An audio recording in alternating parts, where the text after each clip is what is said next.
Sup, my fellas. Don't forget to leave feedback, and enjoy the story. The monitor screen was brightly lit. The hero's name is Yeojun. He is an ordinary guy who likes to sit at the computer. Lately he especially likes a game with a cool name, War of the Gods. There was a slight smile on the guy's lips. He thought that everyone has played an RPG game at least once. Every person has created their first character and gone to the square at least once. The figures looked at the knight in golden armor. Compared to the other characters, he stood out very much. He imagined a smiling man who said that he was just wasting money. The second one said discontentedly that he was pathetic. Let him stop before he regretted it, and better study. The guy thought that over the past couple of years he had already spent a lot of money. His friends even started calling him names. He remembered the message that he had spent so much money on the game, and thought that this was a completely natural reaction. He understood. The guy with blue hair sat in front of the screen and thought about what he could do. Above the character's head was his name, F2P Gamer, a high-level fighter who had invested a lot of money. The character had a black mask on his face, his hero F2P Gamer. The guy in the mask looked ahead with a smile. Every game for him causes a lot of positive emotions.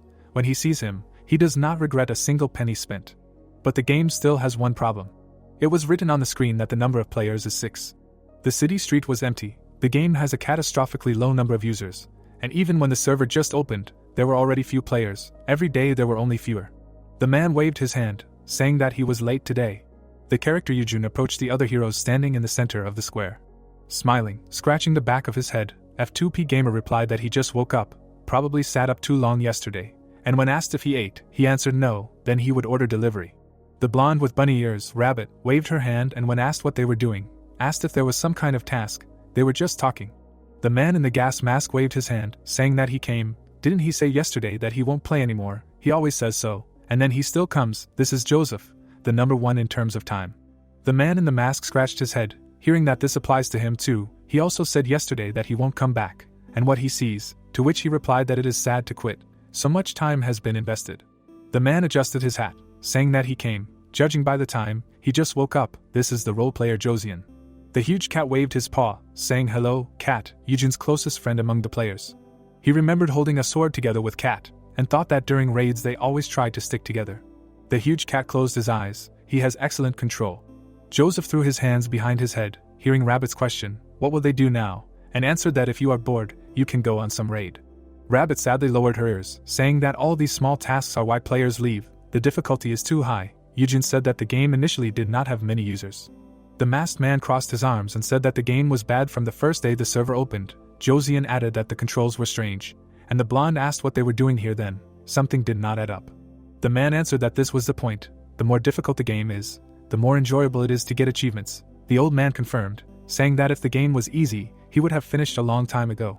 The guy put his hand on his hip, hearing him address him, and said that there were rumors that he made a lot of money on Bitcoins. Is this true? Smiling, raising his hands, Josian confirmed. Rabbit approached and asked if everyone already knew. He answered that he heard, but did not think it was true. Josian crossed his arms and said that he didn't think that someone would spend so much money on such a bad game. Rabbit told him not to even think about beating F2P Gamer. Even if he calls himself that, he's just a liar.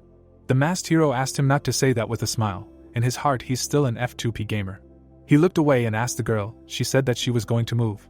Suddenly, a system window with an announcement appeared. The guy sitting in front of the monitor thought that this had never happened before. In the blue system window, there was a greeting to users and words about a small announcement. The characters opened their mouths in surprise, hearing that the game War of the Gods was nominated for the competition, and all thanks to them.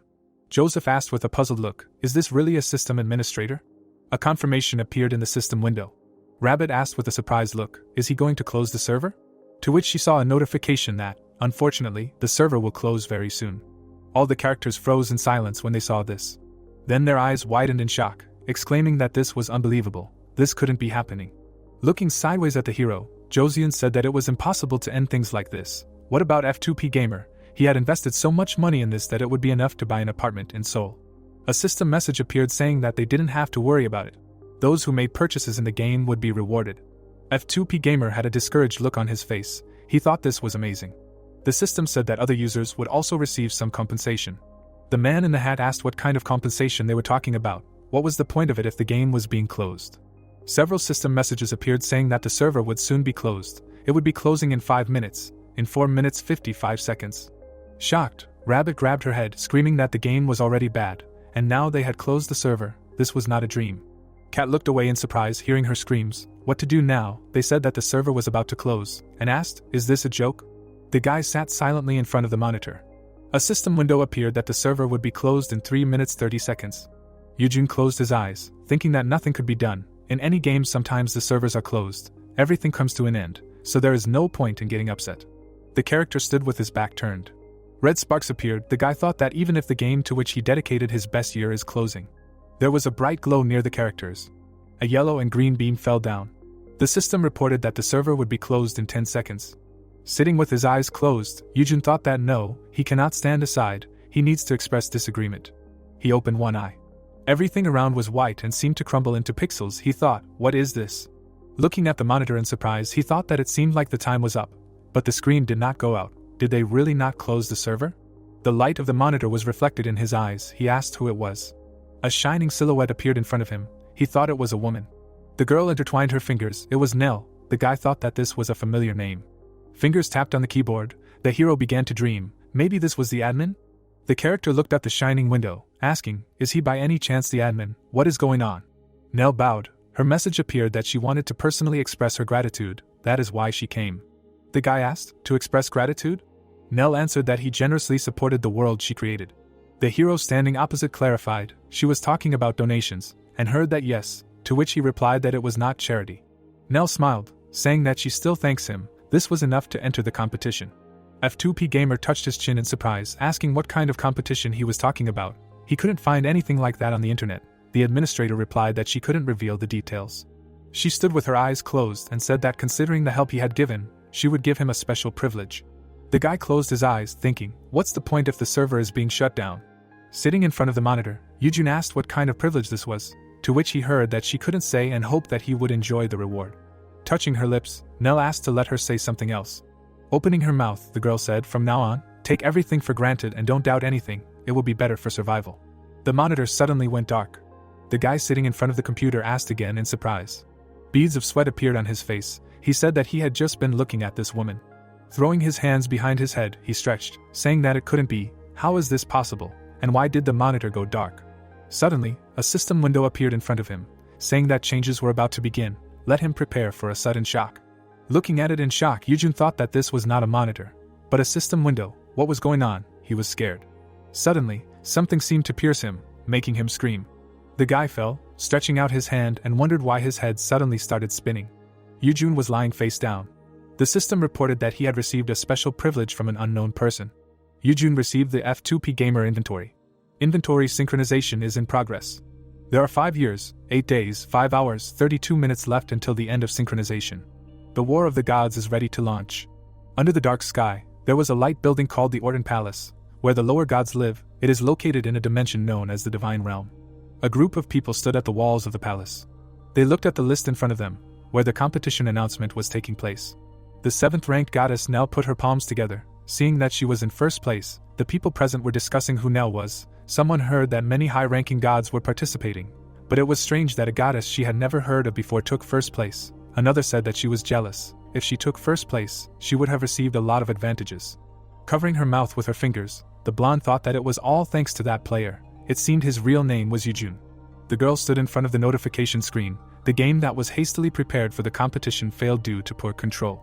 Nell yawned tiredly, in particular due to the difficulty level. Many gods usually fail to obtain divine power, but due to the fact that there were no buyers for premium items, the gods had no power. She sat on the floor crying, thinking that she was finished. When she was in complete despair, Yujun appeared. Nell looked away. There were many purchase notifications in front of her. The F2P Gamer character was holding a blade in his hand and wearing limited armor. That was when a glimmer of hope appeared. The guy with glasses opened his mouth. Everything changed when F2P Gamer bought more than 1,000 limited items.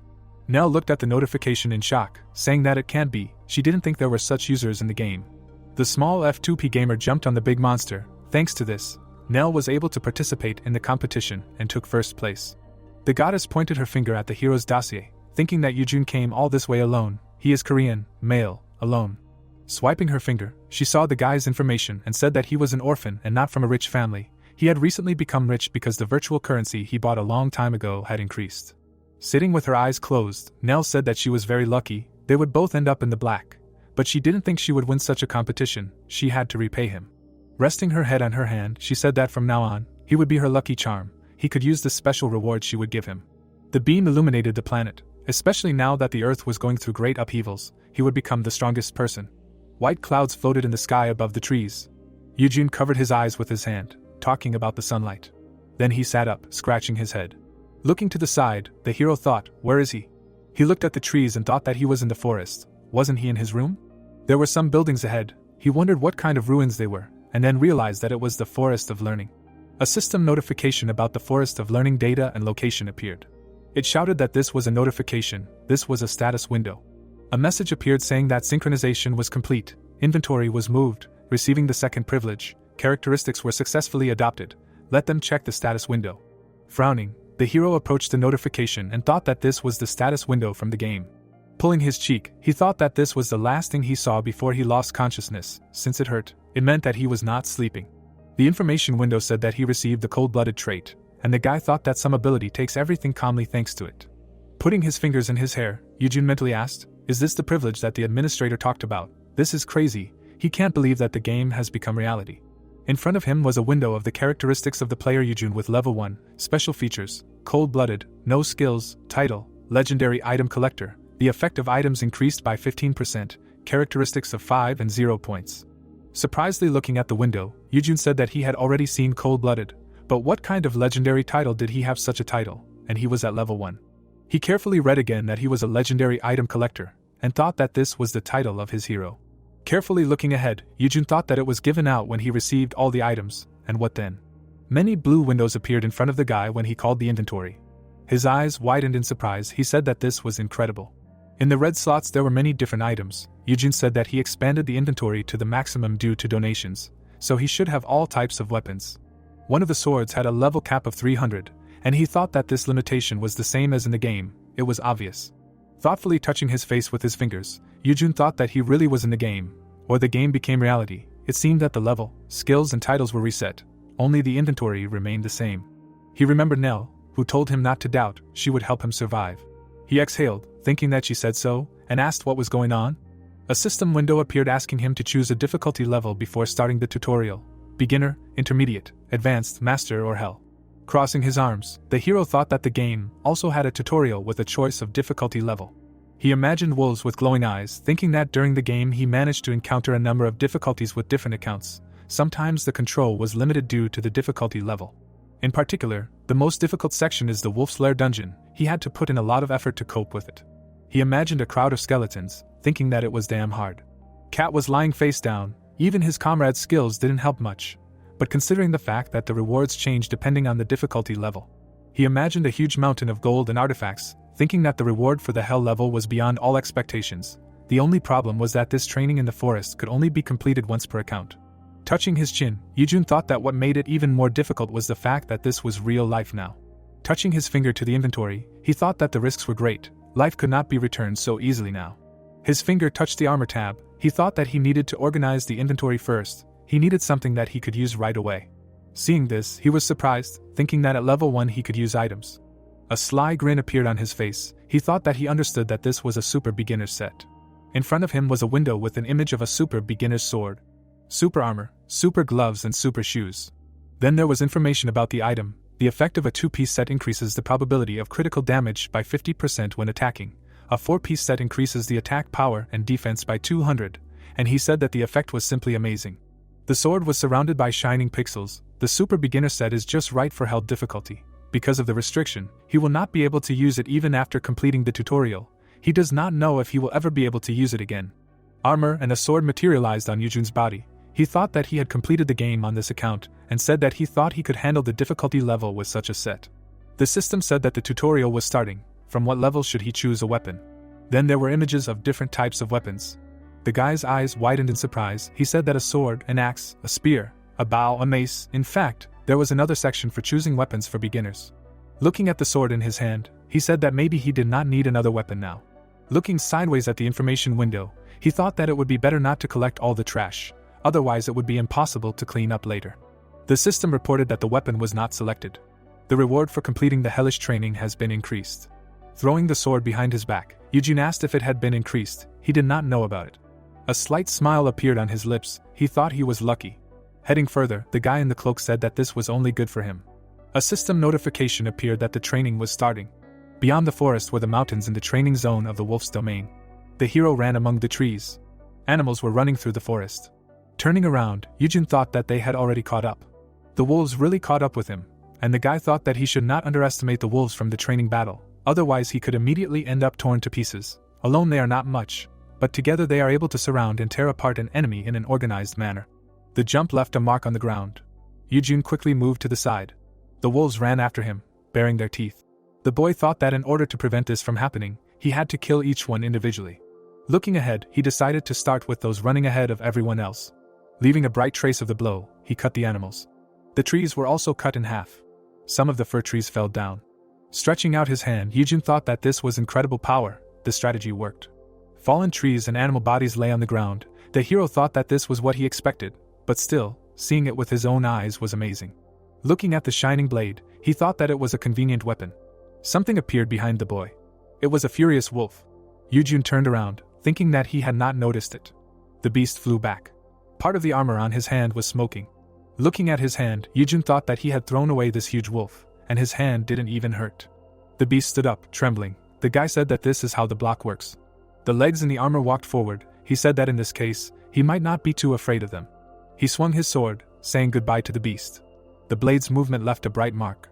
The wolf's body fell to the ground. The guy next to him exhaled. He wiped his cheek, thinking that this was the first blood he had spilled. Well, for some reason he was calm, this despite the fact that he felt his sword cutting them with his touch. Standing in the middle of the forest, the guy said that if someone saw him now, he would think that he was a psychopath. Could this really be the effect of the ability? He remembered the system window with the name, and said that maybe he got this ability just because he was lucky. In a normal state he would not be able to. Turning his head, the hero asked what was there and thought that he was daydreaming. It was time to leave. He quickly ran forward, thinking why stay in the first zone any longer, the worse it would be. The hero in the cloak quickly ran through the forest. A cry of denial was heard among the trees. Clouds floated in the dark sky. The legs in armor stopped with the words, finally. Opening his mouth, Yujun said that he almost got lost. Everything here is not quite like in the game. The full moon was shining above the tombstones. He said that Zone 2 looks like a cemetery. The system reported that he entered Zone 2. The golden key is hidden somewhere here. Let him find it. Yujun smiled and thought that if he only needed to find the key, Zone 2 would not be marked as hellish difficulty. A bone hand appeared from the ground. He thought that the problem was that the second zone was full of undead. If you don't cut off their heads, they will revive again and again, rising in level. Many skeletons appeared on the ground. He thought that since this is a cemetery of reviving material, there are a lot of them. Looking ahead, Yujun said that this is definitely not for an ordinary level 1 player. He presented a golden key, saying that in addition, the location of the key changes every time you enter the training mode, so you can get tired of searching. You need to quickly find the key before the undead surround you. The guy with the sword was standing in the cemetery. Being surrounded, the player eventually gets tired of fighting off the undead and dies. A bright beam pierced the skeleton's head. Yujun thought that he had enough attack power, so he could use it sparingly. The movement of the sword left a bright trace. He thought that there was no need to swing the sword too much, simple movements. A glow was visible from the monsters' mouths. The hero thought that they were weaker and slower than the wolves from Zone 1, but they were not as slow as zombies in movies. They moved at the same speed as an ordinary person, and they also did not get tired. Moving his sword, Yujun walked among the skeletons, saying that it meant that an endless game of tag had begun. He turned his head, thinking that of course, with the enhancing effects of his equipment, they would not catch up with him. The guy ran further and further from the monster, thinking about everything. He did not need to mess with each of them. He only needed to clear his way from time to time. There were some inscriptions on the tombstone. He thought that if everything was like in the game, he would find a golden key. A bright glow broke the slab into pieces. He said that in this tombstone, stones flew in all directions. A glow appeared among the fragments. Bright sparks rose high. Among the stones was a golden key. The boy's eyes widened when he saw it. Yujun grabbed the key, exclaiming that here it is. The system said that he got the golden key. He needs to leave the cemetery and go into the forest. Yujun turned to the skeletons, saying that now all that was left was to deal with the boss. The monster attacked from behind, biting his shoulder. The boy said that it didn't hurt, but they were very nasty. Teeth gnawed at the golden shoulder pad. A bright glow threw the monster back, as the boy screamed for them to go away. Holding a shining sword, Yujun said that they splashed his shiny new armor with their stinking dead flesh. He put the key in his inventory, saying that he needed to hide it, otherwise there would be a fight now. He didn't need to lose it here. There were many skeletons around. The boy said that the dead were going too close here. He could use fast travel to another area. A haze appeared around the shining blade. He asked why waste such an opportunity to score a lot of points on small enemies. Raising his sword up, Yujun said with a smile that Zone 2 has no time limit, so he has plenty of time. The hero's silhouette stood in the cemetery. The guy was breathing heavily with his mouth open. Then he threw his head back, saying that he was about to die. The system reported that he had completely cleared the second floor and received a bonus to the reward. Smiling, Yujun glanced at the information window and said that he thought so. Now there was a bonus. It was time to go to the next zone. The system reported the need to leave the cemetery, go into the forest thicket and defeat the werewolf lord of the forest. The hero's legs were shaking. He said that it seemed like he overdid it. His legs were giving out. Shouldn't he rest first? Remembering how he ran from the skeletons, he said that thank heavens, who would have thought that running, fighting off hundreds of zombies, would be a successful strategy. Touching his chest with his hand, Yujun said that he had put on armor with effects, and yet his stats were no more than the ceiling of level 1. Only strength and agility were greatly increased, and his health was not at all. Well, he thought that a short rest would give him enough strength to fight the boss. The full moon was shining in the sky. The hero walked along the path and exclaimed when he noticed something. With a smile, he said that he found a teleportation training stone. Looking at the platform with the stone, Yujun said that the boss should appear near the stone. Where is it? Suddenly, his eyes widened in realization. A powerful flash broke the stones. Drawing his sword, Yujun asked what it was. In the haze, the silhouette of a monster wrapped itself. The hero asked, did the boss ambush him? A huge wolf bared its teeth. Yujun chuckled, thinking it was a level 55 werewolf. The beast stood on its hind legs. The guy said that its fur was not silver, but just gray, which means it was a nameless monster, an interesting attack tactic. It has the same as in the game. The eyes of the growling wolf glowed red. Yujun said that judging by the window in his eyes, he was preparing to attack, but he was not worried at all because he was well armed. The guy stretched out his hand with a sword and said that he would try. He stood in the forest in front of a huge wolf. His swift movement left a trace. A powerful beam of attack threw the hero back. He fell to the ground with a scream. Yujun gritted his teeth, thinking that it was incredible why he was so fast. Looking ahead carefully, he thought that he was coming at him again. The werewolf attacked, scattering a bright glow. The guy opened his mouth. The wolf with glowing eyes swung his paw, and the guy realized that this was a tactic. Bright rays of attack shot up. The hero thought that now he understood how he was acting and would hold the line. And crossing his arms in front of himself, he covered himself. The wolf attacked, leaving traces. A bright flash appeared in front of the guy who covered himself. He thought that despite its terrible attack, he would be able to withstand it. When the glow became smaller, he thought, great, he has high attack power, but his defense power is much higher. If he calculated everything correctly, there will soon be a window of opportunity. The claws on the wolf's paw flew apart. The fire in the beast's eye began to fade. Yujun thought, great, he broke its claws. Looking carefully ahead, he mentally said that in this situation he can only do one thing. The wolf opened its mouth just when the guy thought that this attack was the most powerful of all, but he had a plan. The tip of the blade came out of the beast's body. Now it stuck out of its back. The wolf's teeth closed on the metal glove. Yujun said, what a relief. The mechanic worked, thanks to which the superiority of defense points over attack points multiplies the attack by 0. He does not have combat skills yet, so without equipment it did not work. Stabbing the sword to the very base, the hero ordered to admit that he was beyond his strength, and they would end it. The wolf's mouth was open. Yujun watched him fall, saying that an attack multiplied by 0 gives an instant deduction of health to 0. Seeing a blue window in front of him, the guy asked, does this mean that the training mode has already ended? The system window showed congratulations. He successfully cleared the training mode on the held difficulty level. The training mode will end as soon as he passes through the portal. A shining ring appeared ahead. Exhaling discontentedly, the guy said that since a portal appeared here, there will finally be no more respawns. He sat down tiredly on the ground, saying that he was now frankly shaking. Looking ahead, the guy continued that fortunately, his equipment helped him out a lot. It only helps in the early stages of the game, and he got the most out of it. Holding a shining sword, Yujun said that it was a pity that there was no other good weapon for a beginner except this sword. When he leaves training, he will have a huge increase in stats, and then he will have to say goodbye to this magnificent equipment for beginners forever. He leaned on his sword as he stood up and said it was a pity, but nothing could be done. He would gradually move on to the next stage. The guy took a step. With a dissatisfied look, he presented the golden key, remembering it, and thought that he almost forgot about such an important reward. Running forward, the hero thought that he had not yet fully recovered from the fight with the boss. If everything was like in the game, it was somewhere close. The light of the morning sun appeared from behind the mountains some time later. A sound was heard among the ruins. A glow was visible at the bottom of the steps. The guy said that all that was left was to look here. In front of him was a shining chest, and the guy said that here it was, the golden chest. Sitting down next to it, Yujun said that it was good that he did not leaving this goodness here. It glowed like a light bulb. The hero inserted the key into the keyhole. And with a smile, he opened the chest, saying that he wondered what was waiting for him there. If only there was something cool. There was a shining golden ball in the chest. The system said that it was Seondan long living. When used, he would gain additional properties. The received characteristic would be determined randomly. Holding it in his hand, Heeyeon said that it came out of nowhere. This find is worth it. It is one of the most useful items. Holding the golden ball in his fingers, the hero said that such a thing was hard to get even for a veteran like him. It is so cool that he used it immediately every time he found it. Looking at the golden ball, he asked, "I wonder what it tastes like." The guy picked up the find to his mouth, and then put it away, deciding that now is not the time to absorb. He threw the ball into the inventory, thinking that he will absorb it after the first time this item with the possibility of luck to increase the chances of getting something cool. But for now he cannot take such an item due to the level restrictions. Heeyeon's eyes lit up with greed. His movements scattered debris as the boy asked if there was anything else to open just in case. There were various vessels on the floor. Walking up the stairs, Heeyeon said discontentedly that there was nothing, and he thought he would find something cool. As he walked out, he closed his eyes, saying that he was sad, but at least he got Seondan, and it was not that easy to find. Shielding his eyes from the light with his hand, the hero said that it had been a long night. Walking through the forest, he decided that he needed to quickly check the reward for completing the tutorial.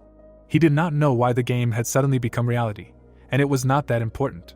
The boy extended his hand to the shining portal, thinking that one thing was certain, now he could only.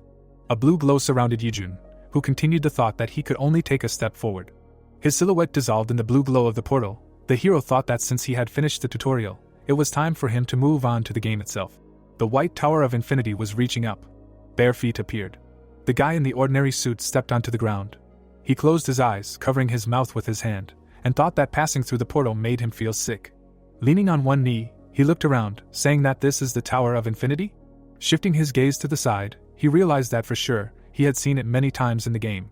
The walls of the White Tower were hidden in the clouds. He thought that this was the waiting room of the Tower of Infinity. Thoughtfully touching his chin, Heeyeon thought that something was wrong here. Why did he end up here and not in the beginner village? He imagined the neat houses of the village. Looking ahead, he thought that usually after completing the tutorial, players are sent to the beginner village. Could it be that the settings have changed? Heeyeon looked at the hand in the yellow suit, saying that the beginner's kit disappeared. Is it because of the level restrictions? A shining blue window appeared nearby as the hero called up the status window. It said that his level was 31, the effective items was increased by 15%, the ability was increased by 7, and 90 points appeared. Heeyeon opened his mouth in surprise and exclaimed that he was already level 31, and thought that he had just finished training. Where did so much experience come from? He touched the item about accepting the command to check the rewards, meaning that of course, overcoming hell difficulty is not that easy, so what are the rewards? Many system windows appeared in front of the surprised hero. He fell to the ground in shock, asking what are these all rewards? Touching one of the notifications with his finger, Heeyeon asked, "What is this intermediate training?" Looking forward, he said that he knew he would receive titles and items, but he didn't think that he would receive some intermediate training. Is this also a gift for overcoming hell difficulty? He smiled contentedly, thinking that if so, then being able to participate in such training is an exclusive privilege. With a satisfied smile, he swiped the status window, saying that he would check the rest of the titles. The system window said that he was the first Pathfinder, the experience was increased by 5%, and with the title of Conqueror of Training, all stats were increased by 7. Heeyeon said that the title that increased the amount of experience was just what he needed, and all stats were increased. Putting his hand into the inventory, the guy said that they had more. He held a golden chest in his hands with a smile, saying that it was a legendary, super rare item that allowed him to choose and get a legendary item. Holding the chest, he remembered his comrades judging him and thought that he had spent 5 million won on the game. The problem was that even if he opened it now and got a legendary item, he would not be able to equip it due to the level restriction. Looking closely at the shining chest, he thought that his inventory was overflowing with legendary equipment. The chest began to change its shape. The guy thought that the solution was obvious. A multicolored object appeared in his palm. The guy thought it was a rainbow sticker. The system said that it was a legendary item, adding it would lower the level requirement by 100. Heeyeon waved his hand and opened his inventory, asking if he should use it all at once. Since he was level 31, he could take a level 130 weapon. He looked at one of the red slots, saying that sensibly he should invest in armor, but he found it. There were several system windows around the guy. The system asked if he wanted to use the rainbow sticker, and he chose yes. The sticker stuck to one of the inventory as he exclaimed that he chose it. The guy grabbed the hilt, saying that the best defense is a good offense. He swung the sword, leaving a mark, saying that he hadn't held it for a long time. It was the Koiham sword. A window appeared in front of him with the stats of a legendary rank sword with an attack power of 1070 and agility of 20, which slightly increases the power of combat skills. Looking at the blade, the guy saw the information about the handle and the sword and said that both swords are legendary, but this one has much better stats than the super rookie sword. Looking to the side, Yujun said that the difference is also in the level limit, which is why it is so important. He imagined a character surrounded by a blue haze and thought that for his own safety, he should level up. There were many different monsters at the foot of the tower. The guy thought that if this world really is the war of the gods, then low-level rookies will never survive. He imagined the ruins on the battlefield, thinking that a world where there is no one left except a handful of old men and the difficulty is off the charts. This is the war of the gods. A place for Tower of Infinity players below level 100. A bluish light appeared in the alley. The protagonist who appeared in this place looked around and noted that he was in a deserted place. Ahead of him, there was a lit street with the sound of people's voices, and the young man decided that he should find out more first. He walked out into the square, still wearing his yellow tracksuit. Yujun froze as the realization came to him. The people in knight and mage uniforms were going about their business, and the hero thought that something was wrong. The girl's armor was shining, and the brunette doubted that she had just finished training. The other person's equipment was also shining, and the young man wondered where the equipment of such a level came from.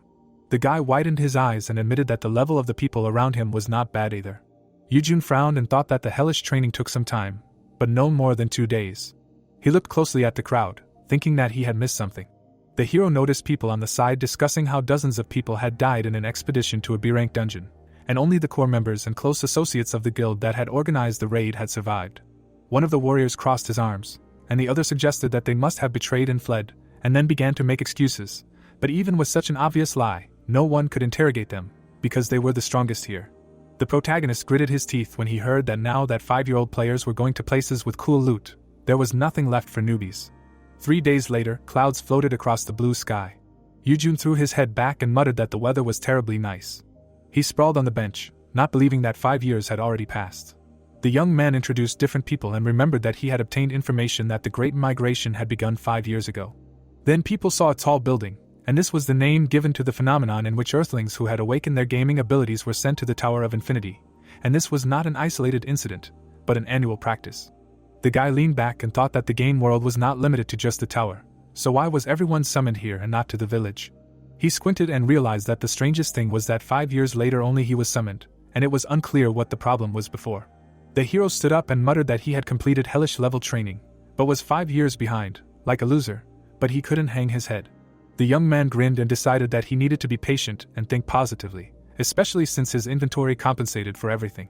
Yujun looked at his hand and thought that, if you look at it sensibly, he first needed to raise his level, and then find out about the training.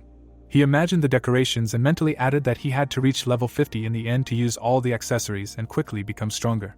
The brunette looked ahead and remembered that there was usually no one else in this shitty game except for their squad. Players were walking around everywhere, and the young man was unusual to see so many people in this changed world. Yujun crossed his arms, glad that he had been playing this game endlessly so he could easily fit in, and wondered if Nell was a goddess. The guy stopped and decided that his knowledge of the game now quite matched what he had managed to find out so far. In front of him, there was a hotel sign on the building, and the protagonist muttered that he didn't think he would start here, but the names of the skills and dungeons seemed to be the same. He sat at the table, chewing on a dish and thinking that the difference was also in the prices of the items. Earlier, the young man sold the merchant boots, impressing him with their quality, and received 50,000 points for this unnecessary thing, so now he can stop worrying about himself for a while. The brunette put his fork in his mouth, imagining the pyramid of ranks, and thought that he sold a heroic level item. But anyone can buy such equipment, they are just usually not available. He stuck the device into the stake and noted that this is quite logical, because to get cool items you need to go to dangerous dungeons. The guy grinned, realizing that you won't find a single shop here, so he has an advantage. Yujun put his fork on the table and stood up. A red bottle of low-ranking potion appeared in his inventory, which corresponds to his current level. The young man adjusted his glove and said that now, after eating and buying the potion, he is ready. The hero smiled and decided to challenge the Tower of Infinity. The brunette imagined a nobleman with a glass and thought that there were many reasons why players climbed the tower. One of them was the desire for a better life and attempts to move to luxurious mansions higher up. The guy imagined dark silhouettes with glowing eyes, and they were the second reason. The hero visualized a white creature above the explosion, remembering that if no one broke through to the top floor of the tower for 15 years, then the demon invasion would begin. Yujun ran forward, realizing that then this place would be completely destroyed. Inside the cave, a sign was glowing, test on the first floor. Someone was pushing off the stones with their paws. The young man raised his head, hearing a growl. He grinned, guessing that they had already left. Huge rats with red eyes jumped out of the darkness at him. Bright stripes appeared in the air. The guy squeezed the handle of the sword and defeated the opponents in a few moves, realizing that each floor had different dungeons, and to move on to the next floor, he needed to pass the tests and fight the monsters. A rat's head rolled on the ground. The brunette frowned and muttered that there were 50 floors in the Tower of Infinity, and nothing was developed after that, but it was interesting how it was now. The young man looked down at another rat trying to bite through his bracer. Its teeth grated on the metal, and Eugene noted that even though it was low-ranking equipment, it was the best he could buy, and now the attacks of monsters from the first floor were no match for him. He kicked the enemy away from himself and thought that now he would have to be even more careful, otherwise he could get hurt. The monster rolled forward, but the guy knew that huge rats were known for their stubbornness. The hero squinted, noticing something. Dozens of red dots were looking at him from the darkness. These were new monsters, and the system announced the appearance of a huge, ferocious rat. Eugene smiled nervously and asked if this was too much for the first floor. Crystals shimmered in the cave. Blood splashed in the air. Dark liquid spread across the stones. The protagonist delivered a slash. The monster rushed at him with a squeak. The guy's flaming eyes could be seen through the cut. Another rat pressed itself against the wall, trembling with fear. The young man stood surrounded by corpses, muttering that he had leveled up again. He smirked and noted that hunting with a good weapon was a pleasure. Several monsters ran away from him with a squeak. Eugene arched an eyebrow and said that rats did not run away in the game, and this was too realistic. Blood splashed on the floor, and the hero realized that he had reached the end of the first floor. On the second floor, silhouettes of trees were visible through the fog. Someone ran through the water. The green lizards looked around, talking to each other. Suddenly, they were cut into pieces by a sharp blade. The main character swung the blade, surprised that he won with one blow. He smirked and noted that this attack felt very realistic. The guy squeezed the handle and admitted that the long sword koihem was definitely imba, because it increases the dexterity indicator, so it is indispensable for surprise attacks. A monster was about to attack the young man from behind. A precise cut appeared in the air, and Eugene muttered that the best thing about his weapon equals a huge bonus to attack power at lower levels. The lizard's head was cut off, and the young man was already rushing to the next enemy, glad that the rainbow sticker helped. The brunette put out his sword, blocking the attack. He resolutely looked at the enemy and thought that the main test of the second floor is to defeat a group of reptilians with high attack power, but it is still much lower than that of his koihem blade. The sword passed through the enemy's blade. A powerful blow cut the enemy, and the hero thought that it was a pity that the armor was of a low level, but for beginners on the first floors this is generally rare. The guy grinned and remembered that, as a rule, players come here in boots and incomplete armor. The fog swirled among the trees, and the hero decided to clear the entire floor completely, because he was not going to leave yet. Flashes flashed from the depths, and the ringing of metal was heard. On the third floor, a forest spread out under the blue sky. Eugene materialized near the large trees. He sat down on the grass, glad that he finally came here, and remembered that he wanted to visit somewhere. The brunette smiled, because there was a hidden dungeon with a big reward. He moved along the path, muttering that he was late with the start of the game for several years, so he could clear all the hidden places if no one else did it. The young man crossed his arms, remembering that about 4 years ago, he first came across this dungeon, and it was his first run of War of the Gods. Then the hero's character waved his hand, asking for permission to join a more experienced group. The others smiled at him, and the knight advised him to just follow them, since the game is very difficult for beginners, and the sorceress asked him to keep up. The young man smiled, happy that he would be taken care of on his first run, and for the first time he met such hospitable players, but then he was bitterly mistaken in this group of 3 people. The guy stared dumbfounded at the system notification that he was excluded from the team. The hero was immediately pierced in the chest. The player opened his mouth in confusion, seeing how his life level dropped to 0 with one blow. The knight grinned terribly, asking if the young man was naive or just an idiot. The warrior and the sorceress looked at him ominously, mocking him for simply going along with them as if he was asking to be robbed. The protagonist took his sword in shock and asked why they were doing this to him. Eugene frowned, remembering that they didn't want anything from a newbie with cheap junk, because they just wanted to mock the weak. The young man ran away from them through the forest. To his luck, he came across a cave entrance hidden by vines. The protagonist rubbed his chin and muttered that maybe he should be grateful to those idiots, because after this unpleasant event, he began to invest money in the game. A white light was visible from behind the trees. The guy approached the cliff, remembering that there was an entrance somewhere around here. He stopped near the crevice, wondering where to go next. The brunette touched the stone, asking if the dungeon had been cleared and the entrance had disappeared, or if the game world had changed a lot in the last 5 years. Eugene ruffled his hair, assuming that he had come in vain. The young man walked in the other direction, deciding that there was nothing he could do. Suddenly, his foot stepped on something soft. The ground beneath him collapsed, and the player fell into a hole. His face turned pale and stretched out. He fell down with a scream. A dull sound was heard from above near the trap. Yujun lay face down on the stones and wondered where the trap could have come from if there were no people around. The brunette jumped up, ignoring the knocked-out teeth, and exclaimed, "Is this really the one?" A system notification appeared in front of him that he had opened a hidden dungeon, the laboratory of the High Alchemist. The guy looked at the inscription, trembling, and said that he would never have thought that next to a hidden dungeon he would stumble upon an entrance to another hidden dungeon.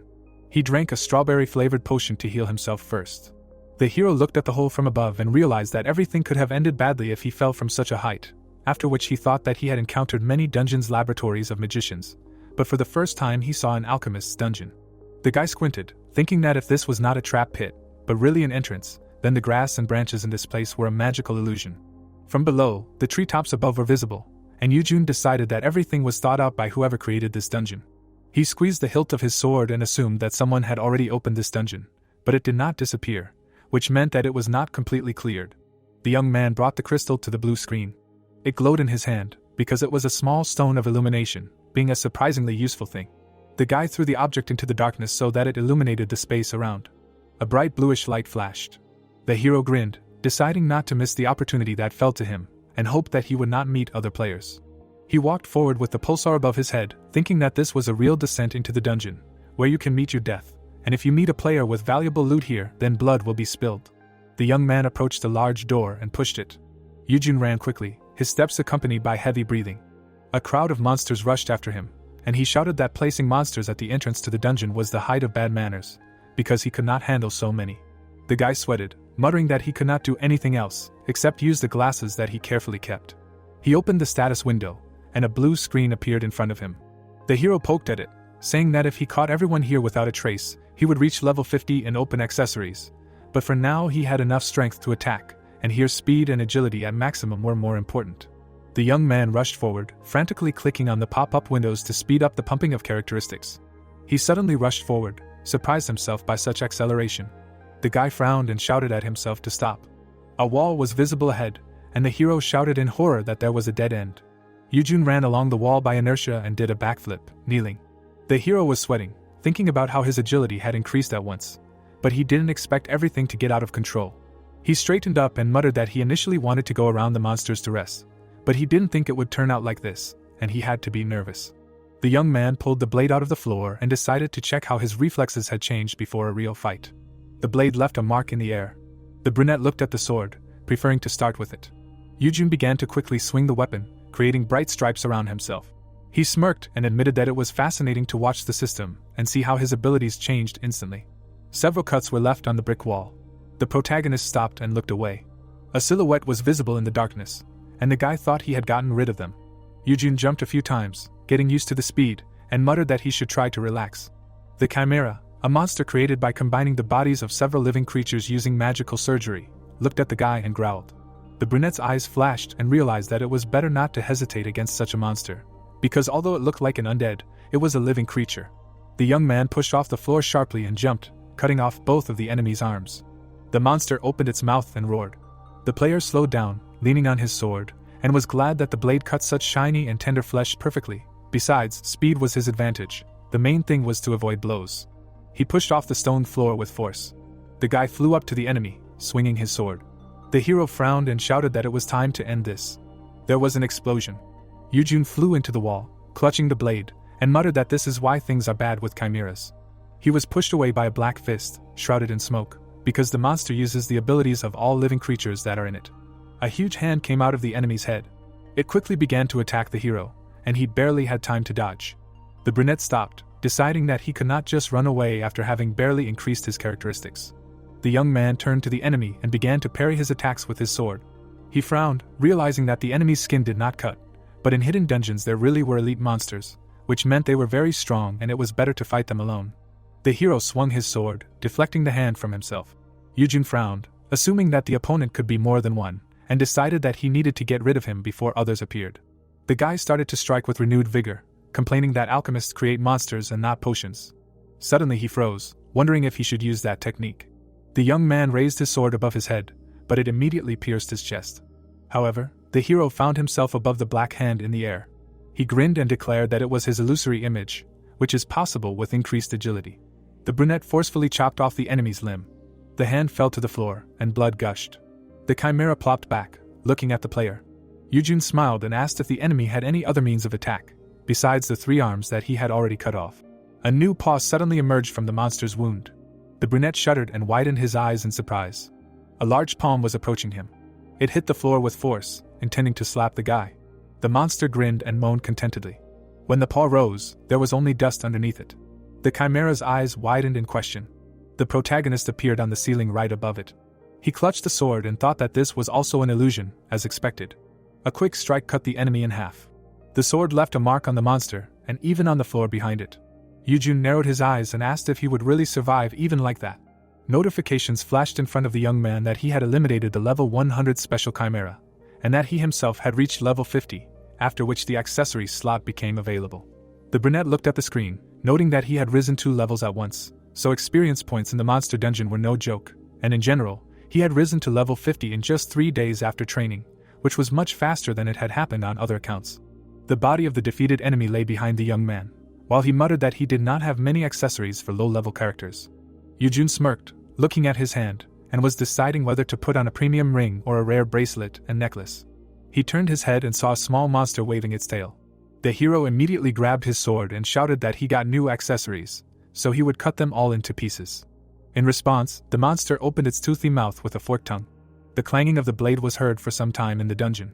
There were several corpses of monsters lying on the floor, and the guy exhaled that everything was finally over. The brunette sat up and drank a health potion, grumbling that chimeras take up a lot of time, both in the game and here. The young man looked down and said that at least he dealt with the monsters. On the floor lay an unconscious girl, whom the hero found behind a broken wall, and the guy assumed that this could be a hidden quest from an NPC.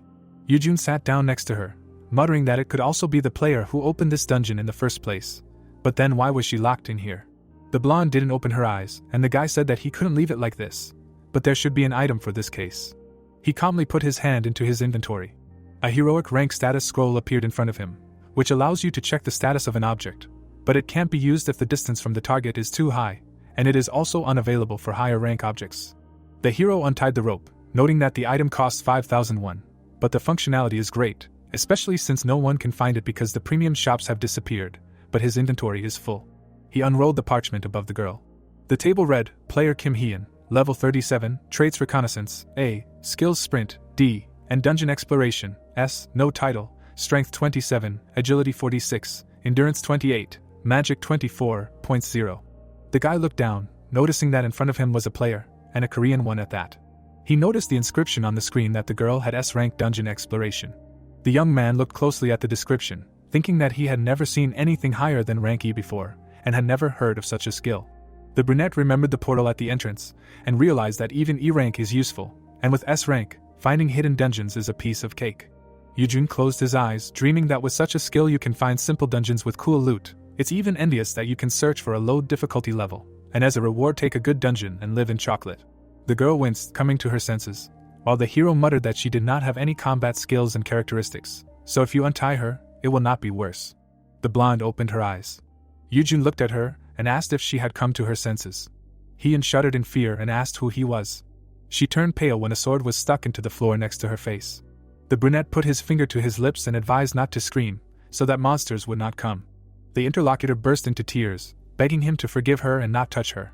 The guy began to saw a stone, answering that he just happened to be passing by and noticed her, so she did not need to cry. The girl sat up and asked again, noting that they were behind a stone wall, but he just waved it off, saying that the details weren't that important right now. The blonde crawled over and asked him to untie her, but the young man was focused on cutting the stone at that moment. Finally, he straightened up and exhaled, realizing that there was nothing, and the interlocutor asked what he was looking for. Yujun looked at her, and explained that there were many hidden parts in such secret places, after which he asked if she had found any. Heeyeon arched her eyebrows and said that there was no such thing here at all. She remembered the man in the cloak and said that this space was created by the person who held her, and it was not part of the dungeon, because the enemy was a spirit summoner, and the wall appeared immediately after he waved his staff. The protagonist frowned, guessing that it was the spirit of the earth, and asked why the man locked her here. The blonde looked down and replied that the summoner wanted to take all the dungeon rewards for himself, and there were 3 of them. The brunette turned to his interlocutor, immediately understanding what had happened.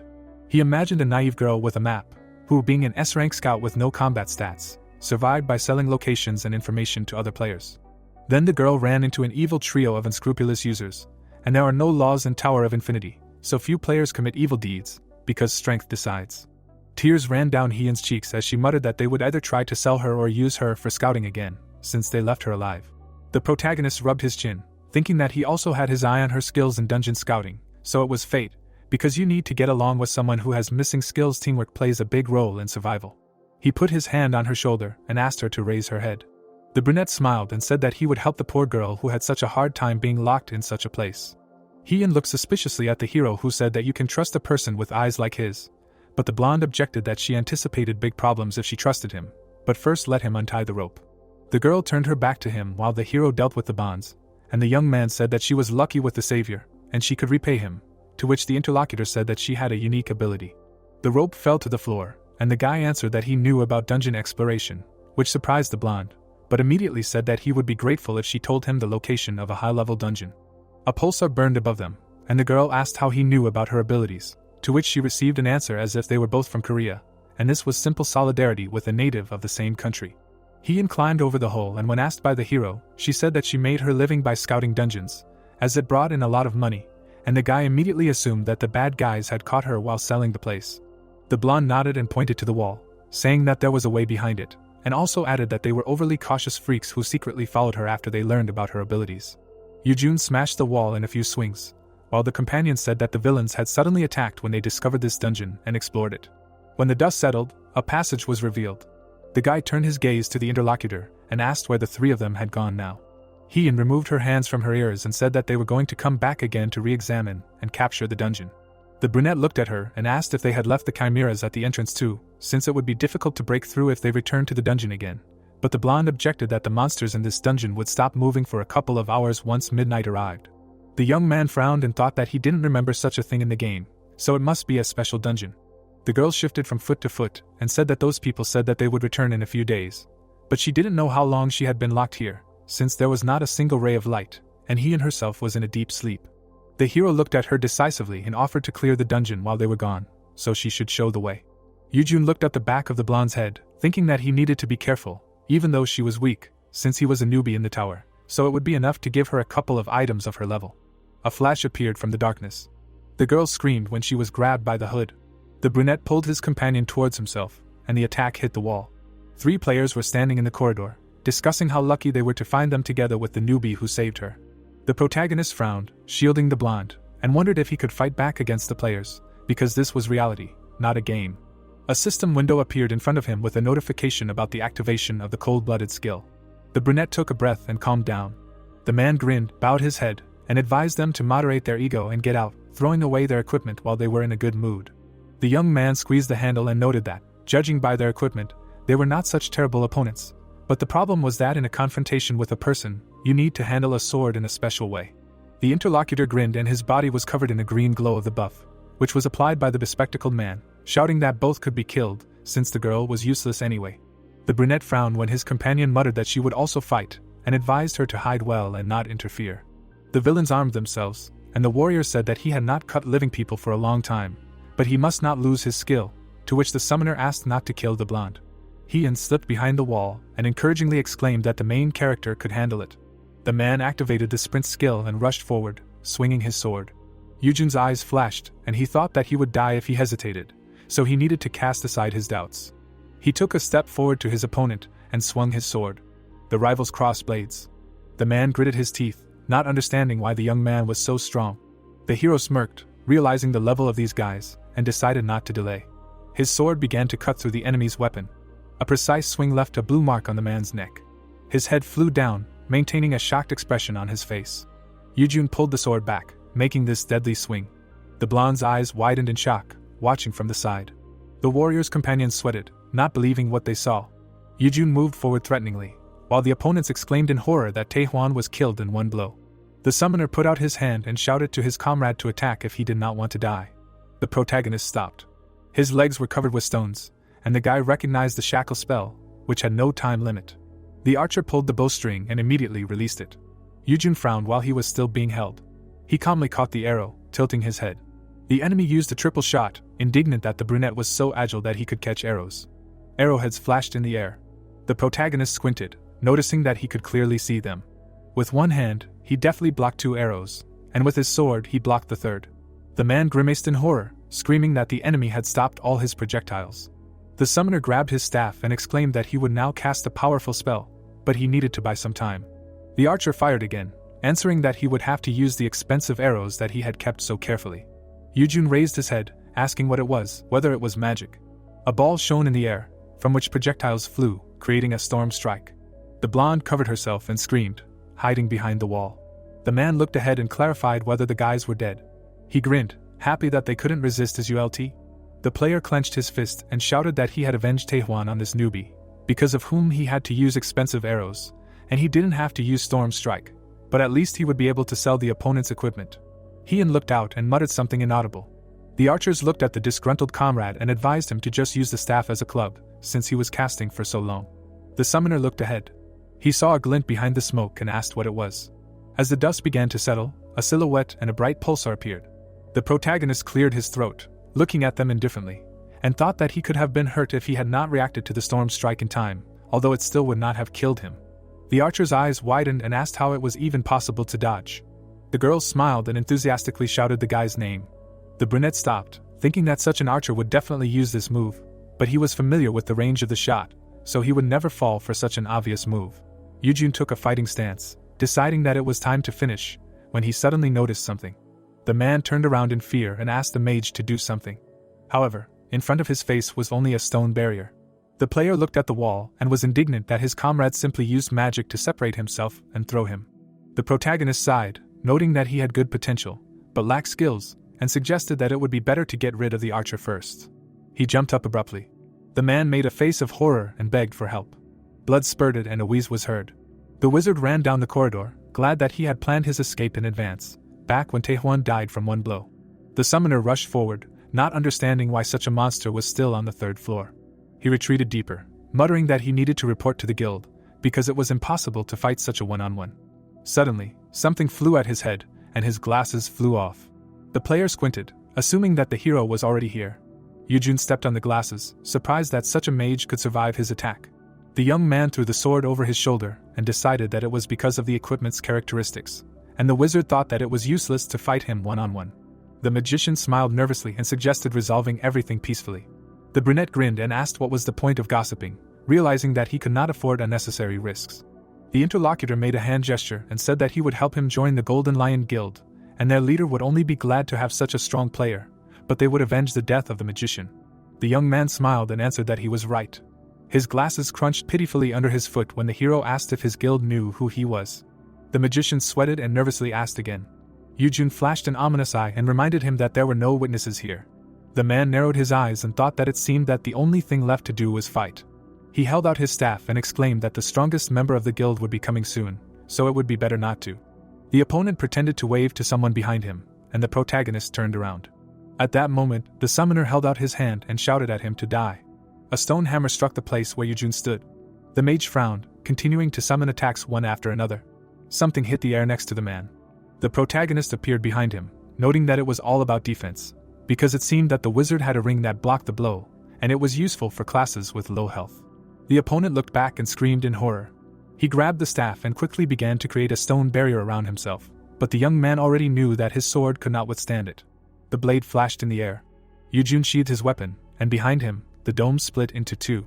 The guy frowned, realizing that he had killed 3 people, even though he knew it would happen one day. Blood was flowing out from under the broken stone barrier. There were chunks of stone lying near the hole in the wall. The man was lying in the fragments of the wall. The girl looked around and did not believe that he got rid of 3 people instantly. Heeyeon imagined the guys and thought that they were not just players, but ruthless killers, and he got rid of them so easily and did not understand why he was so calm. She remembered how Yujun fought with the enemy, thinking that he was not that old, since he cut the enemy with one blow, and wondered in her thoughts about why a player was such a level on a low floor. She looked at the hero in the rift, and was glad that she met him, because he became her savior. The girl looked at the protagonist, and admiringly said that even though they were not of such a high level, he performed a real feat, having dealt with the offenders, to which the interlocutor said that it was nothing. He held a bow in his hands and asked if there were other players with them, to which the blonde replied that there were only 3, but she assumed that they had already asked the guild for help.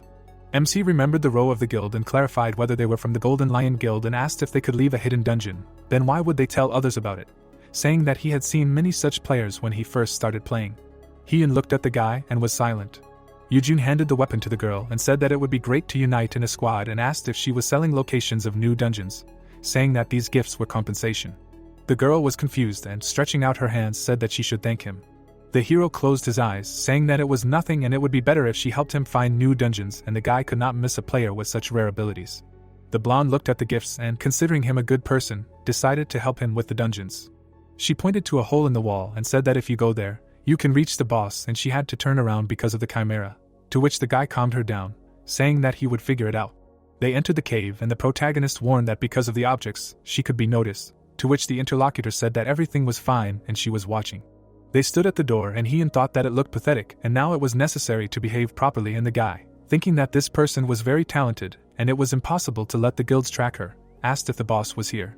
MC looked towards his partner and asked if she knew what kind of boss it was, to which he received the answer that her skills did not allow her to get this information. He pushed the door and decided to face him face to face. The doors opened. The hall was burning with fire. A system notification came out and said that the ancient alchemist who wanted to become a Death Knight had awakened. Eugene was wary and did not understand what had happened. At the end of the hall, the boss was sitting on the throne and the guy asked again about him wanting to become a Death Knight, thinking that if this was true, then this was impossible, because Death Knights are higher than level 200. The skeleton's hand was lying on the throne. He looked forward. The boss took off his hood and said that he had not seen people for a long time. The hero held his collar and thought that he could handle the 68th level, because he was not a full Death Knight. He walked forward and asked his companion to wait outside. The knight was lying in armor among the flowers and became a Death Knight after a noble life and resurrection by a high-level lich. The guy walked forward and thought that this boss was an alchemist, and did not fully turn into a Death Knight. The skeleton held a sword and asked how a mere mortal dared to approach a Death Knight without fear.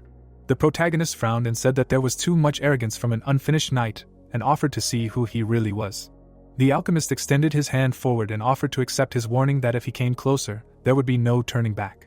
MC looked forward and, asking him to stop talking nonsense, asked him to come here. The skeleton looked forward and asked how dare he. Eugene rushed forward and said that he asked for it himself. The guy swung. The knight dodged the blow. The hero was surprised and did not understand how he dodged a perfectly aimed blow.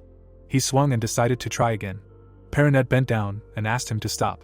The guy looked ahead and wondered how he could dodge if he was slower than him and decided to strike until he hit. The opponent jumped to the side. The guy struck him in the direction and missed. The protagonist swung his sword and the boss said that it was not even close. MC looked at the opponent and did not understand how he could dodge so awkwardly. The skeleton looked at the guy and said that he was already exhausted and asked if he really thought that these weak swings would work against the Death Knight. Eugene grinned and, thinking that the riddle was hidden in the foresight skill, asked that the boss had traps. The hero looked ahead and thought about how to smash his skull and did not understand what he was looking at, while the alchemist understood that he would aim at his head. The protagonist lowered his eyebrow and realized that this was either an instinct for self-preservation or the ability to sense danger. Perinet extended his hand forward and said that he saw through all the guy's intentions and if he left now, he would feel sorry for him. MC rushed forward and said that he would figure out his skill and kill him and offered to see if he could dodge the next blow, to which he, hiding behind the throne, ordered not to approach and said that his life was in danger. A magic ball appeared in the skeleton's hands and he was going to pretend to be scared, and then unleash a barrage of potions towards him. The guy rushed away from the potions and thought that he was ready to parry the blow even before the attack. The potion melted the floor and the guy thought about why he had to become a knight if he would have been much stronger if he had been an alchemist. The fighter covered his nose with a rag. The red-haired one raised his hands up, saying that even if he dodged, he would die from one breath.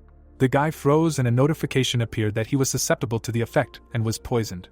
The warrior held his hand on his face while he screamed that his poison helped defeat countless enemies. Eugene put his hand to the screen and thought about opening the inventory. The potion was shining and a notification appeared that it removes any level 100 effect and the item is only for beginners. The hero started drinking the potion and the knight said that the antidote would not cure and his poison was a triple dose. The guy recovered and a notification appeared that he drank a beginner's potion and he said that this potion was from the developers and no poison would defeat it, and the enemy asked about how he got rid of his ULT so easily.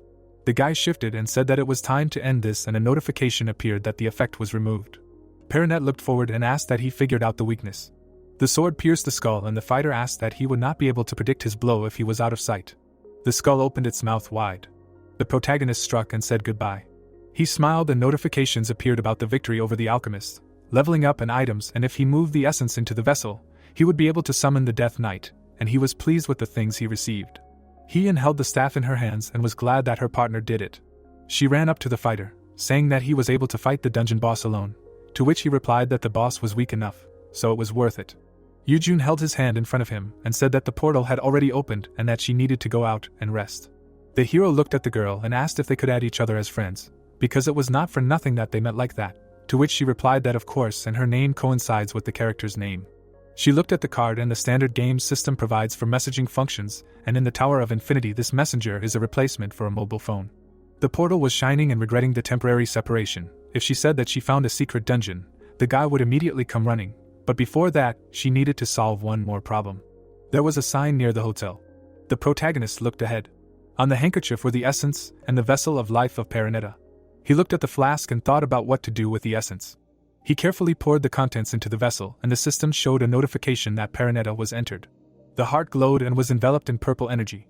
The skeleton appeared in the world, and a notification came out that the incomplete Death Knight had become a growing type servitor. MC looked ahead and thought about what he saw.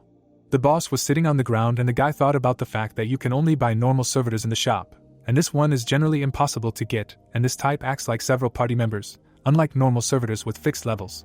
The skull looked ahead, and Yujun thought that it can be summoned at any time, so it is worth always carrying it with you. The leg hit the skeleton, and the hero asked it to stop making sounds and get out of bed.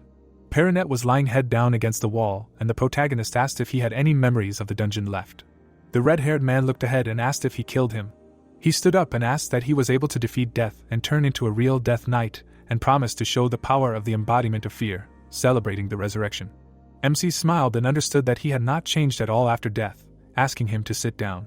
The servant was scared after being informed that the master's order was absolute, and if he did not follow the orders, he would disappear forever.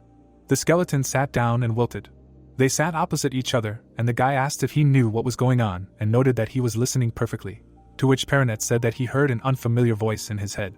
The skeleton looked down and said that he was sorry for saying something humiliating about the master in the dungeon, to which the guy asked if he thought it was ignorance on his part, and said that everything was fine, but did not understand why he pretended. The red-haired man joined his fingers and said that he was scared and wanted to hide his weaknesses. The boy remembered being covered in blood while he was talking about how he wanted to scare him with bravado and make him run away, to which the boy asked if that was why he pretended to be strong. The boy looked at the square and thought that it was ironic that the Death Knight, the best in hand-to-hand combat, turned out to be a coward, and said that they would look at the information about the servitor. The alchemist was excited, and a notification appeared with information about that, to which the boy said that the skills were as expected and asked that that was why the Death Knight became like that. Yujun looked at the information and said that there should have been a paid item in the inventory for the growth of the ward. The potion was shining, and a notification appeared that it increased the level of the servitor to level 100.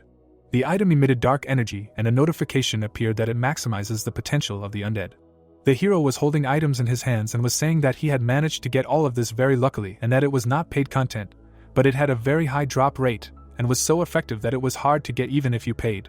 Perinet was scared and didn't understand what it was, saying that the ominous aura that had appeared made him feel uncomfortable. The protagonist looked at the item and asked what it represented, how valuable it was. The red-haired guy was worried and asked if it didn't look like a cursed item, to which the guy said that his expression was much more ominous and asked him to stop joking. He caught the potion and asked if he could drink it. The skeleton drank, and the guy looked at him, asking if he would give something harmful to his servant, to which he said that he would drink it right away, and the system showed a notification about a level increase. Perinet looked at his hands and said that he felt that he had become much stronger, if not twice as strong. Yujun attached a horn to the skull and said that now this. The item on the forehead glowed. The alchemist raised his hands and began to emit energy. The hero covered his hand from the glow. A very bright light was visible from the windows, and a notification came out that the servitor's powers had increased significantly. The protagonist put his hand on his chin and thought. A horn was visible on the knight's forehead. He looked forward and said that the true powers had awakened. MC looked down and said that it was nice to use rare items, although the corpse explosion is a good skill, but it feels like it has nothing to do with the nature of the Death Knight, and yet, the level of magic has increased significantly, so depending on how you use it, it can be more useful than a true Death Knight. Yujun looked at the smug servant and thought that he was very happy. The hero looked back and thought that now that they have strengthened the companion enough, they can move on to the next floor.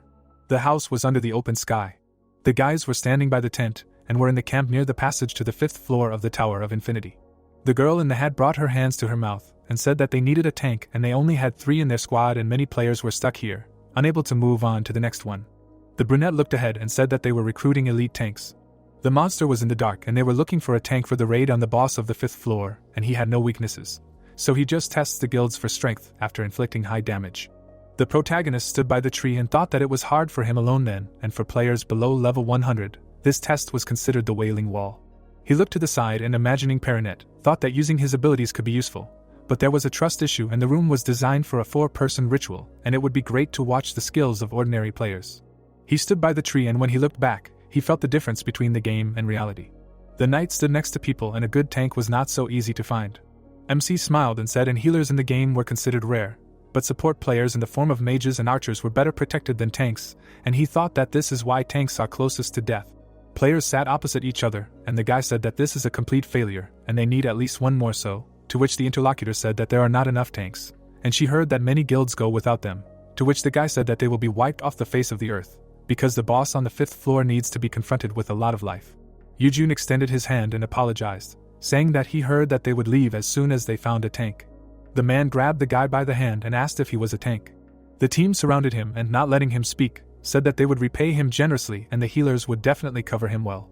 He closed his eyes and with a smile on his face said that he did not, but just wanted to join in. They left the guy, saying that they needed him exactly like this, and they did not have time for nonsense, and said that today they needed to go around the field and collect items, and they were looking for a tank for 5 days. The guy looked back after saying that he could play the role of a tank. A magic circle formed on the street, and the guy asked to look. The interlocutor tensed up and asked why he was using magic, whether he wanted to fight, to which the girl said that this was a summoning. Perinet stood in front of them. The skeleton looked forward and said that here is the Death Knight coming out. The team was wary and had never seen anything like this before. Yujun put his hand on the back of his head and said that he suddenly summoned him like that because he was afraid that they could leave and said that he had more defense and, unlike people, did not feel pain. He hit his companion on the armor and said that if it became too dangerous, he could be removed and then simply summoned again. The girl looked away and assumed that everything would be fine. The guy looked distrustful and said that he was not completely sure that he could be a tank, to which the blonde asked what he was worried about and said that although the assistants were weaker, the damage could be divided, and this was another advantage, and the guy replied that the position of the tank was very important, and if you make a little mistake, you can lose the entire guild. The alchemist watched as his master said that he had strong equipment, but slightly lacked the ability to catch an ogre. But you can be sure that the offensive power and defense are higher than that of a warrior of the same level, to which he was asked to say the level. The archer hit his ally on the head and asked him to calm down, asking that they should be grateful, and he decided to find fault and asked that he did not want to move to another floor and was conducting an interview. Suyun looked ahead and introduced herself, saying that she had a special healing technique and strengthening, and could also cover for a while. Hyunsu held fire on his finger and asked not to be offended, because he was usually critical of guild members and introduced himself, saying that his main power was fire magic. Wu looked to the side and said that he was an archer and could inflict serious damage with arrows. Yujun looked ahead and said that he was pleased to meet you. The fire mage looked at the guy and said that if they needed to prepare, they could wait for them, to which the hero replied that he came prepared and they decided to discuss the details along the way. The entrance to the dungeon shone with a bright light. The guys went inside. The gray-haired guy looked back and asked if he had tried to pass the 5th floor, to which he replied that he had not, but he was familiar with the strategy, and Hyunsu said that they would consider him an experienced player, and he should be more careful. The companion touched the owner while he was told that if the tank's abilities were not very good, or the protagonist wanted to break the deal, he would immediately leave the guild. The skeleton looked at the guy and asked if they were serious about making him a tank, to which the owner asked if he was unsure of himself. The guy looked back and Perinet said that he felt a lot of pressure from the fact that the ogre would jump out and nothing would be left of the guild, to which he said that he had the same level as the boss and therefore his defense level was invincible here and asked that at first he was putting on airs, but now he was pretending to be weak. MC looked at the inventory and asked the subordinate what weapon he handled best, to which he said that because he is a knight, he handles the sword best, to which the player asked not to bluff and tell the truth, to which he received the answer that he wields the sword best. The tank held the sword and was told that the characteristics are enough, and he should go ahead, and he said that the sword has a red pattern, and this is to his taste. The guy looked at how the skeleton flaunts the sword and said that the sword has a special attack power and causes bleeding. This should help in the battle, but because the boss is legendary, you need to be careful. Yujun looked back and the girl said that he must have a lot of money, because if it is a legendary sword then it is quite expensive, and he gives it to the assistant to use and such an item cannot be found on the lower floors. The hero looked towards Suyun and said that a strong man helped him and asked to keep it a secret, to which the girl asked if she could find out the name of the one, to which the guy replied that he did not like it when the name was revealed and thought that even though he had a lot of items, it was still better not to blab. The gnomes were walking through the dungeon, and Wu warned about this. The fire mage held a magic wand in his hands and said that they urgently needed to deal with the mobs and asked for help from a newbie. Perinet looked ahead and was ordered to go forward. He rushed forward and shouted that nothing would stop him. He hit the creature with his sword. The patrolman was divided in half. An explosion occurred. Hyunsu waved his wand and said that it was worth leaving the idea with the tank, because the assistant's attacks are very strong. The knight raised his sword up and said that he would deal with everyone. The protagonist looked ahead and thought that he underestimated him, and it turned out even much better than he expected. The support soldiers were approaching them, and they needed to be dealt with as soon as possible. The companion looked at the army. The archer took aim and said that he was attacking from the right, and asked his ally to deal with the left. There was an explosion. The goblin was thrown back. The skeleton struck and cut the opponent in half. The opponent's head exploded. Yujun pierced the guard with his sword. Something was burning around the corner, and the soldier was screaming. There were dead patrolmen in the fortress, and they managed to get rid of the mobs without losses and finally get to the boss. The fire mage looked ahead and said that he was here. They were standing in front of the body of the troll of the 5th floor. The hero looked ahead, and the monster in other games is different from this one. The enemy stood in a stance and was a horror for beginners. Because he had huge damage and defense, was cruel and agile, so it was not so easy to survive. The protagonist looked ahead and understood that such a creature does not resist fire well. The skeleton looked at the enemy and said that he could handle it alone, to which the owner thought that the strength of the spirit, although increased, was too much. Perinet stepped forward and asked that this troll was his opponent. The creature opened its eye. Ogro looked over his shoulder, and a notification said that a raid on the boss had begun. Yujun looked forward and to the question that if the tank hesitated, they could retreat for a while, said that everything was fine with the tank. The skeleton extended his sword forward and said that he would deal with everything now. The limb was approaching that. The knight was scared and felt that he would die if he received a blow. The club hit the floor, and the waves dispersed to the sides. A column of dust rose up. The troll looked down and was thoughtful. He looked around and did not understand where the fighter had gone. The knight stood behind the owner and said that it was necessary to change the strategy, and the allies were scared by the sudden appearance. The knight looked ahead and shouted that it was not shameful to retreat before the enemy, and Yujun thought that the skill brought him to his senses. The hero launched him forward and said that even if Perinet died, he would bring him back to life. He looked ahead and said that this was an order and the fighter did not dare retreat. The skeleton held a sword in his hands and shouted. The ogre looked in his direction and asked where that one was. He struck, but the knight parried. The alchemist looked down in front of the enemy and offered to negotiate. The monster swung and said that he should get a club. The fire mage looked at the guy and said that he was a little surprised, to which he replied that the companion was a little cowardly. The boss fought, saying that he was a nasty mage, and MC said that they would see for themselves that the one had the right skills. The archer looked ahead and asked that he was dodging blows, to which the girl said that she had a feeling that he was reading the attacks in advance. Perinet dodged, and Yujun thought about how he had an S-rank instinct and was scared of the boss on the 5th floor. The skeleton began to swing, and if it weren't for his cowardice, he would have already destroyed everyone here. There was a scratch on the monster's body, and he thought about how easy the attacks were every time and how hard he needed to be. The wound was healing, and with the boss's resilience, it was not surprising, and perhaps the boss took longer than they expected. There was an explosion. Fire enveloped the monster's body. The team rushed to attack, deciding that it was time to attack. The hero looked ahead and shouted that it was too early. Hyunsu held a watch in his hands and said that he had calculated the time accurately, and asked if he didn't know about the 5-minute rule and said that everyone knew about it on raids. The protagonist looked at the guy, and depending on the guild's strategy, the rules change. This is not a driving test. The troll held his head and screamed. The archer held the weapon and said that because he hit the troll in the eyes, it will take a long time to restore them. He took the arrow out of his eye. The boss looked away and said that he would not forgive the pain caused. Wu took an arrow out of his quiver and became wary. MC looked ahead and ordered to dodge. The allies became wary and did not understand why nothing worked if the 5-minute rule was observed. The ogre swung at the protective barrier. The archer looked ahead in bewilderment. He fell and screamed. The boss looked ahead and promised to kill the man. The guy stood by the wall and said that he lost more than half of his health in one blow. Green magic enveloped him, and Seon asked him not to worry, using healing. The fire mage looked away and said that they needed to wait for the ward to distract him. The troll looked back and did not understand who had healed Wu. Hyunsu was wary and warned that the boss had noticed the healer. The hand rushed towards the girl. The blonde was scared. The blow passed along the ground and raised a column of dust with stones.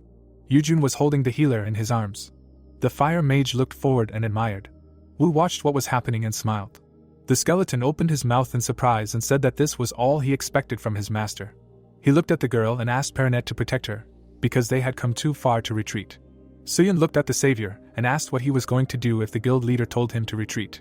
He looked forward and said that they could not do anything, because the boss's regeneration was too fast and he wanted to end it once and for all.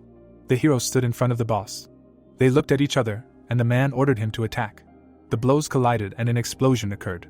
The protagonist rushed forward and thought that everything was much better. Hyunsu held a stick in his hands and asked how he had defeated the boss with a sword, and Woo asked if he had gone tank. The troll looked down and asked the man to get out of the way. He rushed at the guy. MC held his sword at the ready and asked if he wanted to use his ultimate. The monster rested his foot on the floor and wanted to deal with the hated ones first. He flew over Yujun. The hero looked up and did not understand how he, with such a build, had jumped over him. A Perinet stood in front of the boss and ordered him to stand. One Eye looked forward and asked to get out of the way. The knight looked forward and called for his master. The fire mage waved his weapon and said that if the healer was hurt, then everything was over.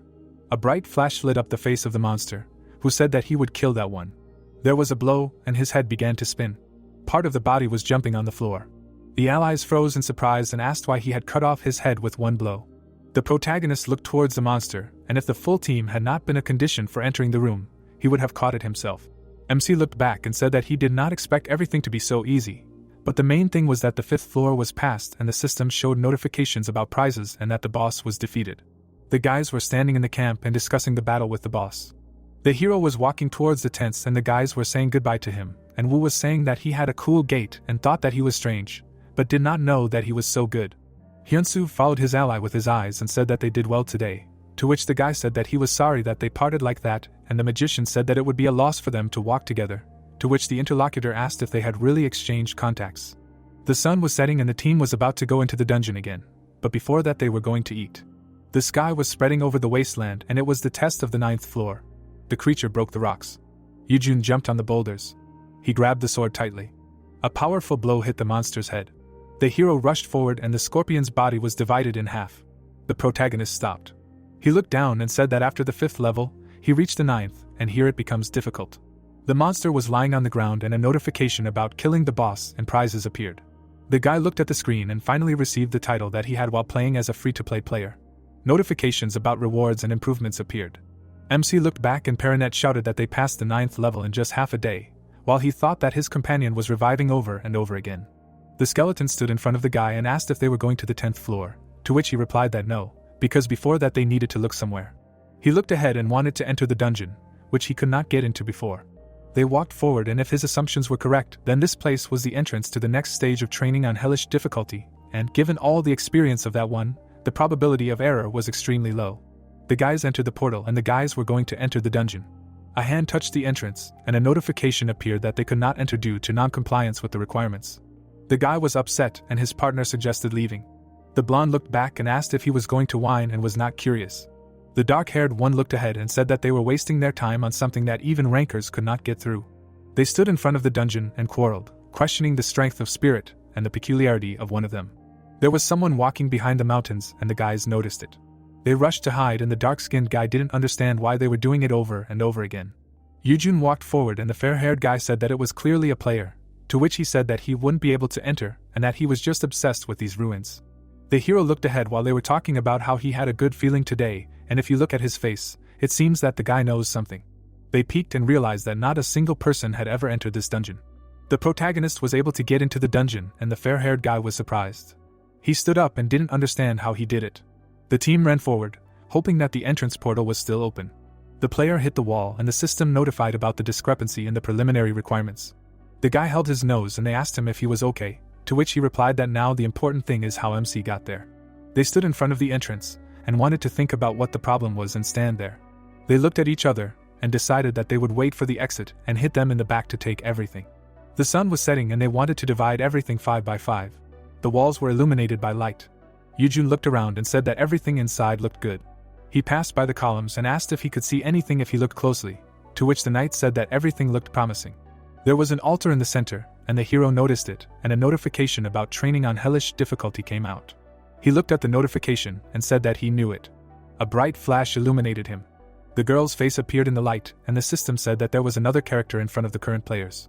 The fighter levitated and the system announced that the player who flew freely in the sky divided the sea and turned the earth upside down. MC put his hands on the altar and thought that he had never heard of such a thing. The girl looked up and a notification came out that the original players existed to protect the world from the invasions of the ancient races, and in addition, such a player single-handedly delayed the aggressive invasion and received from people not just the title of a hero, but even divine worship. Yujun looked forward and thought that the name of the game is related to this.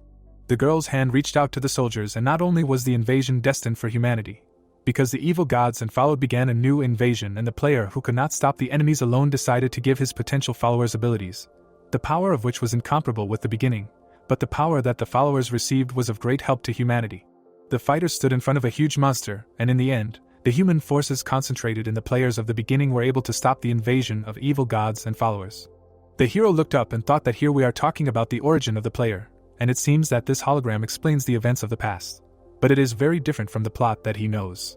He looked ahead and thought that first he needed to figure it out, because first of all, it was connected with the existence of the player of the beginning, considering that everything starts with the story, and this is clearly a hint. He covered his hand from the energy and asked why everything started so suddenly, without a button, and a notification about the start of the test came out. He was teleported. The guy appeared in space. He looked around and did not understand where he was. He looked at the notifications that he was on the first level and noticed that all the equipment and titles were now in the inventory. The protagonist looked around and did not understand where Perinet was. He tried to use the summoning. The guy was scared and asked how he was supposed to win in such a state if the boss alone stopped the invasion and dealt with the evil gods. He put his hand on his chin and said that this world is based on the game system and therefore there is a way to complete it, while the girl appeared behind him. Yujun looked back and was told that this was expected. The girl put her hand on her side and said that she waited a long time and finally found a person who became the successor. The player of the beginning says that she waited a long time for the successor, and the hero understands that this is the girl he saw then, and even if she is dressed in casual clothes and is at level 1, an NPC with a title simply cannot be weak. And he also guesses that the successor is a person who has completed training on hellish difficulty. Yujun asks to wait a minute and asks who this player of the beginning and the successor is, and in his thoughts does not believe that training with a difficulty that no one can overcome hides such an important quest. The girl seriously says that this is not a question that she can answer, since this body was given a role only to test abilities. Pulling out her sword, she says that he has only one task today. Holding a katana in her hand, the heroine says that MC needs to defeat this body and achieve a glorious victory or fail, which the hero is perplexed by, because he only has a wooden sword, so he cannot count on success. Yujun boldly declares that he is not one to avoid fights, so he asks to strike first, and he himself thinks that since they are both at level 1, he can win with the help of his characteristics. Stretching his hand forward, the fighter agrees because they are both at level 1, so he can use whatever he wants, because he does not have many weapons available. Signs appear in front of the protagonist, and he replies that she will regret it. Pressing the button, he says to himself that he did not think to use this again. A white light appears around MC. The antagonist, perplexed, asks what it is. Yujun stands in armor and explains that he is wearing a super beginner's set, and he will show what his equipment is capable of.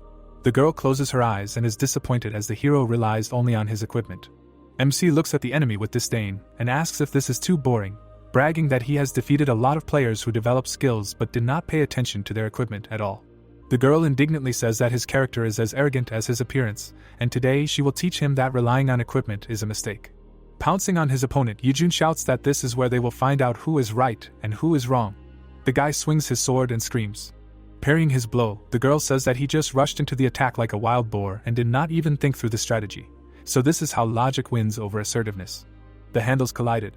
The antagonist is surprised by what she sees. The hero's feet slide on the floor.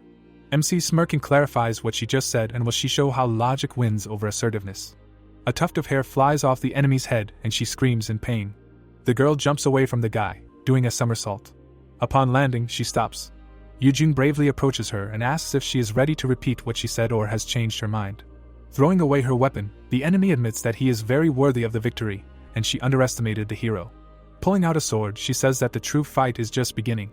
A weapon appears from the girl's palm and she says that she will take care of the weapon at the right level, and the hero, seeing the sword, understands that the boss had it at this level. MC looks at her in fear and says that she changed her shoes too quickly, because she said that skills are more important than items. The antagonist's eyes flash angrily and tells him to stop asking questions. The hero holds the sword in fear when the tablet tells that he is subject to the thirst for bloodshed, and the fear status affects him, and the guy also understands that this fear-instilling skill is used by bosses. Yujun exhales after cold blood activates, and the effect is removed. Running past MC, she can't believe that he recovered so quickly. Fighting the hero, the enemy tells him that if he doesn't block this blow, he might die. The swords collide. Sliding, the girl says that she will teach him a lesson. Putting out a sword, the antagonist explains that since they have the same equipment, the one with the cooler abilities will win. The protagonist can't believe that she removes the defense so easily. The girl hits the guy in the head. MC flies back. The hero lies on the ground. He is stunned that he actually received a blow properly. Closing his eyes, Yujun thinks that she can't do much damage, since he is in a super beginner set and although level 1 heroic items are rare, he has collected items. The protagonist gets up. The antagonist is amazed at what kind of magic he uses, because she hit the head and there is not even a scratch. With a smirk on his face, the character replies that it's no surprise and she'll be shocked when she finds out how much his gear costs, and thinks it was a good decision to buy the limited edition and gold items for a beginner since it's been so useful. He punches the ground beneath his feet and adds that she'll have to hit him all day to break through his defense and deal damage. The enemy is shocked and calls him a cheater since he's not getting any damage. The girl attacks MC. He holds his head in pain. Pointing his sword at her, the guy asks her to stop fighting and just accept him as her successor. The girl repels Yujun's attack and calls it absurd. The enemy screams if he's going to fight back and she commends him for his fighting spirit. Having closed himself off, the protagonist believes that even if a sword blade is being waved back and forth in front of his eyes, he must remain unperturbed, and if the damage is insignificant, it means that he is not afraid at all, so there is no way out. The guy jumps on his enemy. A lot of smoke appears around them. The girl hits him with a sword. The ground under MC broke.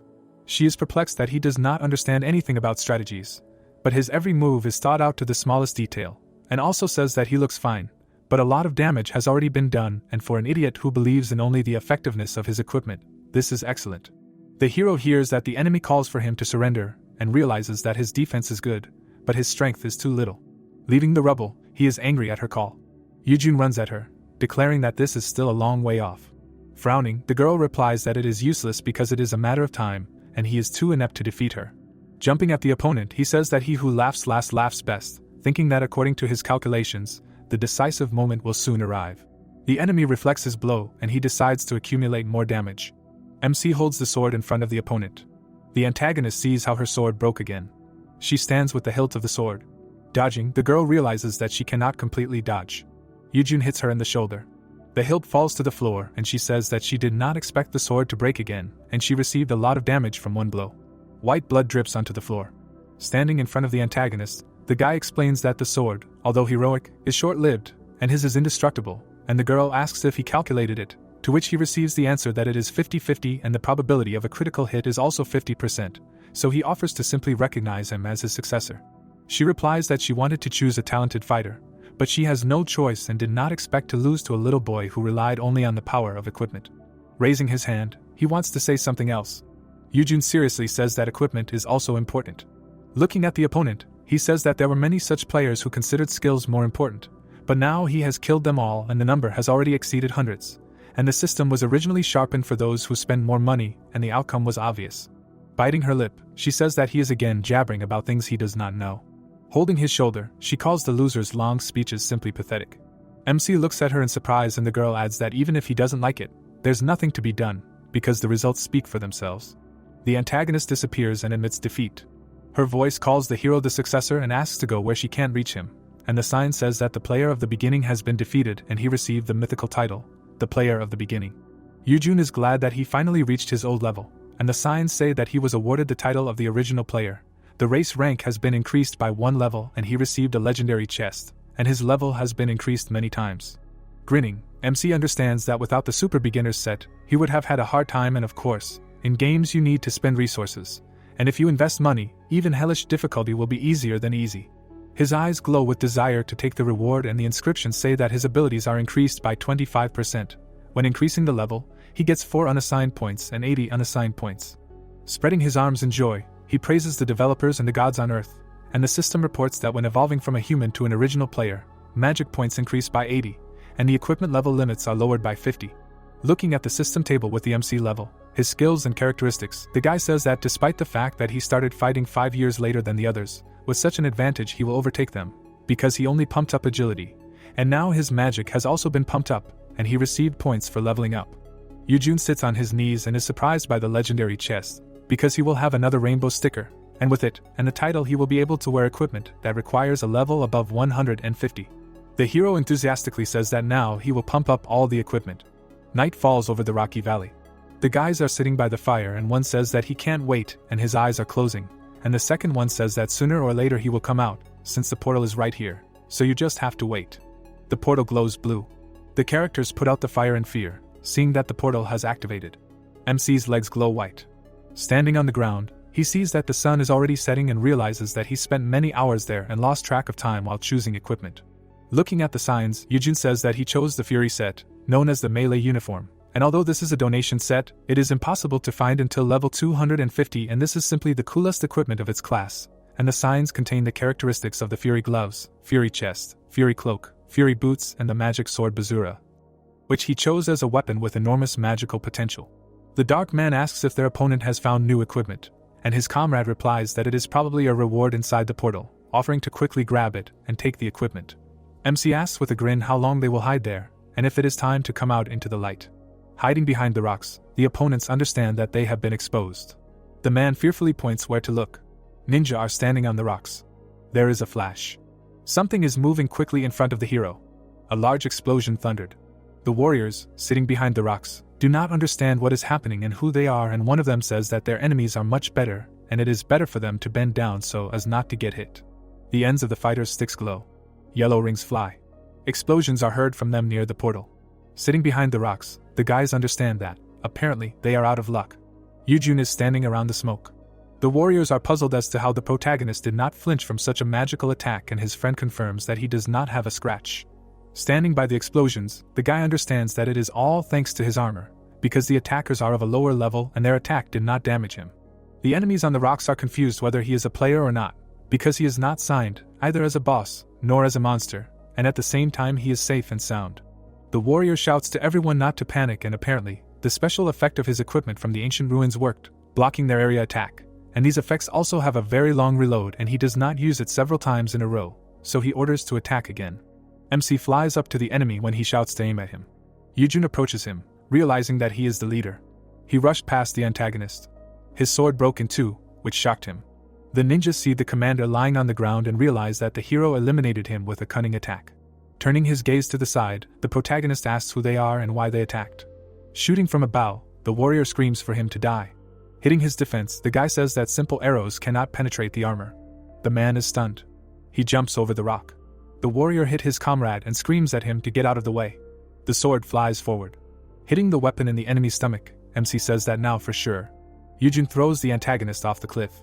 Standing behind the guy, the enemy asks where he came from, calling him a monster. A blue explosion sounded in front of the hero. Turning away, the protagonist shares that even with a fury set, the ULT is still unpleasant to endure. Looking at his enemies, MC realizes that they are long-range mages and archers. In addition, the guardian warrior and tank irritate him. The antagonist swings behind the hero, saying that he will hold Yujun back, and asks his comrades to finish him off with magic. Blue magic circles fly at the hero. They cause large explosions on the cliff. The fighter slides down, glad that attacks on a target with physical damage are best suited for one-on-one combat. Standing inside a cloud of smoke, MC apologizes, saying that for him there is no difference between long-range and short-range magic attacks. The ninja is amazed at how their enemy survived after that, and no matter how strong the equipment is, MC cannot help but have a reload. Stretching out his hand, Yujun replies that they made a big mistake. Looking at them, the protagonist explains that this is not a special effect, but simply very high defense, and makes a summoning of Perinet. The magic circle rises. A monster comes out of the circle in front of the warrior, and says that Perinet has come to the call. Ninja asks if this is the summoning beast everyone is talking about, and MC answers yes, and that means they came here for his soul. While the monster fights the antagonists, the warrior says that these ancient ruins belong to them, and they just didn't know the conditions for entry, trying to figure them out.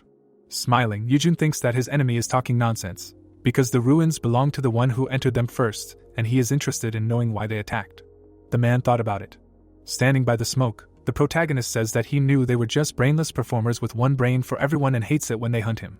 Holding the bandage, the fighter answers, as expected, that the task will be easier than ever. The hero frowns and tells him not to lie, since he is the only one who has the right to be angry now, because they attacked first. The antagonist jumps on MC. The guy breaks his sword in half. He smirks and the system reports that the original player has the right to punish the sinning players, and for killing the player, he will not be awarded karma. Looking at the other side of the cliff, Yujun is surprised that karma was automatically adjusted, and the guy running opposite shouts to the owner that MC also got out, although given his rank, this is not surprising. The warriors sitting behind the cliff decide to go get a drink in honor of surviving this day. Seeing the mysterious waterfall field, MC understands that the hidden boss of the 9th floor is here. Water flows into the pond and Perinet knows that it must be hidden, but there is not a single sign of even monsters nearby, to which the hero replies that this is the essence of the riddle of the floor, since his boss is a master of water control and he becomes invisible, merging with it. Looking at the guy, the monster asks what they will do and whether it is necessary to dry up all the water, to which MC tells him not to worry and it is better to act smart than to push ahead. He kicks his companion, explaining that they only need bait. Perinet flies off the cliff. An eye flashes. A large fish has grabbed the monster. Yujun watches with a malicious smile as the fish bites. The explosion sends rocks flying. The hero cuts the fish in half and it spits out Perinet. The boy falls into the water. While in the water, the protagonist sees the system announce that the level has increased and he has defeated Basilisk in one hit, and he has also received the title of Great Attack Power. He smiles after receiving a chest with a legendary item from the system, because the reward is much better than he expected. The boss of the 9th floor, Basilisk, is usually defeated by a team, like the troll of the 5th floor, but their difference is that Basilisk operates on the surface, not in the dungeon, so it can be defeated alone. Standing in the water, Yujin sees the system reporting that for defeating the boss with one hit, he received a legendary title of Great Attack Power, and he says that he hasn't even reached the 10th yet, because legendary titles are much more important than legendary items. Looking at Perinet, MC understands that the effects of titles are cumulative, and by collecting them one by one, he will reach his previous strength. Seeing the floating clouds, he decides to go to the next floor. The mountains rise above the clouds and the table reports the 10th floor. Walking through the forest, the guy remembers that this floor also has a dungeon with great rewards inside, so he will find it first, and unlike the 9th floor, which is mostly for beginners, the entrance here is only available to high-level players, which makes the location more dangerous. Introducing warriors, he thinks that here you can die from a simple blow to the head with a stone, if a high-level player drops it on him, and although the hero has very powerful equipment, but if he runs into the same enemies as yesterday, he will not be well. In front of MC, an apple glows brightly, and when he decides to cover his tracks, the banner says that this is an apple of invisibility, allowing him to hide for 30 minutes. The protagonist bites the apple, saying that he kept it specifically to protect himself from attacks by assassins, but he has no choice, and in order to avoid tracking, the guy decides to remove Perinet and call it when needed. Jumping from his place, Yujun goes forward after the system tells him that he ate the apple of invisibility. The hero flies past the trees. MC rushes forward and hopes that the hidden dungeon is well hidden, and if there is a crowd of people there, it will be revealed. Clouds float above the forest. Sitting by a tree, he reports what he found. Approaching the dungeon, Yujun calls it the Sitomen mine and thinks that there is a passage hidden inside the mine, because it looks the same as then. The guy turned around in amazement and calls someone dirty degenerates. 2 elves come out of the cave, and when the hero does not understand where they are from, and the elves think that these dark ones again want to grab something that does not belong to them and tell MC to watch his language, because the dark elves have ears everywhere. Eavesdropping on them behind a tree, Yujun overhears their conversations as they consider what to do, because if their enemies become stronger, the elves will not be able to cope with them, and another partner suggests giving battle. A little saddened, MC hears them arguing about the dark elves. Although the dark and light elves had good relations, and since they are part of an interracial alliance, conflicts must be avoided, and the hero decides that he can slip between these 2 elves. A squad of elves comes out, and he is disappointed that there are more of them. Thinking behind a bush, the protagonist remembers that the effect of the apple has almost passed. Searching the system for the necessary information, the guy decides to find a way to quietly enter the mine and look in the inventory for a solution. He watches carefully and thinks about what he should feed the elves. The signs show an inspiring pear and an Yggdrasil seed, and the hero eats them because the elves are one with nature, and the sign says that he ate it, strengthening his unity with nature. There is bright smoke around the tree, and now he eats the Yggdrasil seed because it is the most valuable treasure for the elves, and its existence leads to the prosperity and strengthening of the elven race and solves their current problem with offspring. Holding the fruit in his hands, MC explains that this seed is an extremely rare thing because it is a VIP 20 item, available only to those who have donated more than 30 million won into the game, and he is a little sorry to use it, but he still has 6 more. The guy smells something and does not understand what it is. The elf girls, smelling a human, shout for whoever is here to show themselves. Raising his hand, Yujun replies that he is leaving. Rising with his hands raised, he asks them not to shoot because he has a Yggdrasil seed and would like to talk to them and make a deal. The girl is shocked by his statement, and does not believe that he is holding a Yggdrasil seed in his hand. The hero smiles, realizing that since he has attracted their attention, This is already a good start, and confirms that this is it. The heroine says that judging by the smell, MC is not lying, and her friend asks if she is sure that it is real. Yujun tries to calmly begin to make a deal. The girls do not let him finish and run, shouting that this cannot be, because their race has suffered a lot, trusting people like him. The guy calmly holds the seed, realizing that the eternal conflicts between elves and humans cannot be settled with a simple seed. The main elf goes and asks to let her check. The girl is shocked by the appearance of Madame Yodri. She asks to let her look at the seed. The protagonist holds out the fruit, realizing that Yodri is the head elf, and if she understands these matters, she will immediately understand that it is not a fake. Holding his hand outstretched, he sees that the girl has closed her eyes and wonders how she is even going to understand what he is holding in his hand. Closing his mouth in surprise, Yodri replies that he clearly feels the aura of Yggdrasil, not believing that the seed is real. Squeezing the fruit, the guy thanks her for confirming, but she asks him to stop. Smiling, Yujun asks if they are now ready to negotiate, to which the madam replies negatively. The elves behind her understand that since the man brought the Yggdrasil seed, and since Madame Yodri could not be mistaken, then they can have it. She seriously agrees to talk, but asks first to clarify whether he brought the seed, so that he can bargain with them. MC frowns and replies that it is, because he knows that it is very valuable to the elven race. Madame calmly says that he is right about that, because for the elves, the Yggdrasil seed is a great treasure. Frowning, Yodri adds that they are not ready to exchange. The hero scratches his head in excitement, and asks the reason for the refusal, to which the madam replies that it is their decision, and they will not take the seed if it does not work. MC wonders how this is and if there is another reason. Among the mountains and forest, Yuju negotiates, and says that if they do not like the Yggdrasil seed, he can give something else. Standing with the warriors, Yodri says that this is not the case, since they simply have nothing to give him in return. MC enthusiastically replies that if this is the case, then he has another idea, asking him to listen. The girl became wary, interested in his idea.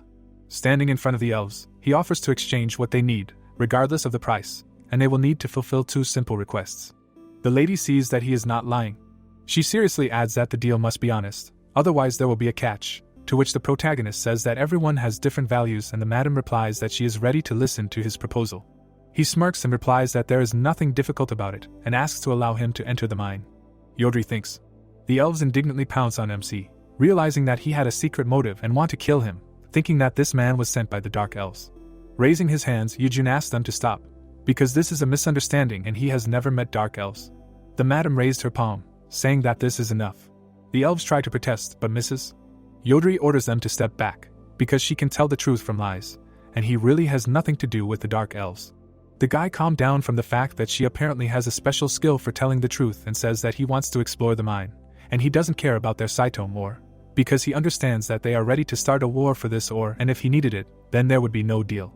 The girl tensely asks why he needed to go to the mine. Raising his finger, Yujun declares that it is a secret, and in exchange he will give them the Yggdrasil seed, and also swears that he does not wish evil to the elves, because the lady feels his sincerity. Looking at the mine, Yodri agrees to the deal, since he is not lying, and the hero says that first he wants to make sure that he will be safe, so he will give them the seed as soon as he returns from the mine. She replies that his safety is guaranteed, offering to trust each other and fulfill the terms of the deal. MC curiously asks about trust. The elves stand next to him and he asks if this is what she calls trust, thinking that since this is their nature and they act innocently, but at the same time they are very stubborn, like sheep. The elf girl looks at the guy and he decides that if everything goes wrong, he can always run away, because they are all newbies and the elves underestimate him. Looking at the mine, the protagonist decides that he can quickly deal with them, so there is no need to worry, and thinks why the mine is so confusing, because it could not have changed in a few years. Walking next to Yujun, the elf girl clarifies his name, and whether he is a player from another world. Grinning, the hero replies that he is and asks how she knew about it. Turning around, she explains that he is different from the others and besides people from another world like elves. Looking at his companions, MC confirms this, saying that people like everything beautiful, to which the girl said that he is not like the others and she likes him a little.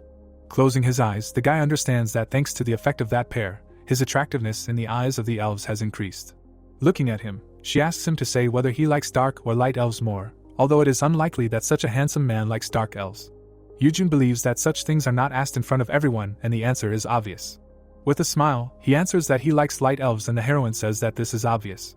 An arrow flies from afar and the light one is told not to be impudent. The girl is embarrassed.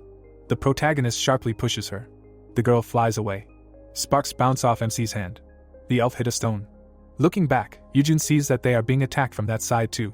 The girlfriend holds Xenia and asks if she is okay.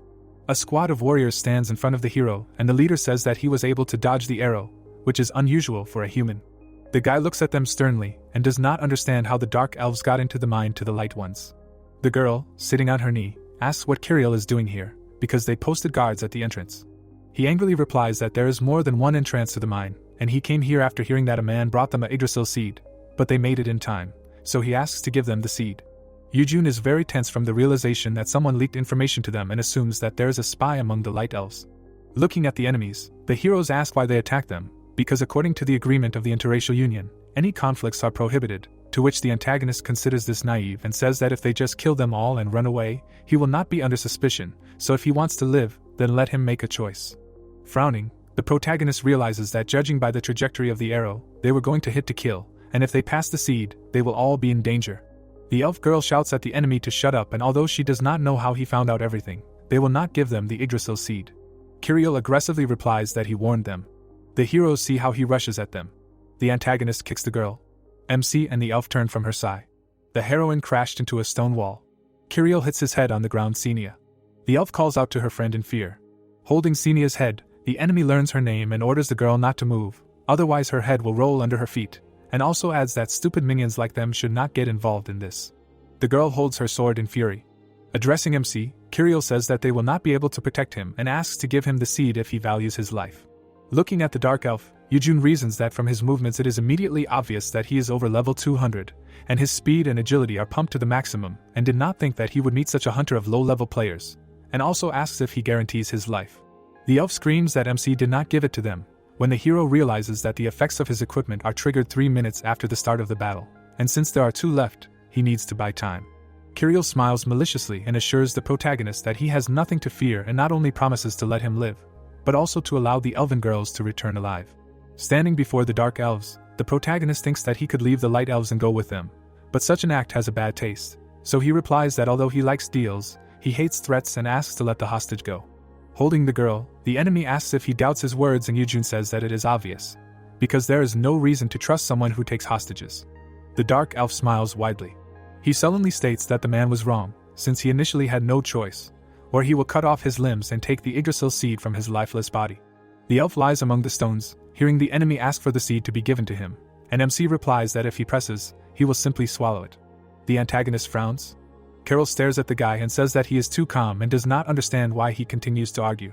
Yujun calmly replies that he is right, and since he allowed him to buy time, he has already lost, and the system reported the activation of the effects of the Fury Chest, Fury Cloak, Fury Boots, and Fury Gloves.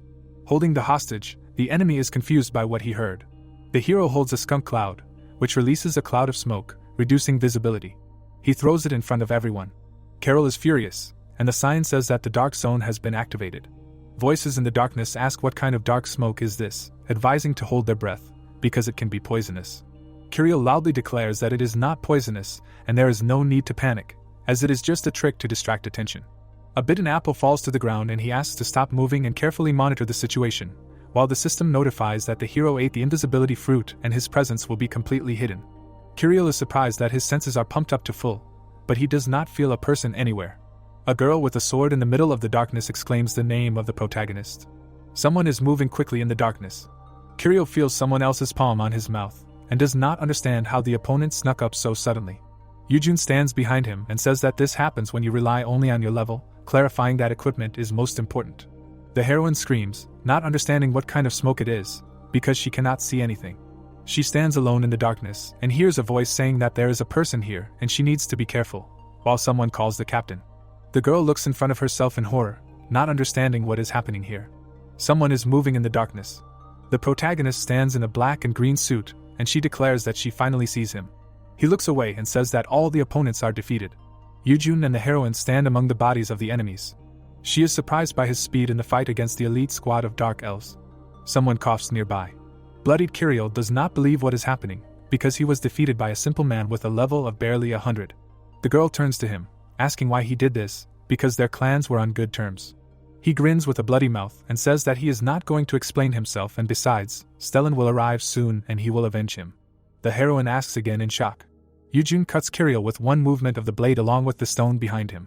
He looks at him and declares that the enemy attacked first, and now he is talking about revenge. The system notifies about a multiple increase in level. The worried heroine stands near Yujun and screams, not understanding what to do, because soon the most terrible and powerful warrior of the Dark Elves will come here and the hero will not cope with such a monster, so it is better to return to the camp. He thinks about the fact that Stellan is really very strong. A memory with the Dark Elf appeared in the picture and the protagonist says that he got stuck in the game for the first time on him, then he decided to establish good relations with them, though in order to develop a better strategy, he had to die constantly. The beaten elves are treated, sitting on the ground, while Yujun says that the plan is, the enemy will be too strong, so they will have to return to the camp and warn their own that there is a secret code in the mine, then prepare to counterattack. The heroine asks what will happen to him, to which the guy replies that if he is alone, he will be able to move unnoticed, and since he is already there, he does not want to go back right away. Yujun looks through the inventory and says that given their condition, it will be difficult to go back on foot. The three elves hold crystals, the protagonist calls them return stones. He holds out his hand and tells them to use them to return to the camp, while thinking about how they could leave as soon as possible. They exchange silent glances. The elf with blue eyes says that in their condition, they will be a burden and they need to go back and ask for reinforcements. The protagonist smiles as the girls disappear. He laughs and is happy that he is finally alone. He is shocked to see the remaining elf in front of him, who notices that Yujun is not alone after all. She says that she will accompany him on the way and that she also has a stealth skill, so he should not worry and she just wants to help until reinforcements arrive. Yujun listens, clutching her hair on her head, about how if they do run into Stellan, she will be able to buy him some time and will do everything to help. He looks at his interlocutor attentively, thinking that he just wanted to be alone, but the Dark Elves are already against him, which means that it is necessary not to spoil them at least with the light ones. The protagonist turns in the other direction and waves his hand, saying that they do not know yet when the enemy will come, so they can move on. The girl obeys him. They deftly run across the area. The events take place 10 minutes later. Someone quickly stomps their feet on the ground. Another elf with a dissatisfied face looks in front of him. He sees a dead fighter and thinks that Kirill was attacked from behind, and then finished off. He looks at the lying bodies and is sure that they were also killed from behind. The fighter sits near the dead Kirill and others, thinking that everyone died from sudden blows, being in an open area, and if they were not blind, then the enemy has the skill of stealth or invisibility. The ward reports to Stellan that they have lost the trail of the man, but have found traces of the use of return magic, because most likely they realized that there was a chase and returned. Stellan sits on the ground with an unperturbed look, stating that the traces of the man have disappeared, but he smells the elf, and they will follow him. The villain scans the lying apple and understands that it hides the presence. The villain with a serious face makes it clear that the killer has the skill of stealth and can avoid surveillance, so they need to be on guard and continue the pursuit. Events unfold in caves. The elf asks if Yujun knows the way, he says more or less. She walks behind him and points to a dead end. The guy realizes that in fact he was only playing and therefore not completely sure. In addition, the path could have changed over time. Opposite them are chests, tools, and the hero says that they have arrived. The girl looks at him and says that there is nothing here, and they have reached a dead end. The protagonist puts his hand on the ground and claims that it should be here somewhere. She leans towards him and asks what these marks are. He replies that fortunately not everything was erased and some of the signs remained. The system notifies that Yujun invites you to join the team. She looks at it in surprise and wonders why he sent it. The protagonist turns around and points to accept it quickly, because the enemy is already here. Stellan and his assistant calmly walk through the caves, looking for fighters. He scans with his eye in front of him. The villain sees Yujun and the elf, declaring that he killed his brother, to which he received an answer that Kirill attacked first. The villain, frowning, talks about the only goal, which is the seed of Yggdrasil, after which he asks why the protagonist interferes with their clan, while Stellan thinks about the fact that a simple person with a level of over 100 was able to kill everyone who was already well over 200. Yujun with a grin declares that he made a deal with the Light Elves, not understanding what else can be explained in this situation. Stellan gets angry and says that he is right, because there is no point in talking to an enemy who should not hope for a quick death. The protagonist smirks and claims that even if he dies, there is no guarantee to take the Yggdrasil seed. He shows the scroll, assuring that it actually exists. The dialogue box says that it is a target scroll, the effect of which is to be able to take an item of choice after killing the enemy.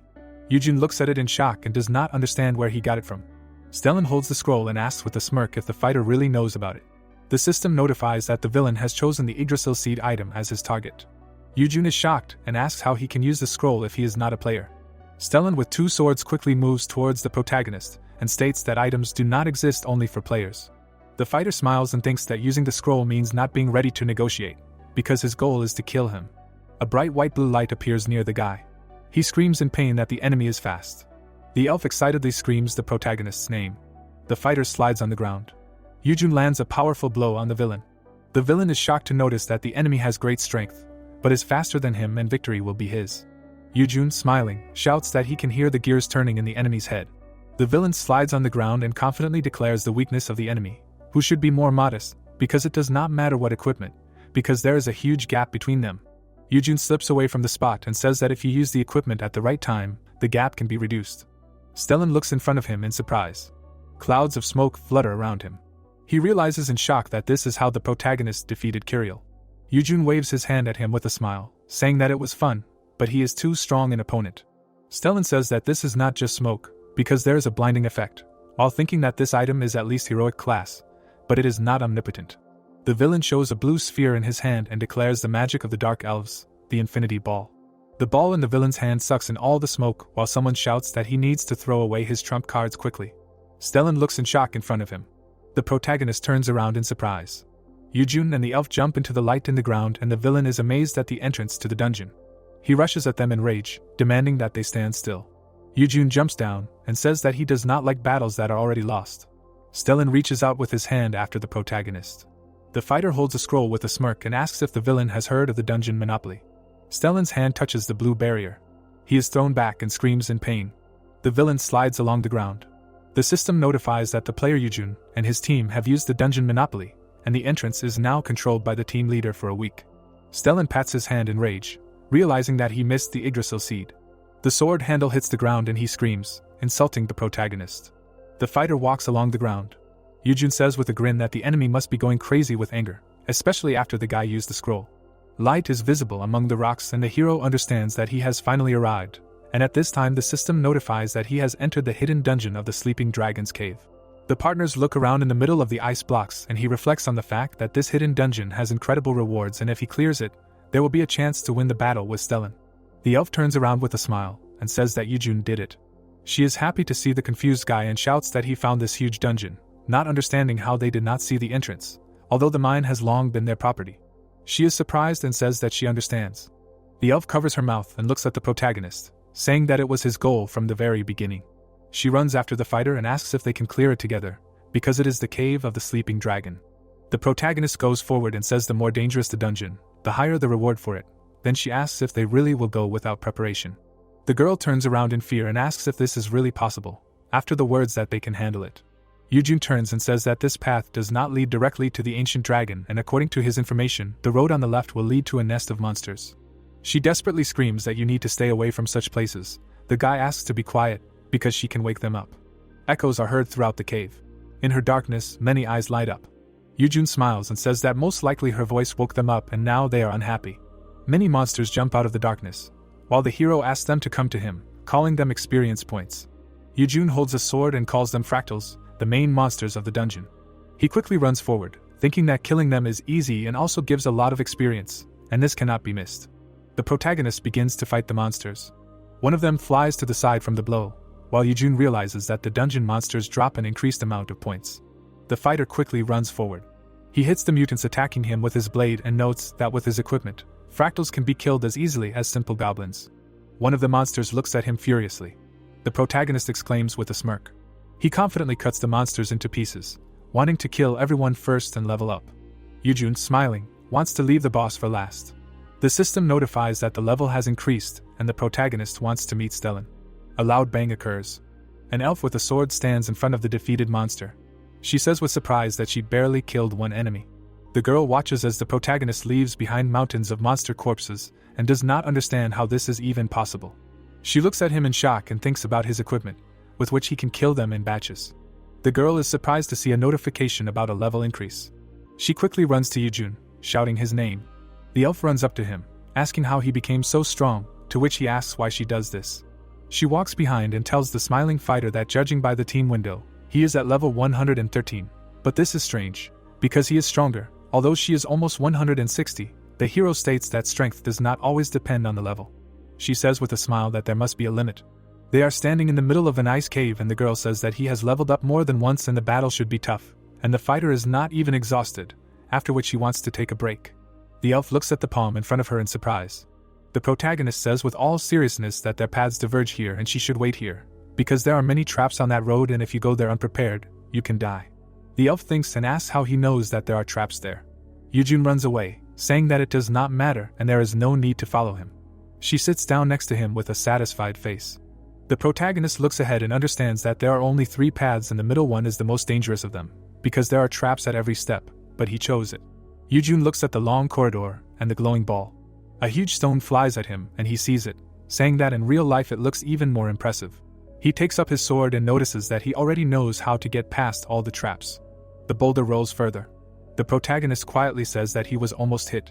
He sits in a recess in the wall and states that he remembered about it. He turns around intently, assuming that the improved memory is a consequence of the fact that he has become a superhuman player, and that logs will most likely be next. The tree rolls towards him. She deftly dodges, thinking about how images of passing the stage immediately pop up in her head. He jumps, remembering that he needs to dodge, then jump. The hero spreads his arms with pleasure, stating that it was easy. He moves on. Yujun looks around for a brick. He exclaims in surprise. The hero sees a secret place in the wall. He presses on it with his fist. Yujun asks him to open up with a smile. In his hands is a case with a ring. The system explains that this is a legendary class luck ring, and when absorbed, it increases luck. Yujun holds it in his hand and thinks about eating it, because people have gold teeth and the effect is eternal. He puts the ring on his tongue. He clenches his fists, trying to swallow. The protagonist begins to cough, stating that he almost choked. The system notifies about a significant increase in luck. He sees the message and calls it great, because if luck is at its maximum, you can use a certain item. The protagonist holds a golden ball in his hand with a smile, stating that it is an elixir found during difficult training. It shines brightly in his hands and the system explains that it is a maturity potion, which adds an additional random skill when absorbed. Yujun swallows it. The system notifies that an additional skill of a B-class sword master has been obtained. He looks at this in surprise, mentally asking again. His eyes light up and he happily realizes that he has received a combat passive skill. The picture says Sword Master B and the fighter calls it one of the coolest skills. He clenches his fist and says that his level is a bit low. In the frame, there is a huge red dragon and the hero wants to get a reward for defeating the dungeon boss. In the picture, the main character is waving a sword, wanting to use it to level up his skill. Yujun smirks and says that since the ring was the same, the reward for the boss has not changed. Someone sneezes. The elf obediently sits on the ice. He looks at the character who came in surprise. She looks at the walking main character in delight and shouts that she knew he would be back soon. The girl with a displeased face says that he left her here and this means that she is a burden, not an assistant. He answers negatively. Surprised, Yujun hears that she never had time to thank him. She twirls her hair with her finger and says that thanks to him, her friends survived and he saved them from the Dark Elves, adding that the more she thinks about it, the more she realizes that they were all wrong about him and essentially raised their level with his help. The protagonist confidently turns around, declaring that there is nothing terrible in this, while thinking that the girl does not build illusions and he took her with him because she would not have survived there. But at the same time Yujun did not imagine how useless she is. The elf at this time asks to contact her if he needs help. He looks at her with interest, realizing that increasing the friendliness of other races is a difficult task and it would be nice to gather points together and make an ally. Then the fighter offers her to exchange contacts. She happily agrees. The protagonist asks if they are going to the boss. The elf replies that it is better for her to stay here so as not to get underfoot. They go forward because Yujun said that he will cope quickly and will not have to go back. The girl calls him brave. The fighter with a puzzled look thinks about the fact that he wanted to eat fruits before the fight. But now he no longer needs them, because with the help of a new skill he will cope with the damage. The main character sees a cave and says that there is an ancient dragon boss here. They see a sleeping red monster, and the elf calls him big. Yujun is slightly worried. The guy hears from the elf and offer to become bait, to which he asks not to worry, because he has tactics and therefore she needs to wait and watch, while internally encouraging herself. The eyes of the red dragon are closed. He opens them sharply, feeling the smell of a person. He sees the heroes walking. The guy asks to hide and not stick his head out. The monster asks who dared to enter his shelter. The huge dragon looks at him, calling him an impudent person. Yujun confidently takes out his sword. The monster is surprised by this trick. He opens his mouth, noticing the bravery of the enemy. Yujun drinks the liquid, noticing sparks from his mouth, calling it a sign of an imminent attack and the need to drink a stamina potion without the essence of fire. The dragon opens his mouth wide and pours out fire. Tongues of flame beat towards the protagonist. The elf says in horror that she is hot even from afar. Yujun stands in front of the monster and takes the entire blow on himself. He understands with a grin that with such heat, just one potion is enough. The hero raises his sword, noticing that the flow is weakening, and he rushed into the center of the flame to find a weak spot and he sees it. The red dragon stops the flame attack, breathing out smoke. The fighter bounces off the ground. He rushes towards the huge monster. The dragon is shocked to realize that the enemy withstood his flames. not even turning into ashes. The protagonist cuts it with a sword, thinking that the scales are a weak point when cooling the throat. He sees it in the dragon's mouth, calling it a reverse scale. Everything around is in smoke. The dragon lies down and says that the hero attacked the reverse scale and destroyed its magic, and for touching the dragon's reverse scale, one must pay a high price.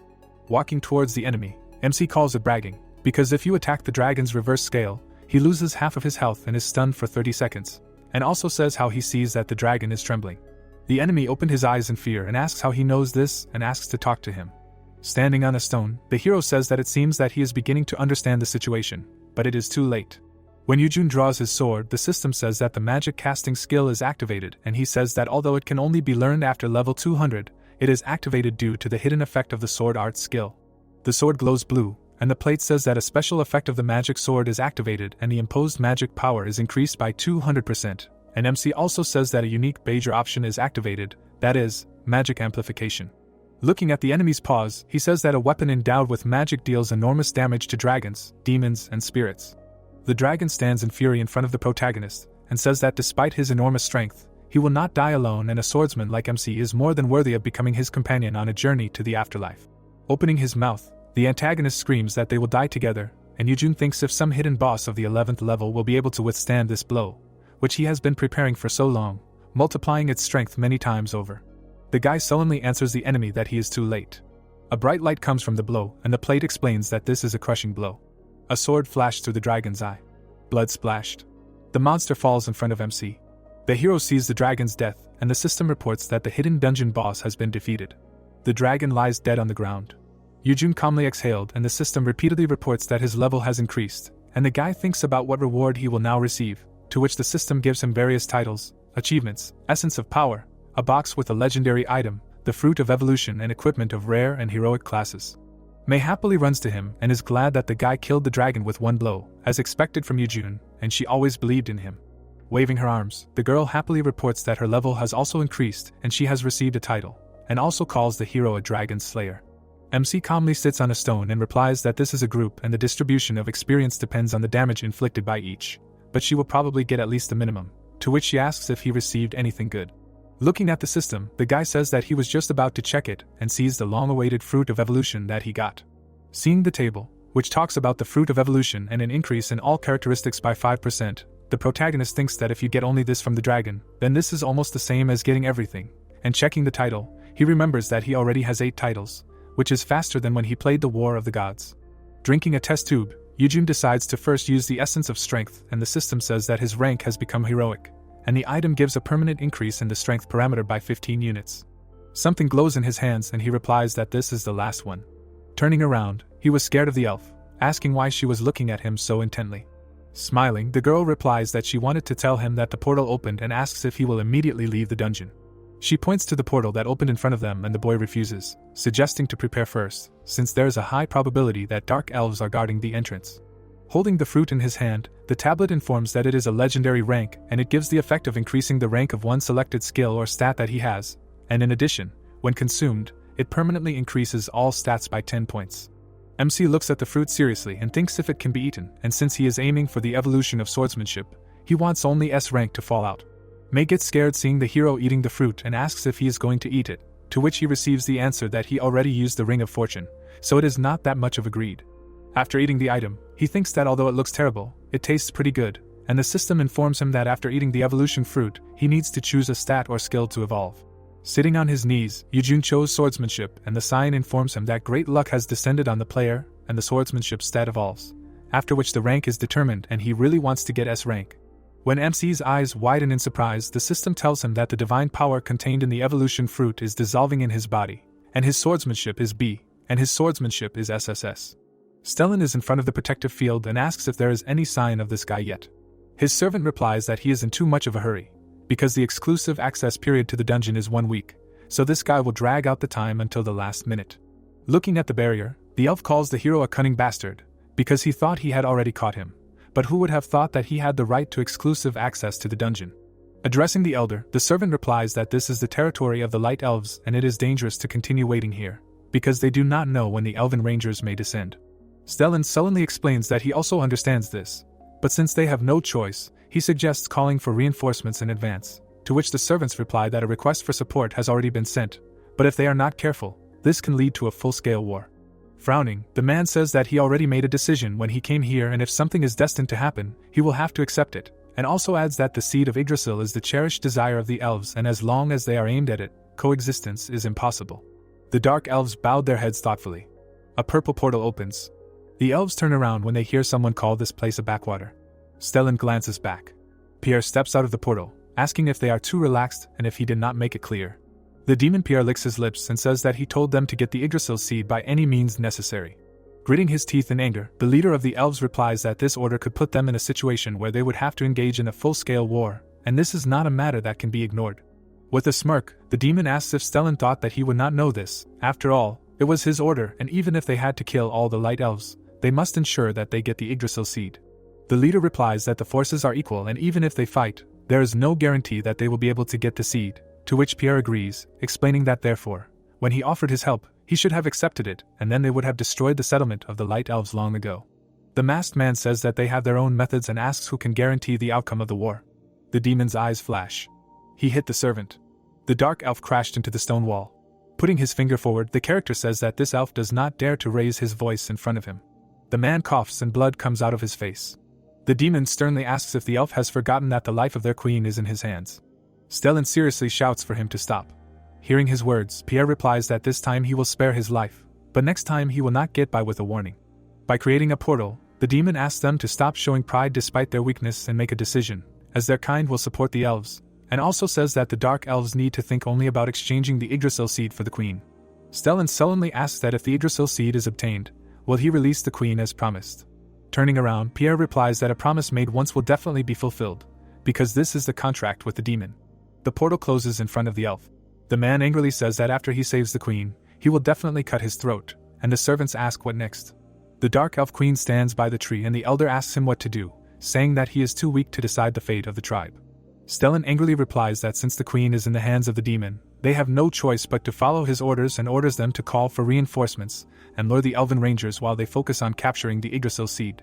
Listening to his order, he also adds that they should not lose heart, as this humiliation will only last until they free the queen and then the final battle with the demons awaits them. Clenching his fist, the elder tells the demon to just wait.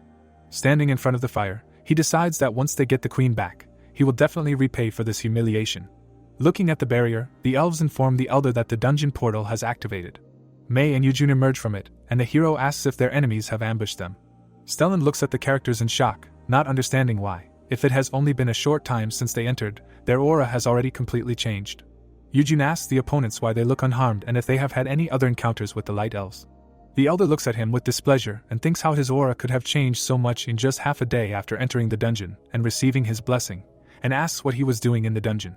Smirking, MC replies that such information is expensive and one cannot try to get valuable information for free. The character thought about it. Stellan menacingly calls the guy impudent and threatens that he will soon beg with tears in his eyes for him to spare him. Holding a glowing sword, the antagonist is worried about its aura. But in any case, his enemy is below level 200 and luckily, he only came out after half a day, so the effect of the targeting scroll is still in effect, so killing this person will return the seed and then everything will be over. Eugene asks Mei to move away, and she tells him to be careful. Stellan's run caused the stone floor to break. He rushes towards MC. Running around the hero, the elder tells him to try to catch up with him. The protagonist does not see his enemy, and the elf reports that he has disappeared from sight. Mei shouts for her comrade to be careful, because when the enemy moves using stealth, it is impossible to follow him with your eyes. Stellan runs and thinks that it seems like he is wasting his time on a low-level enemy, but he will do his best to kill him. He jumps away from the stone and asks if whatever the guy found in the dungeon will be able to keep up with this speed. The man bounces off another boulder. He rushes around the hero. Eugene smiles, realizing that this is a speed that is impossible to follow with the eyes, and even in the game it was difficult. Swinging the weapon, MC decides to show him the power of wielding the SSS sword. Stellan glances to the side, mocking him, thinking that in any case, the moment the guy sees him will be his last. The protagonist's sword glows blue and he decides to finish off the enemy with one blow. The hero turns around. The elder jumps on him from above. Eugene reflects the enemy's attack. Mei is amazed that her friend stopped the blow. Stellan's servant does not understand how MC figured out the elder's movements. The antagonist is furious and does not understand how he was able to catch up with his speed. The guy replies that it is because of his attack from behind after moving quickly, and his attack patterns are well known to him. The enemy screams that in this case, He can only be suppressed by force, and he will cut him in half along with the sword. Stellan points his sword at the hero's sword and says that only other sword energy can block the sword energy. He adds that those below level 200 definitely won't be able to stop it. The elder is confused that his sword, enhanced with energy, is ineffective. Sparks fly towards the hero's face. Yujun throws the antagonist back and apologizes for not wanting to fight by his rules. The enemy's face is angry with pain. MC swings his sword at the opponents and says that the situation has changed and let him take the hit. Everything shakes from the impact. The opponent's swords are pressed against each other, and the protagonist doesn't understand how someone below level 200 can use sword energy. Stellan furiously shouts that his opponent received the weapon skill in the dungeon. Standing in front of the antagonist, Yujun replies that he is right. The elder watches in panic as his sword is cut. The warrior rushes to the rescue, deciding to help the elder. The elf screams MC's name. He turns back. Stellan flies back from the blow. The fighters rush at the protagonist, wanting him to die. The man screams that they are no match for him and orders them to retreat. The protagonist swings his sword. Blows are heard. The warriors fly into the wall. Angrily looking at what the hero has done, the elder believes that counterattacking with the butt of the sword is an incredible level of swordsmanship. Seeing MC's face, he judges that judging by the powerful sword energy that his blade cannot withstand, he must have at least mastered a skill of rank S or higher, and against such a skill, he will not be able to withstand even if he fights at full strength. The sword's hilt falls to the ground. Raising his hands, the antagonist surrenders and admits his defeat, which surprises the hero. The assistants shout that giving up is not an option, because losing to a human is a shame. Stellan angrily replies that he has had enough, and reports that Yujun just spared them during the counterattack. The Dark Elves lower their heads sadly. The Elder, standing in front of MC, declares that they will not attack them anymore and let him be the only one he kills. The protagonist thinks that they can come to an agreement, so he struck with the blunt side of the sword and everything really worked out well, and admitting defeat immediately after giving up possession of the sword shows his noble character. Stellan stands with his head bowed, and the guy thinks that although the first attack was outrageous, but killing him is not worth it, since it can damage the situation, especially since the Dark Elves have high authority in the union of races, and if possible, it is better not to bring things to hostility. Yujun asks Mei what she thinks about their desire to surrender, and the girl replies that she does not care and let him do as he sees fit. Looking at the elf, MC replies that he will not put forward any conditions, but he must apologize properly to the Light Elves, to which Stellan agrees. Yujun stands next to Mei and asks the Elder what is the reason for the feud with the Light Elves and why they need the seed of the World Tree, and if the Elder of the Dark Elves acted, then what is a good reason for this? Stellan fell to his knees. Leaning towards the ground, the character asks the hero, although he is ashamed, to give the seed, and in exchange promises to give him everything that their tribe owns, which greatly angers the protagonist. Looking intently, Yujun thinks that it is illogical to first attack fiercely, and then beg when the plan failed, and apparently he is truly in despair. He decides to first listen to Stellan's explanation, and he is also interested in how the story is developing after 5 years, and maybe a quest will appear. The guy looks closely and asks why he needs the seed of the World Tree so badly. The Elder silently closed his eyes. MC's gaze was attracted by the message about a new message from Mr. Stellan. The protagonist is shocked by the message, where he learned that their queen was taken hostage by demons. The guy tries to ask a question, but after interrupting him, Stellan explains that this topic is delicate and he would prefer to exchange opinions through messages, rather than in conversation. The protagonist holds his head, after asking if the location of the queen and demons is known, to which the elf replied that the queen is locked in her chambers, and this creature is guarding her. Looking at Stellan, Yujun believes that even influential Dark Elves were powerless against demons, and he wrote that the demons promised to free the queen if they were brought the seed of the World Tree, so in order to save her, he has to resort to extreme measures. The protagonist believes that demons should not appear at such low levels, but this may be a good opportunity if he can defeat the demons at this level and get a significant achievement. Sunny Day in Yodri is surprised. She sees the seed of the World Tree in the hero's hand. The elves are very happy about the seed, and the guy thinks that since they are so happy because of one seed, he will not say for now that he has 6 more left. Yujun selects tasks from the system, since the business with the Light Elves is finished for this one, and decides to prepare for the next one. Watching carefully, MC decides to put on the sacred robe this time, an item that disrupts the balance of effects, which makes even experienced players' eyes pop out of their heads, and the system gives its characteristics and describes that all attacks on enemies with dark energy deal an additional 250% fixed damage. The robe shines on the guy, and he understands that although the level limit is high, he can put it on right now using the rainbow sticker that he received as a reward, and there are also many items that he would like to put on, but he needs the additional 250% damage against dark energy from the sacred robe. Looking ahead, he explains that it is because all demons without exception possess dark energy. The lady smiles and calls the hero, apologizing for leaving her guest unattended, offering to go to the village together, as she wants to throw a big party in honor of the return of the World Tree. He scratches the back of his head and thanks the girl for the offer, saying that he has an urgent matter, which surprises her.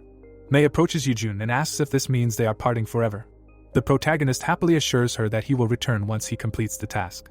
Yodri thoughtfully says that now that she thinks about it, thanks to Yujun's help, Mei and the other children are still alive. Standing among her elves, she adds that all she did was let them into the mine, and now they owe them their lives and the World Tree Seed. The girls apologize for their incompetence, and MC realizes that the increase in intimacy has paid off, as they now look forward to showering him with gifts. Yodri asks how about if they consider themselves indebted to him, and they will be a force for Yujun to come to his aid whenever he needs it. The hero politely asks them for one favor, since they brought it up.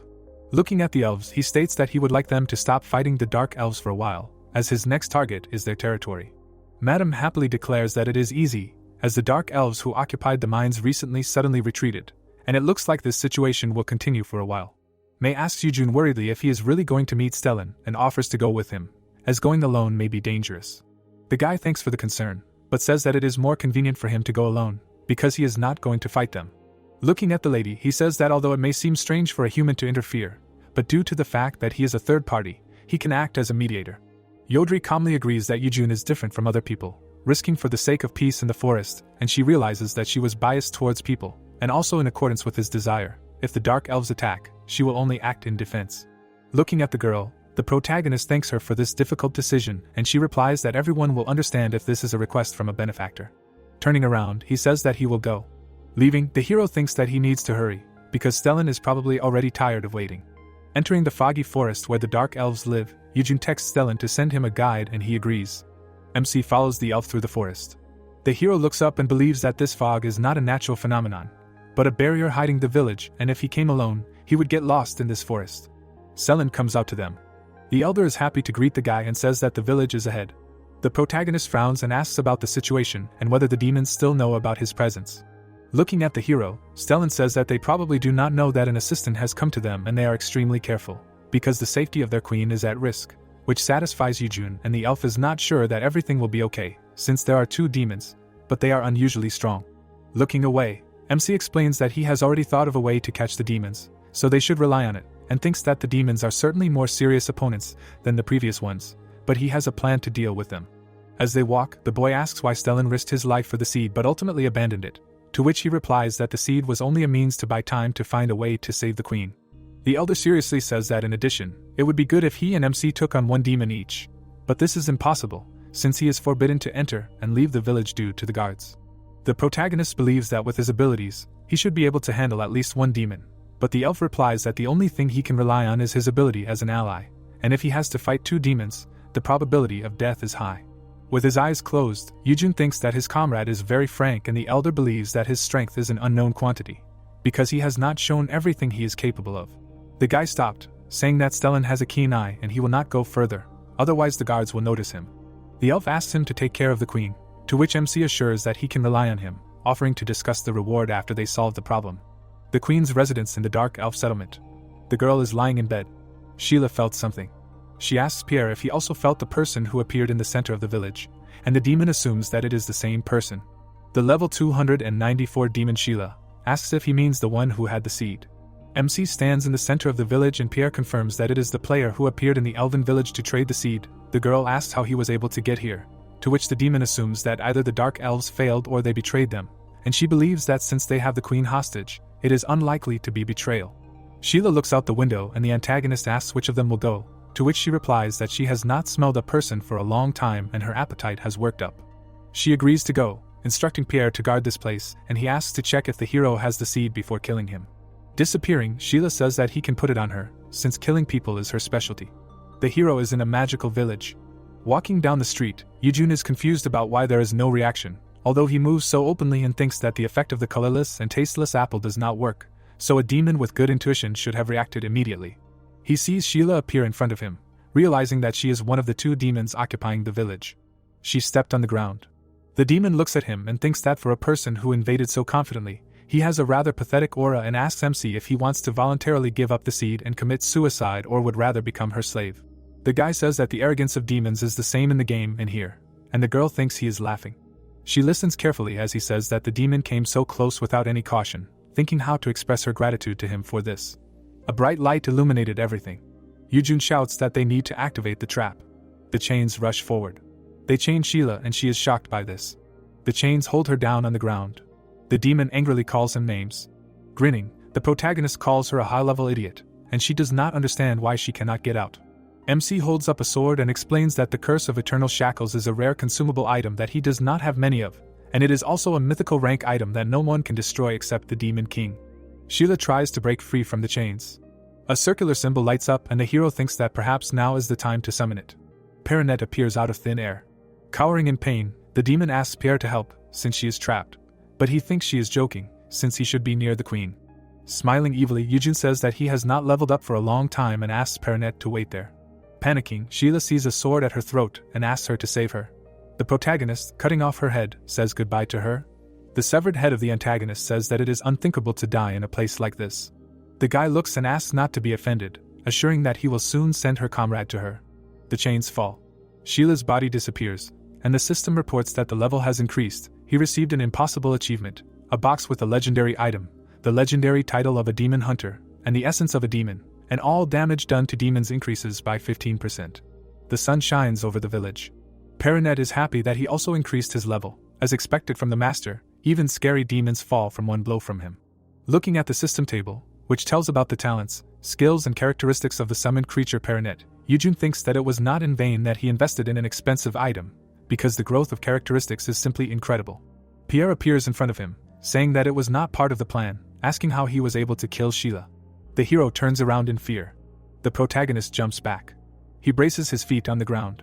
MC wonders how the demon appeared without a sound and assumes that he is the one in charge, answering that she died easily from one blow of the sword. Pierre thinks about it and says that he will ask again. Shining his red eyes at the guy, he asks how he killed Sheila. The hero is surprised by his terrifying bloodlust.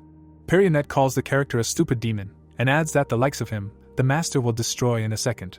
The skeleton runs forward, shouting that he will be destroyed by the first servant of the master, and to prepare.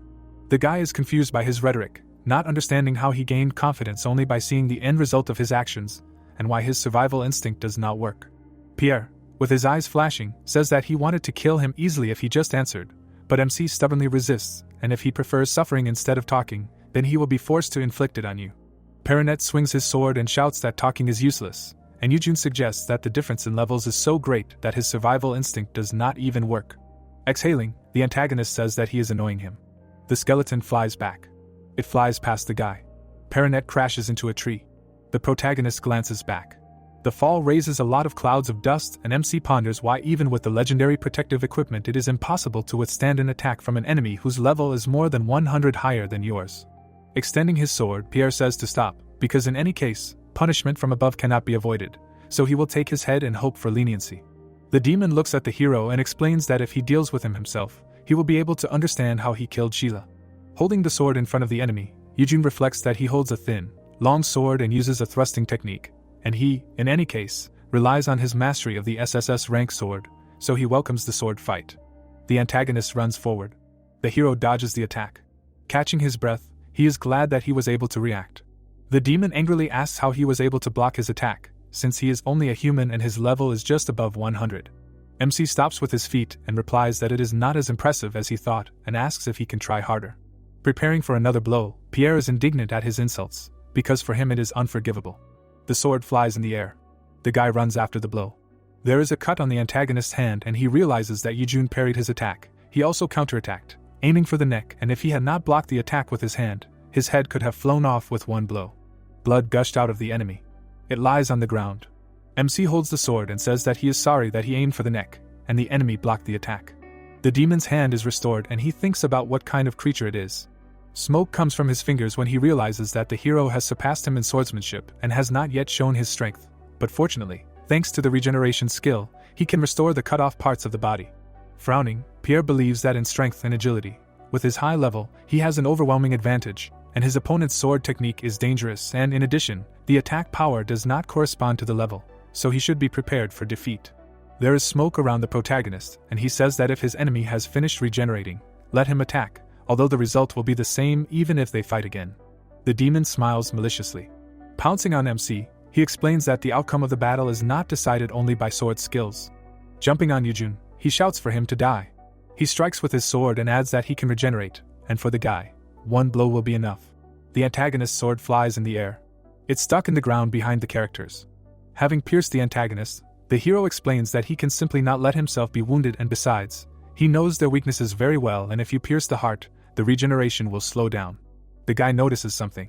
Bloody Pierre remembers how he said that the outcome of the battle is not decided only by sword skills.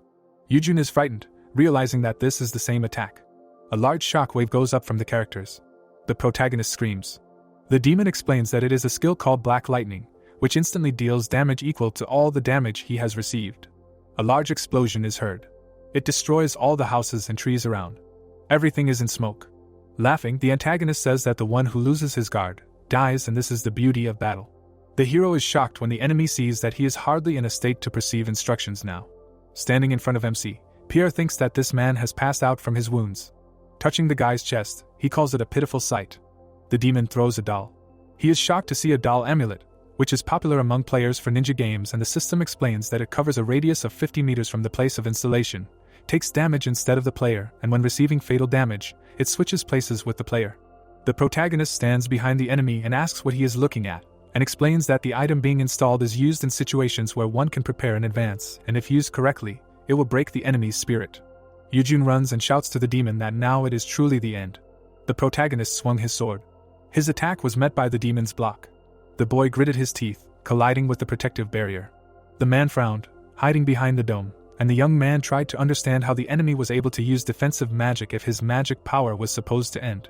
A bright flash appeared. Yujun jumped back and slowed down. He frowned, realizing that if the same attack as before followed again, it would be dangerous, so he needed to deal with him before he restored his magic power. The brunette froze with his sword in his hands when he was shouted to stop. A crowd of elves approached the opponents. The hero looked at them and guessed that Stellan had fulfilled his mission and freed his relatives. The elder stood next to the dark-haired woman and extended his hand with mana. Yujun frowned and clarified whether the protective barrier around the demon was his doing. Pierre chuckled and asked if the elf had enough strength to cope with the consequences of hitting the demon in the back. Stellan only grimaced in response. The protagonist looked at him, noticing that some unforeseen situation had arisen, and asked why he had stopped the fight if his role was to save the queen, and the young man to deal with the demon. The woman frowned and said that it was impossible to kill this demon. Pierre adjusted his tie when the queen explained that her life was tied to the life of the enemy. The elder frowned and added that the brunette had another curse that was activated when she woke up. One of the elves made a hand gesture and exclaimed that the queen was not safe. The guy grinned and thought that this was bad, because his partner did not tell him everything. Pierre grinned and asked what the man would do now, because he still had not lost. The man put his hands in his pockets and ordered the elves to grab the boy if they valued the queen's life. Stellan gritted his teeth in shock. The demon laughed and exclaimed that this look was about to make his only remaining heart stop.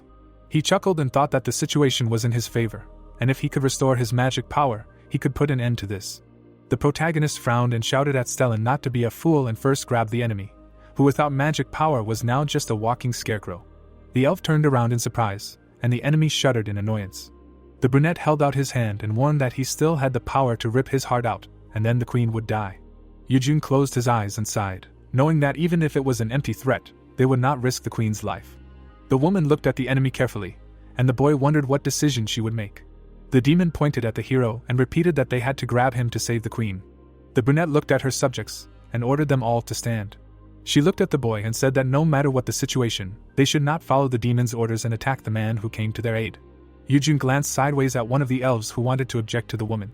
Pierre grinned and exclaimed that the queen could not make the right decisions because her life was in danger, and in such a situation, those around her should act, and since they were ready to destroy the light ones, then it would not be difficult to remove one person. The woman looked indignantly at Stellan and asked how he came up with the idea of a war with the light elves, and he bowed and explained that he was confused.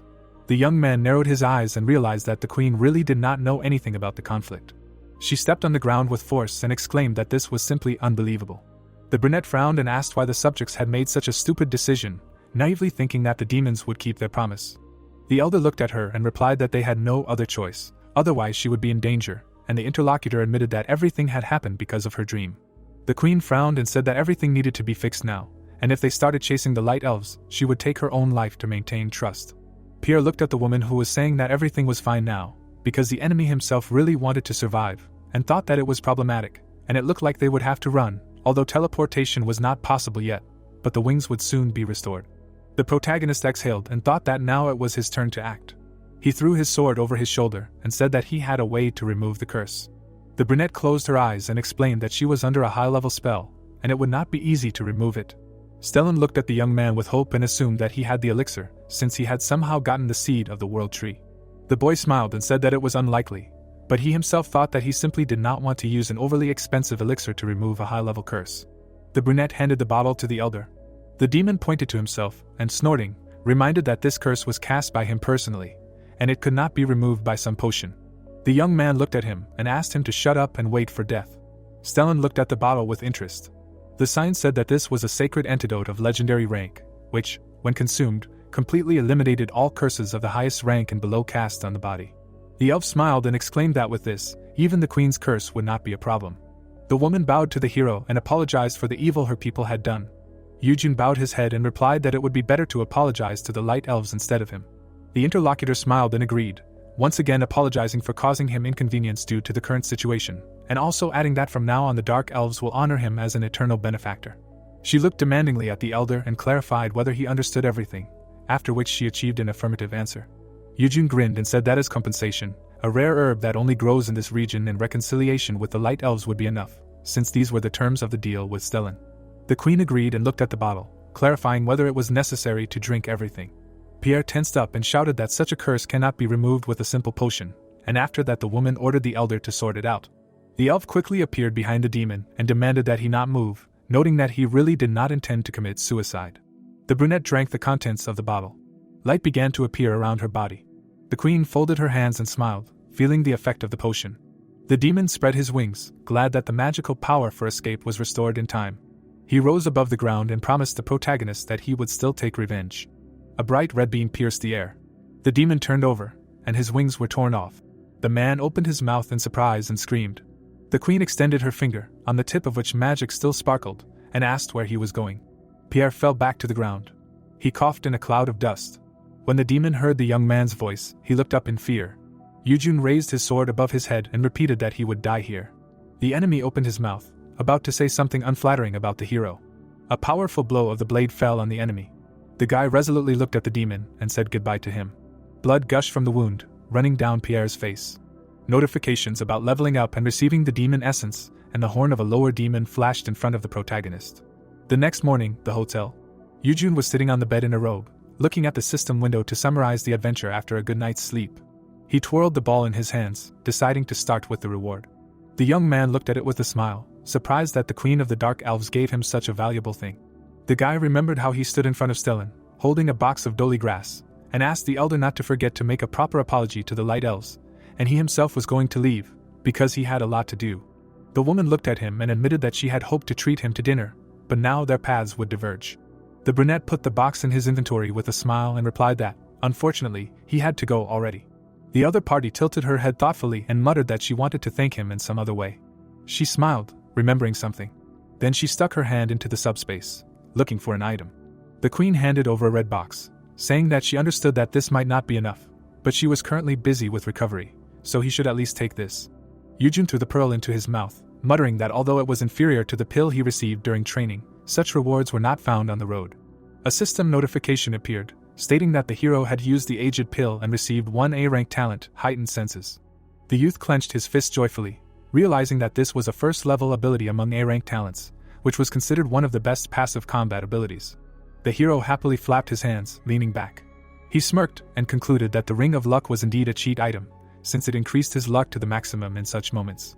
The guy remembered Yodri and the Dark Elf Queen and thought that he had not only received items, but also raised his reputation with both sides to the maximum, although it was usually difficult to maintain good relations with both of them, since improving relations with one side usually worsens them with the other. He remembered the demon's powerful attack, admitting that the battle was a little dangerous. If he had not insured himself with an item, he could have died. The young man looked down and muttered that if he could use all the items in his inventory, he would practically become invincible. He poked at the screen, deciding to tidy up his items. The guy's eyes widened, wondering if he really needed to click on the inventory manually, because now it was completely different from during the game. The hero rubbed his chin and thought that it was enough to just think about it when opening the inventory. An inventory appeared in front of him when he mentally summoned it. Then the consumables window opened. Supreme potions and antidotes appeared on request. Yujun grinned, happy that he could control it mentally. He moved his hand, finding that equipment could also be instantly put on, taken off and changed, and since a fully filled inventory was his main weapon, he needed to use it correctly, which would require practice. The brunette looked at the system window with interest. A royal blue herb dolly appeared on the blanket in front of him, a secret item that could only be obtained in the game by raising friendship with the dark elves to the maximum. The guy grinned and noted that this was the best result in this task. Then he squeezed the stone of omnipotence in his hand, which was gathering dust in the corner of the inventory. The young man applied the plant to the item, which upon contact became an extremely valuable and rare item. The hero looked at the shining things and answered affirmatively to the system's question of whether he wanted to activate the omnipotent stone. The glow lit up the room as the boy chose to use the dolly herb as a catalyst. Yujun rubbed his eyes after the flash. The omnipotent stone in his hand was shining, having received a mythical rank, and now when absorbed by a weapon, depending on its characteristics, it would add various additional effects, and the crystal could be extracted again. The young man took out his sword, deciding to combine it with a strengthened item, although it would be good to use a level 500 weapon, but for now he had to be content with what he had. He leaned the omnipotent stone, which was a secret only for experienced players, against the blade and wondered if anyone who started before him had discovered this property. The hero smiled and put his hands out and chose from the system to use the omnipotent stone on the magic sword Bazur, and suddenly wondered if his friends were still alive. At the same time, a high-level guild's residential complex. The man approached the leader and showed him the recently infamous video of that player through a magic ball. Fire Empress Dujian slumped in her chair and asked if she was talking about the guy who had entered and exited the ancient ruins.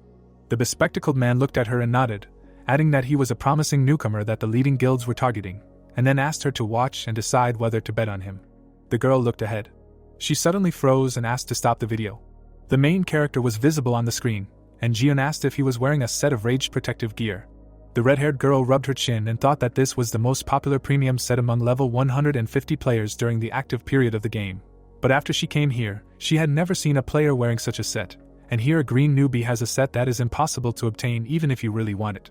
The girl looked away and wondered why a player who played War of the Gods would hang around at such low levels. The man looked at her and asked what she understood. She smiled and decided that this could not be because all the players, including her, were summoned to this world before anyone else 5 years ago, and it was unlikely that any of them had spent all these years below the 10th floor. Jiun leaned on her hand and explained that the guy's equipment was called the Fury Set, and she was surprised to see it for the first time after being summoned to this world, but it was probably a reward for the young man for completing the ancient ruins. The bespectacled man smiled and said that Yujun had already reached the 15th floor after leaving the ruins, and this was a record speed. The red-haired girl widened her eyes and asked again. She jumped up and reminded him that even some top players like her couldn't do it.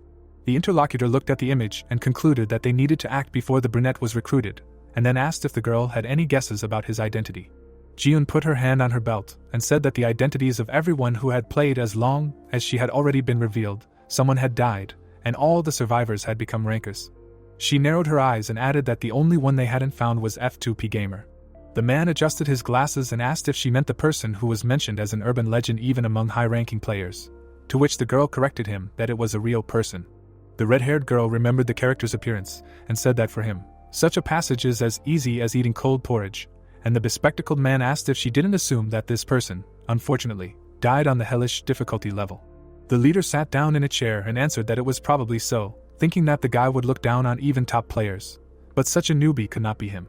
Jiun, whose nickname was Hot Pink Rabbit, smirked and noted that if F2P Gamer was really alive, then the current situation became much more interesting. A roar was heard above the forest. Something sharp flashed. The protagonist lunged forward, deftly wielding a sword. The monster was cut into pieces. It opened its mouth in a dying breath, and the system notified about the successful completion of the dragonoid hunt in the wasteland, after which the level was increased. The lizard fell flat on the ground. The hero grinned and muttered that after upgrading the weapon, it was now easy to pierce even high-level monsters. He squeezed the handle and decided that now enemies below level 300 were not his opponents, so it was very lucky that the weapon received excellent characteristics.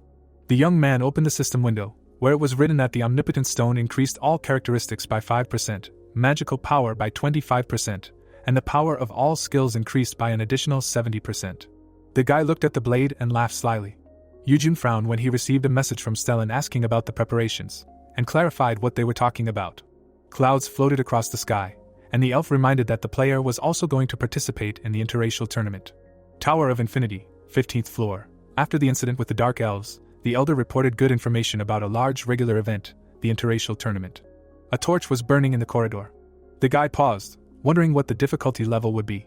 He stood in the doorway, looking at the assembled participants, and remembered that the tournament participation level was 300 and below, and the battle festival itself was held every 6 months to determine the future talents of each race, so it was an ideal event to assess his current combat strength. The brunette smiled and looked away. He noticed 3 dwarves, whom he had seen for the first time in this world after the game. In another part, orcs with incredibly huge muscles were visible. There were a lot of people, and the young man suggested that it would be better to first move to the people, since this was an interracial confrontation, and wait with them. Yujun moved forward, thinking about Stellan's words that even if you lose your life in an interracial tournament, you will not actually die, but simply fly out. That is why so many people have gathered here, because you do not need to worry about death. The young man looked around, feeling someone's gaze on him. The men glanced at him, whispering about the guy from the rumors with the incredible armor, which not only had excellent stats but also a great appearance, and it would be nice to get such an item. The participants glanced at the guy, wondering which guild the player who had recently been at the lower levels would join. The hero frowned and thought that he could even hear the whispers thanks to his heightened senses, but he did not expect that information about him would spread so widely. He crossed his arms and decided that it did not matter, although he did not like unnecessary attention. In the center, a ball was shining, and the young man thought that if he distinguished himself in the interracial tournament, then the glory would spread throughout the tower, and since the hero did not plan to lose to anyone below level 300, then fame was inevitable. A notification from the system about the imminent start of the tournament appeared above the bright crystal, as well as a request to prepare for the upcoming clash. Yujun was embraced by 2 blue rings, and he noted that the time had come. His body moved to another place. The brunette opened his eyes in surprise. He was standing outside in a familiar place. There were cars everywhere, and the guy immediately recognized the Gangnam district of Seoul. Several other players looked around, recognizing the city. Someone looked at the bus, noting that there were no people anywhere, so it seemed like an artificial space, and then asked if there was anyone here who had participated in the tournament before. Someone raised their hand. It was a man with glasses, smugly stating that he had been here. He smirked and said that this was some kind of virtual space, and the previous tournament was held in the Glacier Zone, since the arena is different every time. The protagonist looked at him thoughtfully. The guy was immediately surrounded by participants, and Yujun noted that compared to the number of people gathered in the tower, there were not that many people here, only 50 people, so the rest seemed to have already scattered. A notification appeared in front of each player, stating that the first group task was about to begin. The blue screen said that the participants had to destroy 500 Jiangshi units, after which special rewards would be given in order of achievements.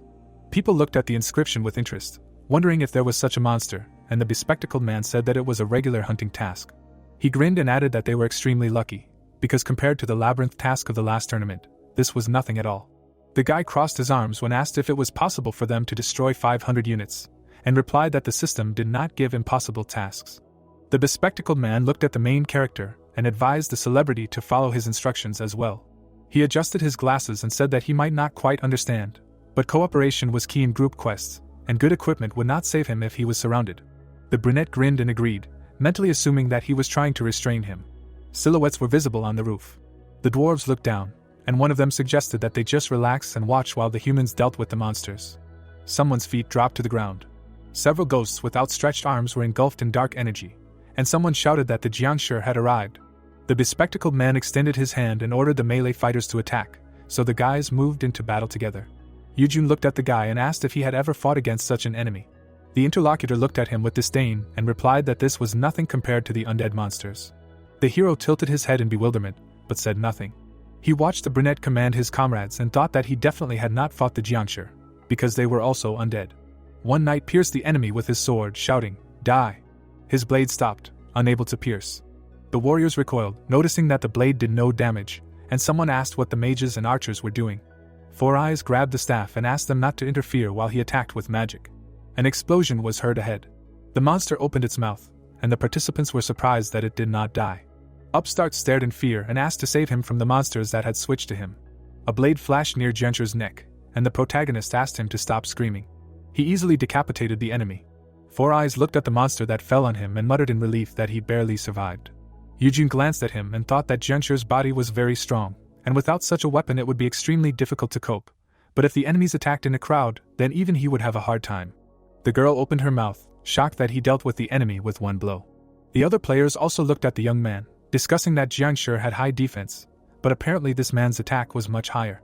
The bespectacled man pointed his finger at the young man and was indignant that he had not protected a mage with such abilities in advance, but had waited until the last minute to brag.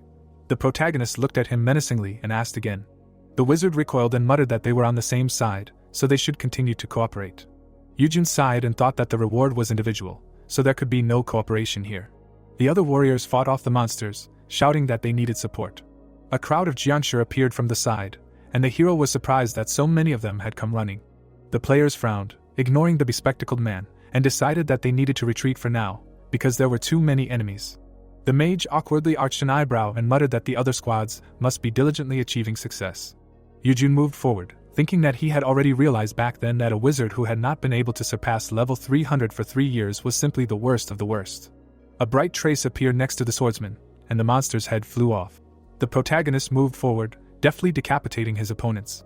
The warrior looked after the youth in shock, muttering that this was impossible, because he had beaten Jiangshi many times, but they did not die. The spearman hit his opponent in the stomach and explained that this was the famous newcomer from the ruins, who, naturally, was different from the others, although he had not yet reached level 200. The brunette fought in the thick of things, leaving corpses around him, and the swordsman noted that the youth was causing a real massacre on his own. The bespectacled man's eyes widened, not believing that Yujun's level was lower than his. Another Jiangshi fell to the ground, and the system notified of an increase in level. The hero grinned and noted that the experience was also going well, and it was worth it. He looked at the approaching monsters and wondered why they were attacking only him. The guy chuckled and thought that his health was not infinite, and even he, if surrounded, would be doomed. Yujun jumped on the bus. There were monsters left below, and the young man muttered that in this situation, an area attack would be ideal. He froze, remembering Perinet, who also had an S-rank skill. One of the Jiangshi jumped out from the side at the hero. The guy quickly swung his sword and said that, indeed, there are those who are rising. He stretched out his hand and called his subordinate. Perinet appeared in golden light. The skeleton looked at the master and clarified whether he was called. The undead slipped and almost fell down. The protagonist caught him by the cloak. Perinet pulled his legs up and asked him to hold on tightly and not let him fall. The monsters reached out to him, and the skeleton screamed in horror that he was about to die.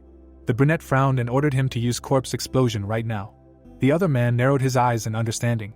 He stretched his arms towards Jiangshi and cast the spell several times. A powerful explosion was heard. The bodies of the monsters were burning on the floor. The guy jumped onto the roof of the building. The main character looked away and muttered that he could have been hit too if he hadn't dodged quickly. The other participants were running away from the enemies, and the young man concluded that they had decided to retreat.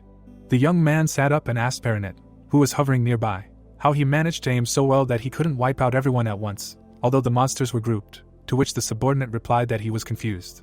The boy stared at the small version of the skeleton and wondered what kind it was, to which the undead explained that it was a form of recharging mode because it had used up all its magical energy on a powerful spell. Yujun sighed and concluded that corpse explosion would not work for now. Perinet hung his head guiltily while his master mused that potions were useless on the undead, so he would have to wait for the energy to regenerate automatically. A system window appeared, informing him that there were still 370 Jiangshi left. The boy opened his stats with skills and titles and noted that he had 204 unallocated points, and if he waited for the skeleton to regenerate, he would miss the opportunity to take first place. The brunette smirked as he made several increases to his agility points and thought that the attack was strong enough, but in order to make the most of his SSS sword skill, he needed to invest in agility. The boy stood up and decided that he would definitely take first place now and receive all the rewards and experience. He lunged and swung his sword a couple of times, getting used to the changed characteristics. The hero exhaled and noted that his body seemed to have become several times lighter. The player jumped onto the handrail and asked how the recovery was going, to which the skeleton replied that about 30% had been accumulated, after which the brunette asked to stay in charging mode and, on signal, use the corpse explosion only once. The two of them jumped down. Yujun flew down, and his cloak fluttered behind him. He landed on the ground, and the tiles under his feet cracked. Jiangshi immediately turned to look at the young man. The guy grinned and guessed that the monsters noticed him because of the noisy landing. The hero rushed forward, deciding that this was a chance to take all the experience points, and he could not miss it. The player deftly decapitated one. Jiangshi fell to the ground. The other monsters immediately turned around. Yujun ran away, shouting for them to follow him, and Perinet asked to attack once the enemies gathered together. The skeleton sitting on the shoulder of the owner extended his hand and used corpse explosion. An explosion appeared between the houses. Flames spread out. Someone waved a wand and noted that he had destroyed 31 jiangshi with this blow. The fire was dying out outside, and the girl said that they were lucky to meet such a large group, because with such speed they could probably get into the rankings. She adjusted her hat, and noted that the number of monsters had decreased a little, so they should find another place to hunt. The participants were standing in the square. The sorceress approached them and asked what they were looking at. A sign from the system was hanging in the air with congratulations, because they had successfully completed the first task, and the reward would be given out according to the ranking. The girl pulled on her hat, and asked who this person was, to which she received the answer that it was the newcomer who appeared in the sensational video. The system announced that Park Kyo-min took third place, and Min Yuri took second. The guy stepped on the monster's head. The main character stood on Mount Jiangshi, taking first place. The young man looked at the sign in front of his face, where it was written that he defeated 369 creatures. The people around him widened their eyes, not believing that such a thing was even possible alone. The girl frowned, annoyed that the mage had given up first place to the swordsman, even though she had upgraded her equipment thanks to the guild's support. Yujun rubbed his chin and noted that Perinet's kills had also been counted for him, to which the skeleton smirked and said that he was glad to be of service. The sorceress clenched her fist, thinking that this swordsman had not even reached level 200, but had single-handedly dealt with 369 event monsters, although she was sure that she would soon surpass even the guild leaders. But suddenly she encountered an insurmountable wall, looking at the other person. The protagonist smiled, seeing the notification that he would receive a special reward for first place. A ball of agility essence appeared on his palm, and the young man decided that it would be best to use the item right away, rather than take up space in his inventory. He immediately swallowed the trophy. A notification appeared, stating that the special reward received was the A-rank skill Frozen Field. The brunette looked at the screen with excitement, and thought that getting magic of this class at level 157 was simply incredible. He laughed, clenching his fist, and admitted that it was not a mistake to participate in this event, so he should definitely get the reward for the next quest as well. The guy flinched when he was addressed. The hero turned around with an impassive face and asked what was the matter. A crowd surrounded him, asking if he had any plans to join any guilds. Two girls smiled and said that their guild rose was 70% female, and it was a rare chance for a man to join them. Yujun put his hands up and replied that he had no plans to join a guild anytime soon, but was willing to exchange contacts. At that very moment, hundreds of invitations poured in via private messages. The guy turned pale, tired of pressing the screen, and decided that there was nothing wrong with accepting the request, because he could refuse later. A new notification appeared in front of all participants about the approaching start of the second task. Magic engulfed the young man after the system reported that the survivors of the first task would be moved to a random point of the location of the next one. A sign appeared in front of the hero, saying that he needed to save the player Sim Sang-hoon, locked in a labyrinth. The brunette materialized in the dungeon, and the system added that the player who first found the target would receive a special reward, and also when destroying other races in the labyrinth, you can get hunting points, and the more there are, the better the reward awaits at the end. Yujun looked around and muttered that it would not be easy, because he is not very good at searching. A bright light illuminated the labyrinth, and the guy said that provoking conflicts between races is mean. The young man smiled tiredly, remembering the words of the bespectacled man about the last tournament, and noted that he was probably right. The skeleton appeared at the call of the master, and the boy noted that he was weak in labyrinths, but with Perinet it was a completely different story. The hero looked at the servant and asked to find out which path was dangerous, deciding that the survival instinct of the undead should help in the choice. The brunette narrowed his eyes and said that from now on the skeleton was his guide, so he would act relying only on his words, so the undead was confused. A dark haze was coming from one corridor, and Perinet said that he felt some unusual energy from that side. The young man looked there and clarified whether it was dangerous, to which he received an affirmative answer. The brunette resolutely stomped in that direction under the frightened squeal of the skeleton. He walked forward while the skeleton said that they needed to go the other way. Yujun grinned and said that they needed to go to a dangerous place, because there was a big reward there. Someone stood in front of the hero, saying that only a madman could wander alone during an interracial war. The boy looked ahead and his eyes sparkled with satisfaction. The magic masters, accustomed to mana from birth, the holy race, stood before the boy, and one of them declared that he would deal with the first prey. He sent a fireball flying, muttering that the points would be his. The magic stretched towards the protagonist. There was an explosion, and fragments of stones flew. The opponent bared his teeth and exclaimed that the man died without even having time to react, which was expected from insignificant insects. The smoke cleared, and it became clear that there was no body there, and no one had gained points. The magician frowned and assumed that he had been thrown out of sight. He suddenly turned around when he noticed a shadow flashing nearby. Yujun was standing behind him, and at that moment the other two collapsed to the floor. The opponent shuddered in fear, but the boy was already there. He grabbed his throat and asked how strong the boy was. The body went limp and fell. Notifications about receiving hunting points flashed. The guy looked around and muttered that even in the game they only had more mana, but no agility. Besides, forming a group of 3 mages is not a very smart decision.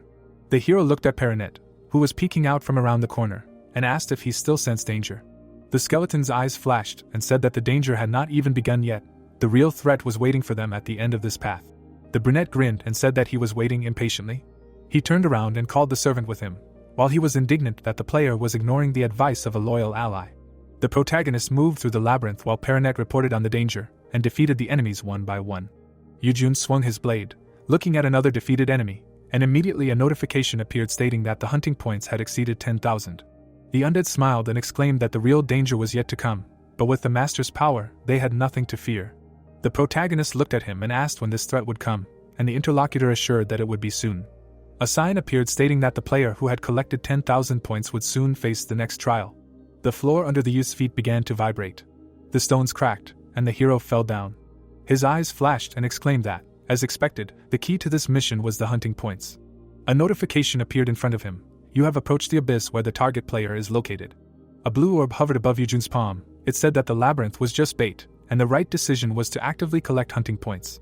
Standing in the darkness, he said that it seemed like they had accidentally chosen the right path. Was this really the abyss? He imagined many dark monsters. The abyss was content that became available after he reached level 400 in the game.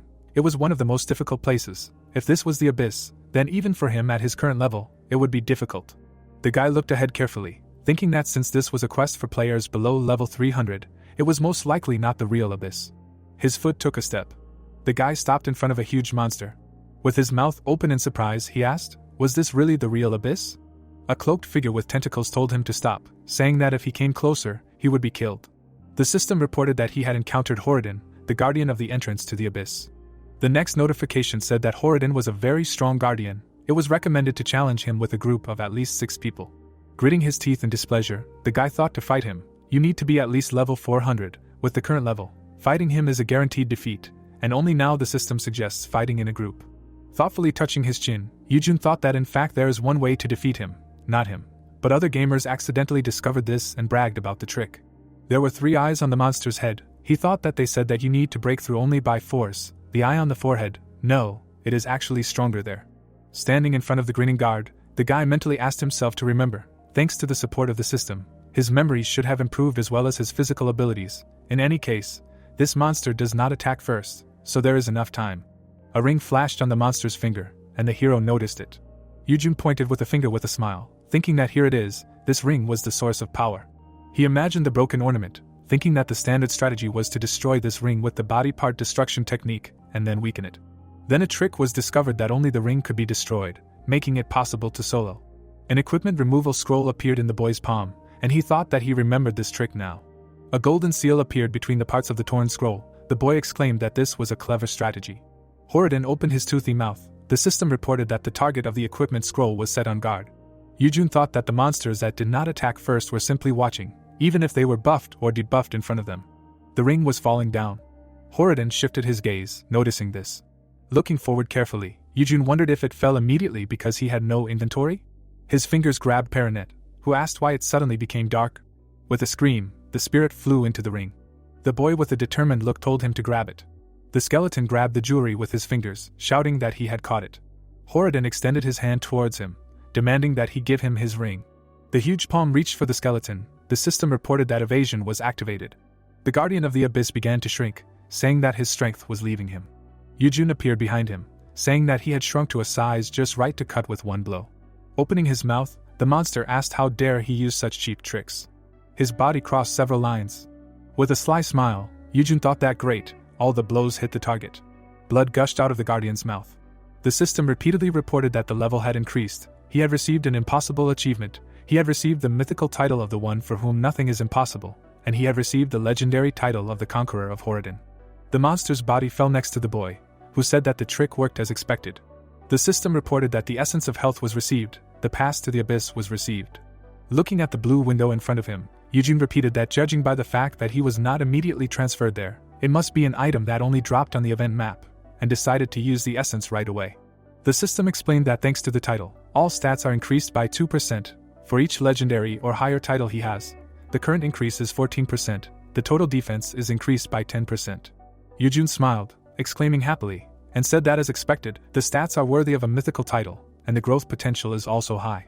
Perinet flew towards the guy with a scream, and he greeted him. The hero covered his ears, not listening to the indignant cries of his assistant, who said that this was too much. Throwing a subordinate to a monster for an item is something a tyrant would do. The guy said that he has good endurance. He turned to the one holding the Perinet ring and asked if he could give it to him. He said that he preferred wealth to a single loyal servant. The ornament on his palm began to shrink. Yujun said that if it was an equipable item, then adjusting the size was a basic option. The system information of the Horadin ring of mythical rank appeared. All the characteristics of the wearer are increased by an amount equal to his magic power. With a satisfied smile, Yujun said that this is also a mythical item. As expected of an item dropped by Horadin, the properties are impressive. Then the following properties. The system reported that the player cannot equip. The dejected guy rested his palms on the ground. He thought discouragedly that he received a mythical item, but it is unavailable. What is the reason? Did the item become attached to Perinet? The spirit hovering nearby asked why he was looking at him with such a look, and the hero thought that he was not a player. A system notification appeared stating that a serious error had been detected in the Labyrinth location at the location of the second quest. Yujun exclaimed in surprise when he saw that they were forcibly ending the second quest, and asked if it was because he had cheated. The system reported that the irregular player had been expelled, and the third quest would start in 5 minutes. Gritting his teeth, Yujun said that judging by the message, it seemed like it wasn't his fault. It seemed like that person had tampered with the system. Isn't that impressive? And the title of irregular is also meaningful. The guy's body began to glow. He said that although he was curious, he was just glad for now that he hadn't been marked as a bug exploiter. A notification appeared stating that the third group quest was starting. Silhouettes of people stood by a stone wall. The third group quest was a faction confrontation. There were 2 factions. The factions were randomly distributed by race. Leaning on the wall, Yujun saw that the one who contributed the most would receive a special reward. The player's achievements or merits are judged based on what the faction commander personally saw or heard, and said that it was better than racking his brains like the second mission. The third task is a confrontation. White clouds floated above the fortress wall. Words were heard. He is not nervous. Let him not worry. Even if he dies, he will just leave this area, so they will enjoy it as a game. The system reported that he was assigned to the laziness faction. Let him fight and defeat the pride faction. Looking ahead, Yujun thought that he was in the laziness faction, which means he first needs to find the commander. After all, in order to get points, he needs to catch his eye. Among the tents, there were silhouettes of players. He thought how troublesome it was, even if he diligently killed enemies, but did not catch the commander's eye, he might not get points. One of the players shouted that he was looking for the commander of the laziness faction. If anyone saw the commander, let them know. The creature with the fluffy tail told them to shut up. It's not like she wanted to be the commander, so why were they shouting? The guy turned to the side, asking who was shouting. The second added that he thought he heard a voice that was trying to command. The girl with white ears put her hands on her hips, saying that she was here, and they were fools. With a displeased look, she looked ahead, hearing the question that she was a child and not even a player. Could this child really be the commander? And replied that no matter what they said, she was the commander. The guys looked at the girl with ears, asking if this was not a joke. She clarified what the problem was, to which the second replied that if the commander was such a child, how would she fight, risking her life? Looking away, the white-haired girl clarified, risking their lives. They say that players don't die anyway, so there's no need to show off. Turning away, she walked away, telling them to do whatever they wanted, and she would go to sleep. Communicating with such stupid people like them only humiliates her dignity. The girl turned around, saying that as a commander, she would give them one piece of advice. If they were lazy, then let them act accordingly, rest a little and then go. Crossing his arms, Yujun listened to the guys discussing what she was saying. Did she want them to lose? With a discouraged look, the hero said that he thought the mission would be simple and easy. It seems that the first obstacle would be changing the mood of this lazy little thing. People were standing near the tent with a flag. A question was heard. What should they do if the commander just locked herself in the tent? One of the men exclaimed decisively that he would take responsibility. They couldn't just lose like that. The girl exclaimed that they would at least protest. The shocked man was struck by blue lightning. The force of the lightning threw the player's back. The man rolled over the ground, saying that she also put a barrier around the tent. The ominous silhouette of the girl appeared, warning them not to approach her tent. The commander's eyes were burning with fire. She angrily said that this time it was a warning, but next time she would kill them. The people's mouths opened in shock upon hearing this. The tent closed, and a question was heard about what to do now. The second one said that it looked like this was how it would end. Yujun stood with his arms crossed and said that he didn't have enough strength to pull her out by force. Did that mean they would lose without even trying to fight? Perinet appeared with his arms outstretched as the hero called him. Looking sideways at the spirit, he asked if he was going to walk like that. He even dressed him in good armor so that he would attract attention at the front. The spirit replied that isn't he also useful in mass battles? Because wide-range magic attacks are needed. Smiling, Yujun thought, he just wants to blow up corpses from the safe rear. Although if you effectively combine danger detection and corpse explosion, then this is also a good option. The decoration flew to Perinet with a demand to equip it first. He exclaimed that the owner gives him his gifts. With an indifferent look, Yujun said that there is nothing to be so excited about, it is just an item that he picked up. The ring sparkled in Perinet's hands. He shouted that this is truly a ring with an incredible effect. He will immediately equip it. The hero said not to rejoice ahead of time, he will get from it as much as he put in. Perinet's system information appeared. It is a level 180 flutter type, with the characteristics of survival instinct and evasion, and the skills of making poison potions and corpse explosion, agility 301, endurance 260, magic power 140. Yujun exclaimed with shocked mouth that his characteristics are higher. The fire engulfed the grinning Perinet. When the guy said that the more he thinks, the more offensive it is, it was necessary for such a good buzz to be attached. The spirit said that he overcame less, had 2 thresholds. Golden lightning spread around him. The assistant said that he is now a Super Perinet version 2.0. The girl sitting next to him turned to the heroes who were talking and said that as expected from a famous newcomer. His summoned creature is also impressive. Perinet and Yujun turned around in shock. The guy asked how she managed to get here. After making a welcoming gesture, the redhead said that her name was Yeji, and that she had been sitting here since the beginning. The boy looked at her with a confused expression and thought that he didn't care about her name or anything else, and Perinet said that this woman was suspicious. Touching her chest, Yeji apologized for scaring them. They were probably busy, so she would get straight to the point. How about forming a party with her? The confused Yujun thought that it seemed like she came after hearing rumors about the so-called artificial newcomer, and replied that no, if it was about a party then he refused. His eyes widened in shock when he heard that he would refuse even if she said that she could lead the commander out of the tent, and asked, "Is that possible?" Resolutely clenching her fists, Yeji said that yes, at this rate, their defeat was inevitable, but she could lead the commander out of the tent. What was he planning to do? Yujun looked down sadly, thinking about the commander. He had no answer to this question. Words were heard from the stone wall that if he agreed to join the group, she would make the commander meet only with him. The guy said that she was good at negotiating. The guy extended his hand, agreeing with the words that they would make a pact, but the condition was that everyone would survive. Yeji shook his hand, agreeing and saying that the only thing that mattered to her was the experience of working in a group. The system reported that he had joined forces with Yeji. Walking behind the girl, the hero asked what method she was going to use. Turning around, she confidently replied that she would see soon. The girl's mouth dropped open. She brought her hands to her mouth and screamed for the commander to come out immediately. Yujun stared at her in shock. The girl who appeared from the tent asked, "What kind of impudence is this? A new kind of suicide?" Red flames were spreading around the captain. She said that she warned him that she would kill him if she was disturbed again. Yujun, who was standing next to him, asked if everything would be okay. It seemed like this was an unusual flame, to which he heard that everything was fine. The guy was surprised to hear Yeji say that if this was the game she was playing, then he should not be dangerous. The hero chuckled, thinking that she was playing the War of the Gods, then he could rest easy. Standing in front of the furious commander, Yeji exclaimed, "Why is she only sleeping in a tent? Shouldn't the commander be fighting alongside them against the enemy camp?" The girl with ears angrily gritted her teeth, saying that her patience has run out. She will give her a terrifying death that she can't even imagine. Smiling, ruffling the commander's hair, Yeji said that she was very scared. For such a cutie, she has good intimidation skills. The white-haired girl's eyes lit up with fire. A question was heard, "She can't kill people, right?" The pause stopped at the smiling girl's face.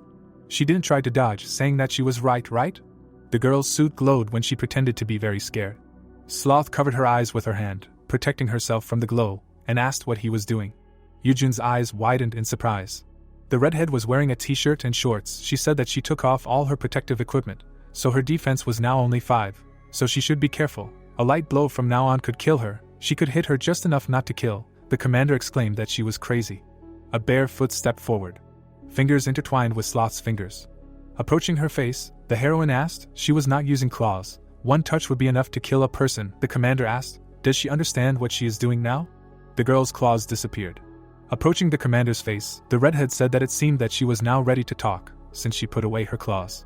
Approaching the fluffy ear, she offered to make a deal. She understands that she cannot kill because of the curse, and will keep her secret. Lithia looked at the player with displeasure, asking what she wants. Yujun was standing next to the crowd. A question was heard, "Did she see that person there? During the event, let him keep a close eye on him, that's all she wants." Smiling, Yeji added that it would be great if she kept an eye on me too.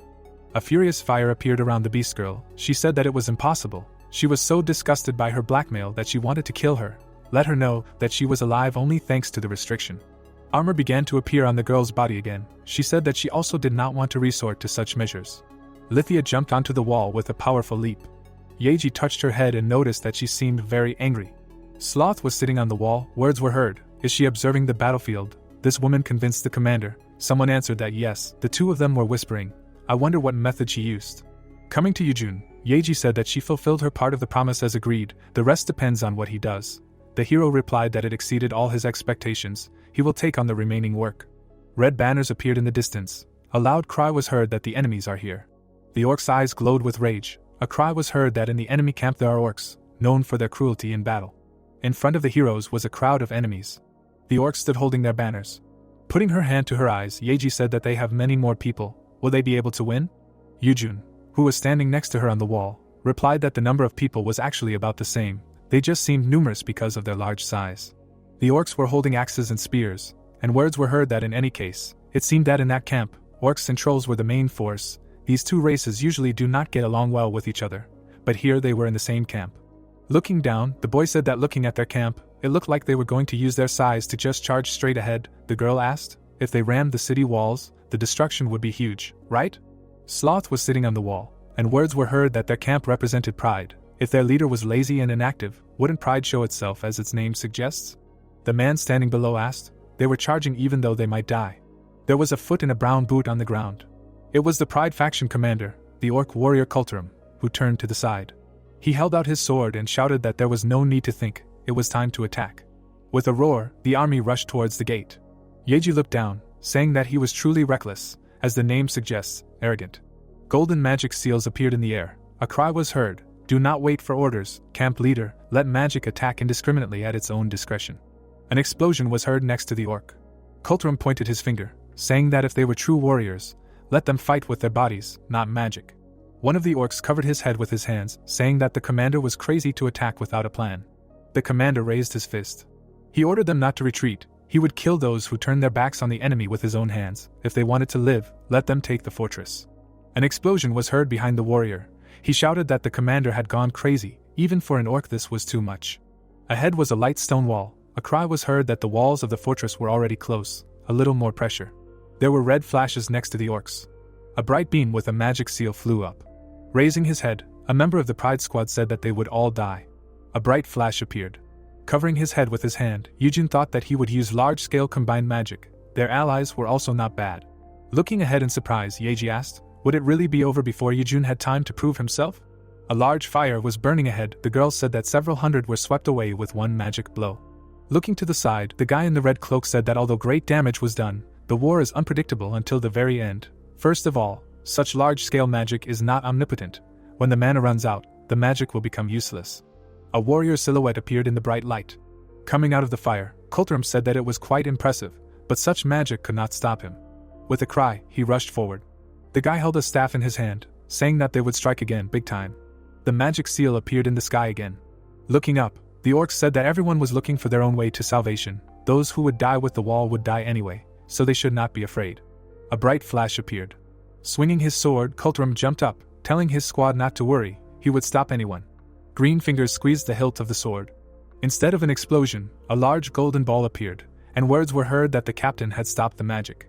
A bright trace remained from the movement of the sword. He directed the shining ball towards the wall and said that he would return the magic back. The mage with the staff opened his mouth in horror, exclaiming that it was impossible to reflect magic with a sword. Let everyone defend themselves with magic. A bright flash appeared. A scream was heard that they did not even have mana to create a shield. Large-scale combined magic was hitting them straight. Yujun jumped down with the girl. Yeji glanced at him and thanked him. He replied that it was nothing. They were in the same group. They should help each other. The heroes landed on the wall. Looking at the rising smoke, the girl asked what they should do now. The fortress walls had collapsed. Their captain was just messing around. Smiling widely, Kulturum laughed, saying that humans really weren't anything special. He extended his hand with a sword, saying that the fortress walls had been breached. Now it was their turn to teach the enemy a lesson. A supportive cry was heard among the orc silhouettes. The guy held up a sword, asking what their commander was doing. The orcs attacked, shouting orders to kill all the humans. Yeji looked down from the wall, saying that it looked like the defensive line would soon completely collapse. Looking at the captain sitting opposite, Yujun said that it looked like she still wasn't going to take any action. With a slight smile, Yeji asked, "The famous super rookie has a plan, right?" Yujun looked down silently, thinking that it seemed that if he captured the leader of the enemy camp, everything would be over. He looked at the orc with the sword, wondering if he could do it. Kulturum smiled widely. The hero thought that now he had to try no matter what. The guy sat on the ground in front of the orc. He swung his sword. However, Yujun managed to repel the attack, protecting his comrade. The orc with sharp teeth said that finally someone who really knows how to fight appeared. Turning to the warrior, the hero told him to leave, and he thanked him. Kulturum's eyes glowed red. He said that his bravery, trying to stop him alone, was commendable, but let them call more comrades. Yujun held the sword with both hands, saying that it was problematic. He had no intention of dividing the achievement points. The orc's red eyes flashed with anger. He asked if he seriously thought he could defeat him, then they would see what he was capable of. Yujun blocked the blow with his sword. Kulturum laughed with a wide smile, saying that he finally met a worthy opponent. He was able to block his sword in a frontal attack, not easy at all. Blocking the attack, the hero scared and thought what kind of blow was so heavy. He completely blocked it, but his stamina still decreased. Dodging, the hero thought that if he only defended himself, he would simply be swept away by the onslaught. A bright spark appeared next to the orc. Holding the sword, Yujun asked what he ate to become so strong. The orc smiled, saying that he was able to scratch him. It seems he is not an ordinary person. The guy flew back. And jumping back, he landed behind. Kulturum rushed after him, saying that since he got into his field of vision, he cannot escape. The guy's eyes opened wide. Dodged the blow. He thought that he was much faster than he thought. But he gritted his teeth in dissatisfaction. Yujun thought that strength, defense, speed, all surpassed him. A direct clash was impossible. Maybe he was like the Abyss Guardian he met recently. The orc swung. The ground cracked from the blow. Skidding along the ground, Yujun thought that he had SSS sword mastery, so he could definitely hold out, but in order to score more points, it was more advantageous to defeat many small opponents. The opponent attacked again, forcing him to jump back. The hero thought that one blow would be enough to turn him into dust. The orc with glowing eyes shouted at him not to run away like a squirrel and fight properly. Landing in front of the other orcs, Yujun said that this was ridiculous. Who would benefit from this? The opponents bared their teeth, saying that the man himself came to his doom. Yujun's eyes sparkled with confidence. He thought that it would be best to blame this on their commander, who was currently slacking off. The orcs' swords left bright marks from their swings. Yujun jumped high, calling them to him. Kulturum scattered his comrades, shouting for them to get out of the way. Holding the sword, the hero smiled, thinking that an orc was really an orc, so easily fell for a simple provocation. The earth shattered from the powerful blow. Yujun turned around, saying that there was no point in stupidly fighting such a strong monster. Let him follow him. He moved away with jumps. Kulturum asked how long he was going to run. And returning to him, the hero answered that if he could not catch up, let him go his own way, and they seemed to, and do their business. The enraged captain rushed after, shouting threats. He jumped high, holding the sword. A bright mark appeared from the blow. Kulturum landed on the wall of the tower. Sloth turned around in fear, asking what it was. She felt something terrible approaching. And Yujun appeared next to her. With a sly smile, he said that she had rested enough, now let her take the position of commander. The girl with the ears stood with her back. Her eyes widened. This is the knowledge that it was approaching. An orc appeared in front of Sloth. A bright spark appeared from his sword. With a roar, the captain of the Sloth team jumped to her feet. A flash appeared in the sky. With a wide smile, Kulturum said that this is where she was hiding. He jumped onto the wall to his opponent. Looking away, Sloth said that this man brought a problem with him, and dumped it on her. Still smiling, Kulturum said that she seemed to be able to entertain him much better than this pathetic rat. Standing in front of the orc, the girl said that they would fight, putting their lives on the line. From the bright flash, stones flew apart. Blades crossed in a bright glow. This light was visible at the top of the tower. Looking to the side, Yujun asked, and the commander will figure it out himself, right? 2 arrows flew. Perinet, who was standing next to the girl, said that both shots hit the target. Yeji turned around, saying that for a summoned creature, he had excellent independence and combat ability. He really impressed her. Thanks to his unexpected abilities, the two of them were able to hold this area. The guy was standing in front of the orcs. She said that he was there. A message from Yeji appeared, asking if he could hold back the advancing army? Yujun told him to trust his choice. The orcs ran towards the standing guy. The enemy's body was cut through, and he immediately fell to the ground. The orc standing behind said that the vanguard was attacked. With a slight smile, Yujun apologized, saying that the passage for the orcs was blocked from further. The green man pulled out his sword, saying that it was nonsense, and he was alone anyway. Let him not waste time talking and just move forward. The opponents ran towards the guy with the weapon. Their bodies crossed white beams, and the orcs fell to the ground. The next ones we asked them what it was. In an instant 5 elite warriors were cut down. The second one said that he was just a monster. Yujun looked down with a smile, thinking that in fact his skills are optimized for mass killing, so when there are many opponents but they are weak, it is even better for him. Running past, the orc said that they should ignore and rush to attack. There is no reason to focus on one opponent, they will first sweep away the weaklings standing behind him. Turning his gaze back, Yujun said, stoutly saying that behind him is a forbidden zone for orcs. Haze surrounded the leg. An icy space appeared around from the use of a frozen field. The warriors are standing in front of the water. The orcs are frozen in ice. Yeji, standing with a bow, asks if this is magic and is it possible for a swordsman to use such a powerful wide-range magic. The girl adds that the summoned creature also uses area magic. Turning around, she does not see where he disappeared to. The orc, standing among the army, calls this amazing skills and adds that the character is an outstanding swordsman. Holding the sword in his hands, the leader says that this is not the end and if they break through here with their Orcish furious attack, the situation will change. The commander shouts that his magical power is not infinite, so the warriors need to concentrate and strengthen their magical defense, because by killing him, victory will be theirs. MC, smiling, looks at the enemies and says that their determination is impressive and as expected from orcs, they will not give up so easily. Looking at the orc in the eyes, the guy adds that the more they do this, the more profitable it is for him. The antagonist is very angry, not believing what he sees. Taking a block of ice with an orc, Yujun suggests reducing their numbers first. The hero calmly replies that the opponents should continue to stand nearby. He throws a block of ice forward, knocking several orcs off their feet. Looking at the flying ice, the orc is impressed by this power, but he says that a couple of throws are not enough to change the course of the battle, so he orders to kill it. The protagonist calls Perinet. The skeleton stands with a sword and repeats the hero's command to explode the corpse.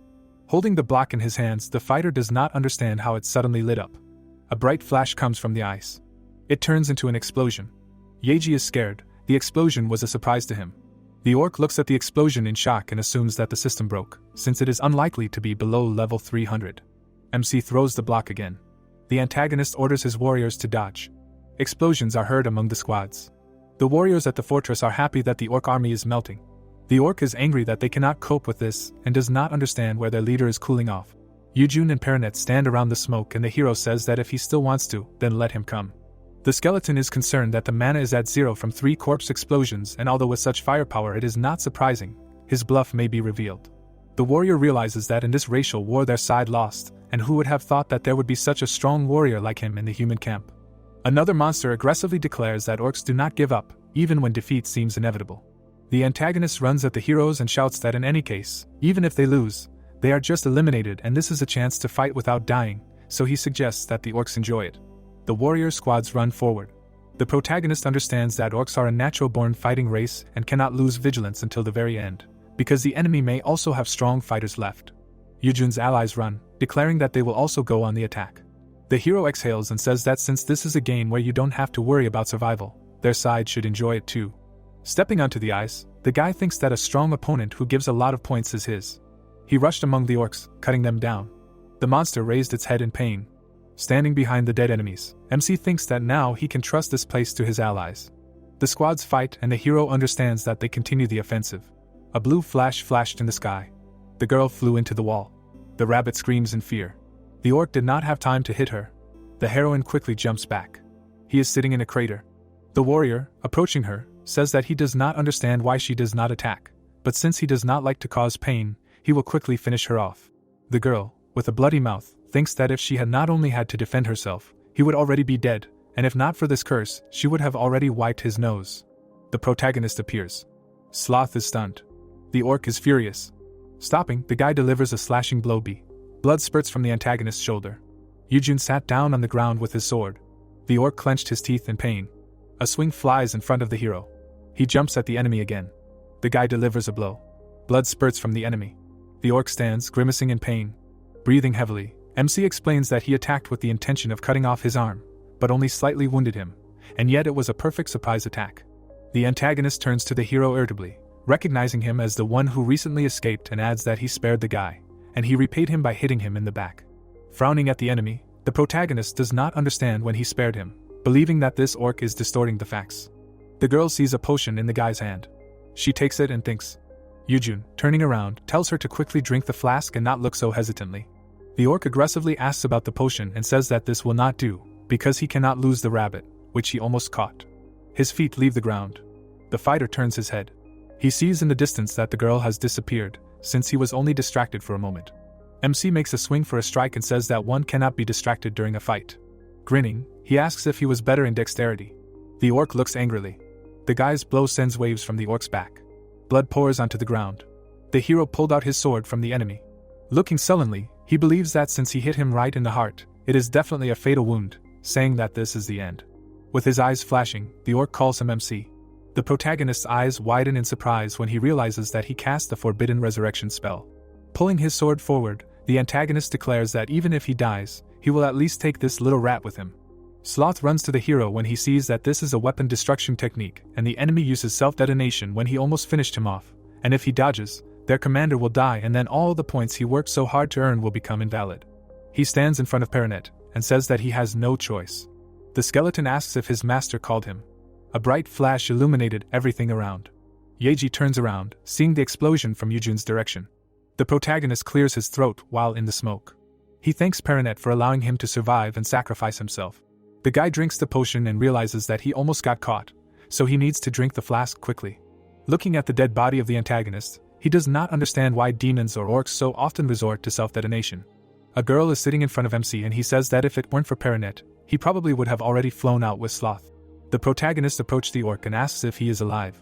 He sees that the orc's wounds are healing and asks if he is a troll with such a regenerative ability. Because if he was not exhausted after the fight with Sloth, he definitely would not have coped.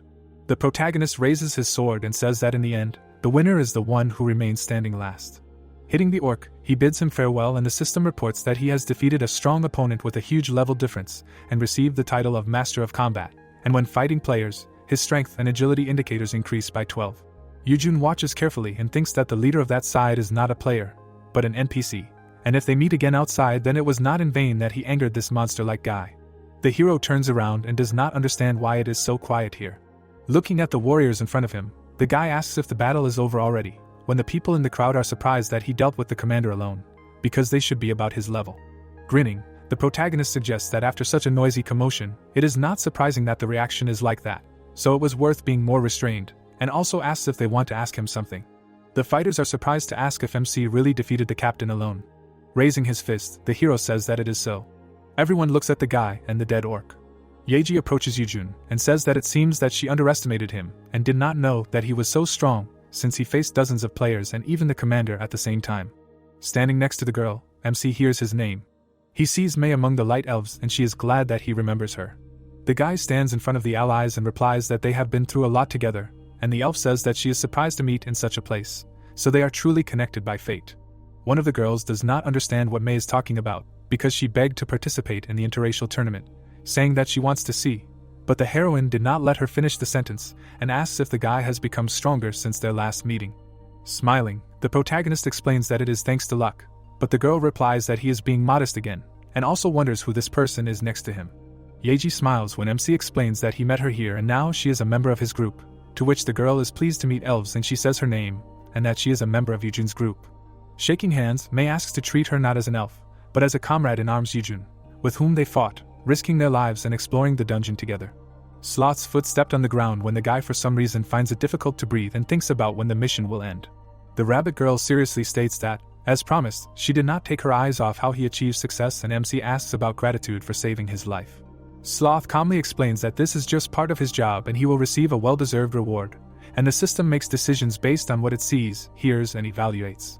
Yujun is interested in who she is and whether she is connected to the system, and also thinks that, according to Yeji, it looks like she is an NPC from the game.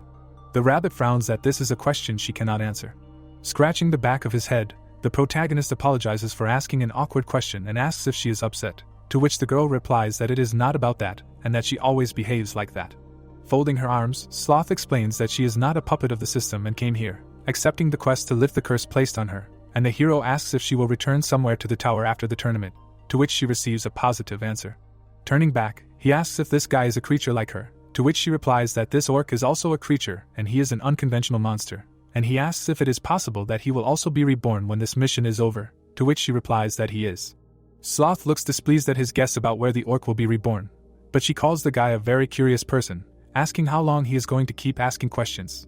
Smiling, MC states that he helped her, and she explains that she was just a victim, dragged into an unwanted fight by him. Eugene bites his lip and says that he saved her from death anyway. Frowning, the rabbit decides not to deny it. Turning to the orc's body, she asks the protagonist to be careful, because if this guy meets him outside, he will not leave the hero alone. But he assures her that everything is fine and by that time he will not be at his current level either. Yeji watches as Sloth declares that this conversation is over and if the task is completed, let everyone go their separate ways. The girl raises her hand with a smile, and says that she also has something she would like to ask. Gritting her teeth, the rabbit replies discontentedly that he will not contact him anymore. The character disappears in front of the girl and the system congratulates the Sloth team on the victory. The third mission is successfully completed. The player who made the greatest contribution to Sloth's victory is given a special reward, and also announces the war contribution rating and that the hero received a special skill stone, increasing his level. Looking at the table, the hero is surprised by the skill stone and wonders if this is the item that appeared during the 5 years he was gone, and the system explains that the skill stone significantly increases the power of the skill it is attached to. Eugene's eyes widen when he read that the stone increases the power of the skill and, unlike the fruit of evolution, it has no limits. The protagonist emits light, and he thinks that such a thing must be used on high-ranking skills, and on the tablets there is a question whether he wants to use the skill stone on the SSS sword skill, after which the sword skill has grown to SSS+. The guy holds the sword in his hands and regrets that it has not grown to X, when the system says that the return will be in 30 seconds. The elves and Yeji look at the systems and MC sees that everyone is busy checking the rewards. The girls are surprised by his words that they will return soon, so they should at least say goodbye. Eugene sadly says that they will see each other next time and if anything happens, to send a message. Mei says that they will see each other again soon, and Yeji thanks him for his efforts, promising to repay his kindness someday. The characters disappear from the battlefield. Clouds float above the residential area. From the houses, MC can be heard shouting that he will not join the guild and asking them to leave, and also to reconsider their decision if his offer is not good enough. Slamming the door, the guy calls the person behind it very persistent. Holding his head, the protagonist thinks that since he became famous after the tournament then this is good, but does not understand how everyone knew where he lives, because they constantly come and he does not have time to rest. There is a knock on the door. He grabs his face with his hands from the repeated action. Approaching the passage, the hero asks if the one standing behind the door thinks that this is too much so early in the morning.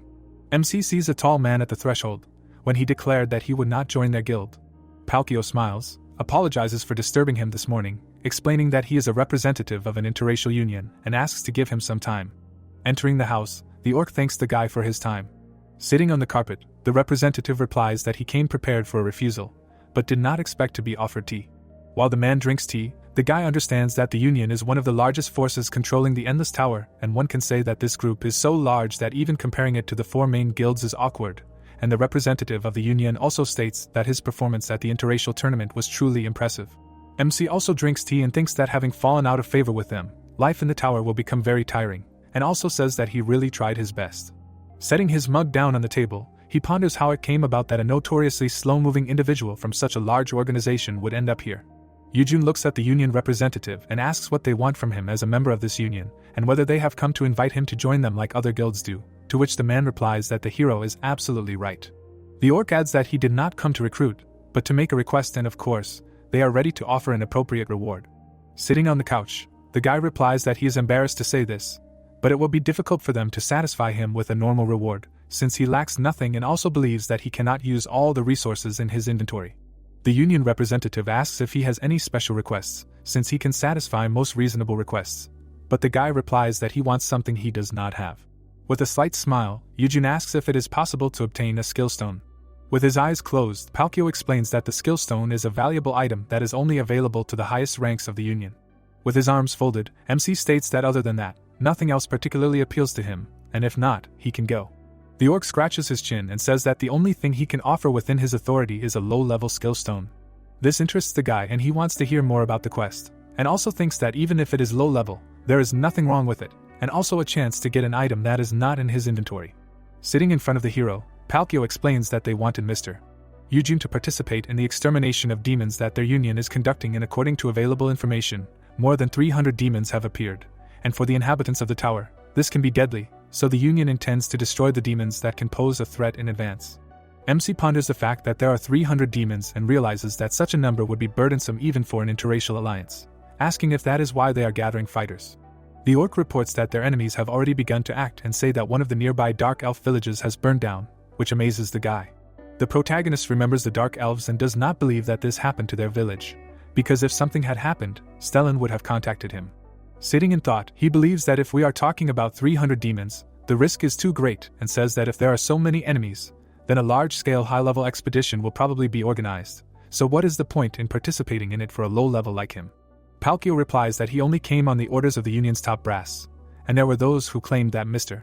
Yujun's participation would be key to this strategy. To which MC asks about the top brass, and the orc explains that the Elf and Dark Elf Council representatives strongly recommended his participation. MC recalls the Dark and Light Elves, realizing how things turned out. He gets up from the couch and agrees to this, since they have reached an agreement on the reward, and they have been honest with him. Looking outside, Yujun suggests that they leave right away without wasting time. An hour later, he asks what floor the destination is on, and the Union representative answers that it is the 21st floor, and the protagonist explains that he does not have access there yet, and the orc asks what floor he currently has access to which he receives the answer, up to the 15th floor. Walking among the humans, Palkio asks why a man who even won the Interracial tournament is still on the 15th floor, and Yujun explains that he is simply farming on the floor that matches his level. The orc stares and inquires about the guy's level when he replies that he is 198. Hitting his forehead with his hand, the Union representative says that he knew about his low level, but it is much lower than he expected. Standing in the room, MC asks if he wants to cancel the mission in that case, but the man states that the level is not an issue, but the fact that the expedition meeting place is on the 21st floor is a big problem, since the attack is planned for today and they cannot postpone the departure. The protagonist holds onto the wall and assures the character that he will return soon after receiving access rights, which puzzles the orc, but he asks to wait only 5 minutes. The protagonist disappeared in front of Palkio. The man stands 3 minutes later. After 4 minutes, he wonders if the guy is going to go through the floors right now. Orc sees Yujun return. Looking at MC, he asks if he has already reached the 21st floor, even though it hasn't been 5 minutes, and he replies that since they don't have time, he was in a hurry. But Palkio assures him that even seeing it with his own eyes, he still can't believe it. Looking at the pink crystal, the man says that they will leave immediately. On the 21st floor there is a dark forest. Looking into the distance, the Union representative says that they are there, and MC finds it strange that there is just an empty forest. The orc closed his eyes and explains that the meeting place is hidden for security reasons, so you can call him via messenger. The hero cannot believe how his comrade did not break out in a drop of sweat during the entire run, and his character is higher than MC with level 390, so perhaps this task will be successful. There is blue smoke around the guy, and Palkio explains that if you go a few more steps forward, the entrance will open automatically. The robed men greet Palkio and are surprised that he brought a human, and also recognize him as the champion of the Interracial tournament who showed amazing skill, and ask if only newbies under level 300 are participating. Following the Union representative, Yujun finds the atmosphere not very welcoming, and the orc asks him not to worry about these talks, since if he shows his abilities, these guys will understand everything. The deer angrily asks how Palkio could bring an outsider to an important Union mission, and how he is going to be held responsible if something goes wrong. Turning around, the man replies that this is not his decision, but an order from the Union members, and if they want to object, they can directly contact the council, or he can submit their objections for them. The deer worriedly says that he did not mean to cause him such trouble, and if this is the council's decision, then there is nothing he can do. MC hears his name being called, asking him to come. The animals look at the guy and explain that since he arrived last, he is assigned to their group, which assesses the situation on the spot and provides support, which pleases the protagonist, because he also prefers freedom of action. The dove explains that if Palkio brought him, then he must be a worthy fighter, and also introduces himself as Jortang. 2 crocodiles introduce themselves as brothers Simjad and Shamjad, and the hero is pleased to meet them, sharing that everyone makes a very good impression, and Jortang adds that they are a strike support group that fights at their own discretion, and to begin with, he will invite him to the expedition group. Having received an invitation from the system to the expeditionary squad for the extermination of demons, a man approaches Yujun, introducing himself as Kane, and says that he has already heard about MC from Stellan. The guy smirks, asking if he knows Stellan, to which Kane explains that Stellan is his son and he spoke very highly of his abilities, but the hero thinks that Stellan looks and sounds older than his father. Smiling, the character shares how he heard that the protagonist is the benefactor of their clan, and the queen also asked him to take care of him, and MC replies that he was just doing his job and in any case, he is glad to meet him. The guy hears that since he has already dealt with demons, they are counting on his help this time too, which seems good to him for Stellan's father. Pointing to the flag, the commander shouts that it is almost time to leave and asks each group leader to check their people and report, and as soon as the check is over, they immediately leave. The knight stands in front of the fire among the people and commands that everyone remain silent, as this is a night attack, so they will communicate via messenger, and that all groups have completed their reports, asking the leaders of each group to move along the pre-announced routes. As the warriors walk, MC suggests that they speak more casually now, since the man is already old, to which he agrees. Walking next to Yejun, Kane says how he heard that he dealt with 2 demons at level 150, and now at 198, to which the guy believes that Stellan told him about this and adds how he significantly increased his level during the tournament. Jortang indignantly asks if he imagined that he heard about level 198, and the protagonist replies that the level can be checked in the group window. Dove indignantly shouts that with a level of 198, it is very dangerous to come to hunt demons and he can die. The hero is very tense when he hears that the average level here is between 350 and 400, and Kane explains that his comrades do not know how experienced a demon hunter he is, which the hero agrees with. The orc raises his fist and MC muses that although it is better than a society that values only education, but people with low levels will feel offended, so he needs to level up faster. Yujun's eyes sparkle after Palkio's message that they are approaching demon territory, asking them to prepare for battle, and the boy thinks this is the best time to show his abilities. Something rushes into the forest.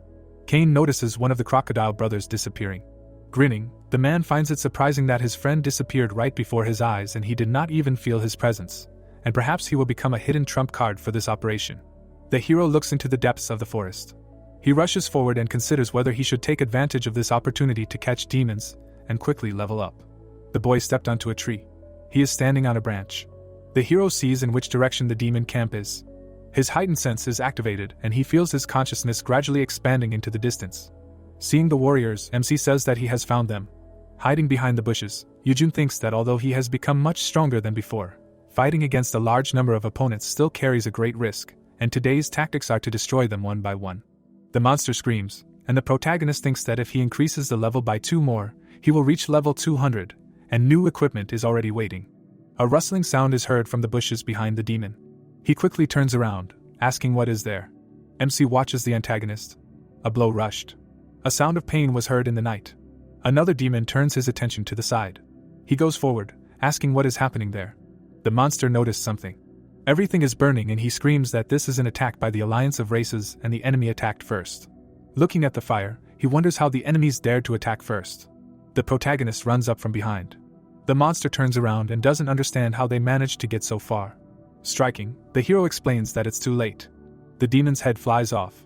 He lies on the ground and the system reports that his level has increased. The guy looks down and understands that experience is growing quickly, and demon hunting is very profitable. Other warriors walk towards MC to grab him.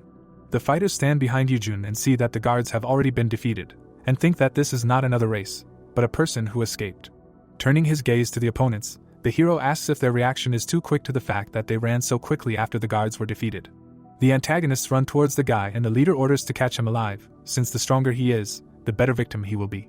The demons attack the hero. MC angrily says that he can handle 3, perceiving them as experience points. Jortang jumps out. A purple beam flies. Kane dodges the beam. The man shouts for the others not to try to block this sinister energy, but simply dodge. The hero hits the demon. Turning around, Kane is shocked, not realizing how he just said that. Elk stands around the smoke and the man thinks that he is not dead, but simply paralyzed. The demon straightens out, emitting energy, and laughingly calls his opponents fools who do not know their place, because they dared to come here with such pathetic abilities. Gritting his teeth, the hero realizes that he has been caught. A swing flies. The crocodile runs at the demon and tells everyone to attack while he deals with the shield. Kane screams in horror that the difference in strength is too great, and this purge has failed. One of the crocodile brothers responds that despite this, to survive they must defeat the enemy in front of them, as they have already lost contact with most of the group. The elf rushes forward and agrees to deal with the enemies in front of them first, offering to attack together. The demon emits magical powers and explains that there are 2 of them, nothing will change. Shamjad deflects the attacks and tells Kane that now is their chance, while he used a powerful skill. The character runs and tells his comrade that he can rely on him. A large beam comes from the monster as it screams for this annoying creature to fall. The beam hits the warrior. Kane calls out to Simjid. In pain, the crocodile says that he is not Simjid, but Shamjad. The man jumps on the antagonist and screams for him to die. The monster screams in pain that it will not fall from an attack by some elf. Kane is shocked that his attack was too weak. Having broken the ground, he decides to attack again and knock down. The hero puts his sword forward. The hand grabbed the weapon. The demon holds Kane's blade. The elf is confused and does not understand why a new enemy has appeared now. The monster throws him back. Kane hits the ground. The leader, in a rage, asks why his partner has only just arrived. He orders to finish off their enemy, to which he receives the answer that the man is needed as a sacrifice. Opening his eye, Cain hears that they are talking about him as a sacrifice. Looking at the lying dove, he understands why he was only paralyzed and not killed. Shamjad lies motionless. Remembering other battles, Cain realizes that most of the groups that lost contact were in the same situation, and this is truly a complete failure. The hero lies on the ground and is asked if he is a human, when the elf reflects that Yujun is a human. The demon is knocked down by a blow. MC stands in front of him, and the antagonist is happy that the victim came on his own feet, but the guy asks who he calls a victim. Narrowing his eyes, Cain tells his comrade that he cannot cope alone. Stretching out his hand, the enemy says that although MC is fast, a human cannot defeat a demon. The protagonist repeatedly cuts the monster. He is calm. There is blood on Cain's face, and he is surprised that the guy dealt with such a strong demon in an instant. The hero stands with a sword and the elf calls him. Yujun seriously states that it is good that he is not late, and says that they should rest there while he settles everything. Yujun struck the opponent. The blue-haired man looked to the side and absorbed the damage. The hero looked at the enemy and ran to the side. The fighter was angry and held a weapon in his hands. The blue-skinned man looked ahead and asked to dodge blows and not to block blows, and said that they should keep their distance, noting that weapons cannot cope and that magic should be used.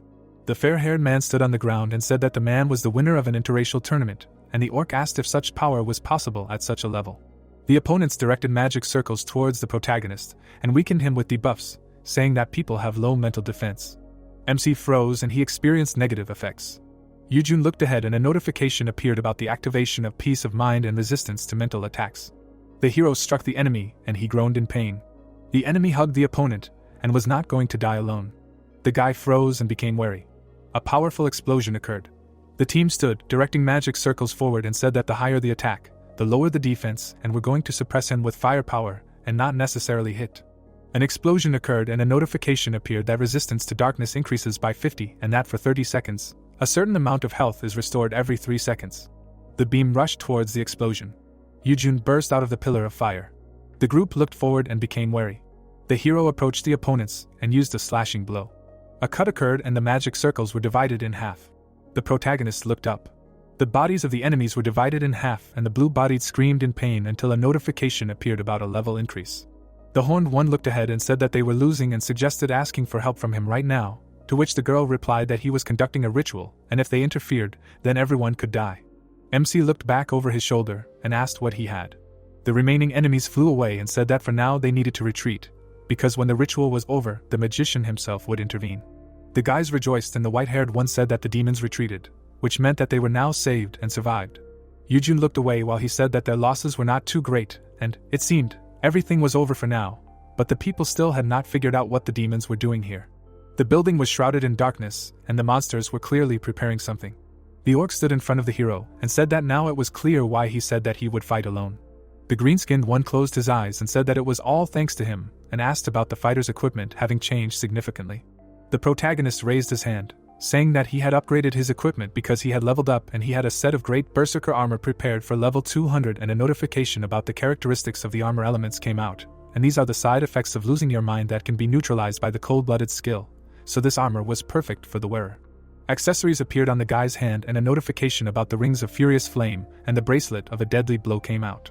MC looked at the necklace for which a rainbow sticker was used and a notification about the characteristics of the thing came out, and since the game had become reality, it was an insurance to save life in critical situations.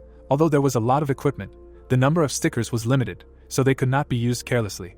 The old man approached the orc and said that they had a problem, but he would try to figure it out on the spot, to which he asked.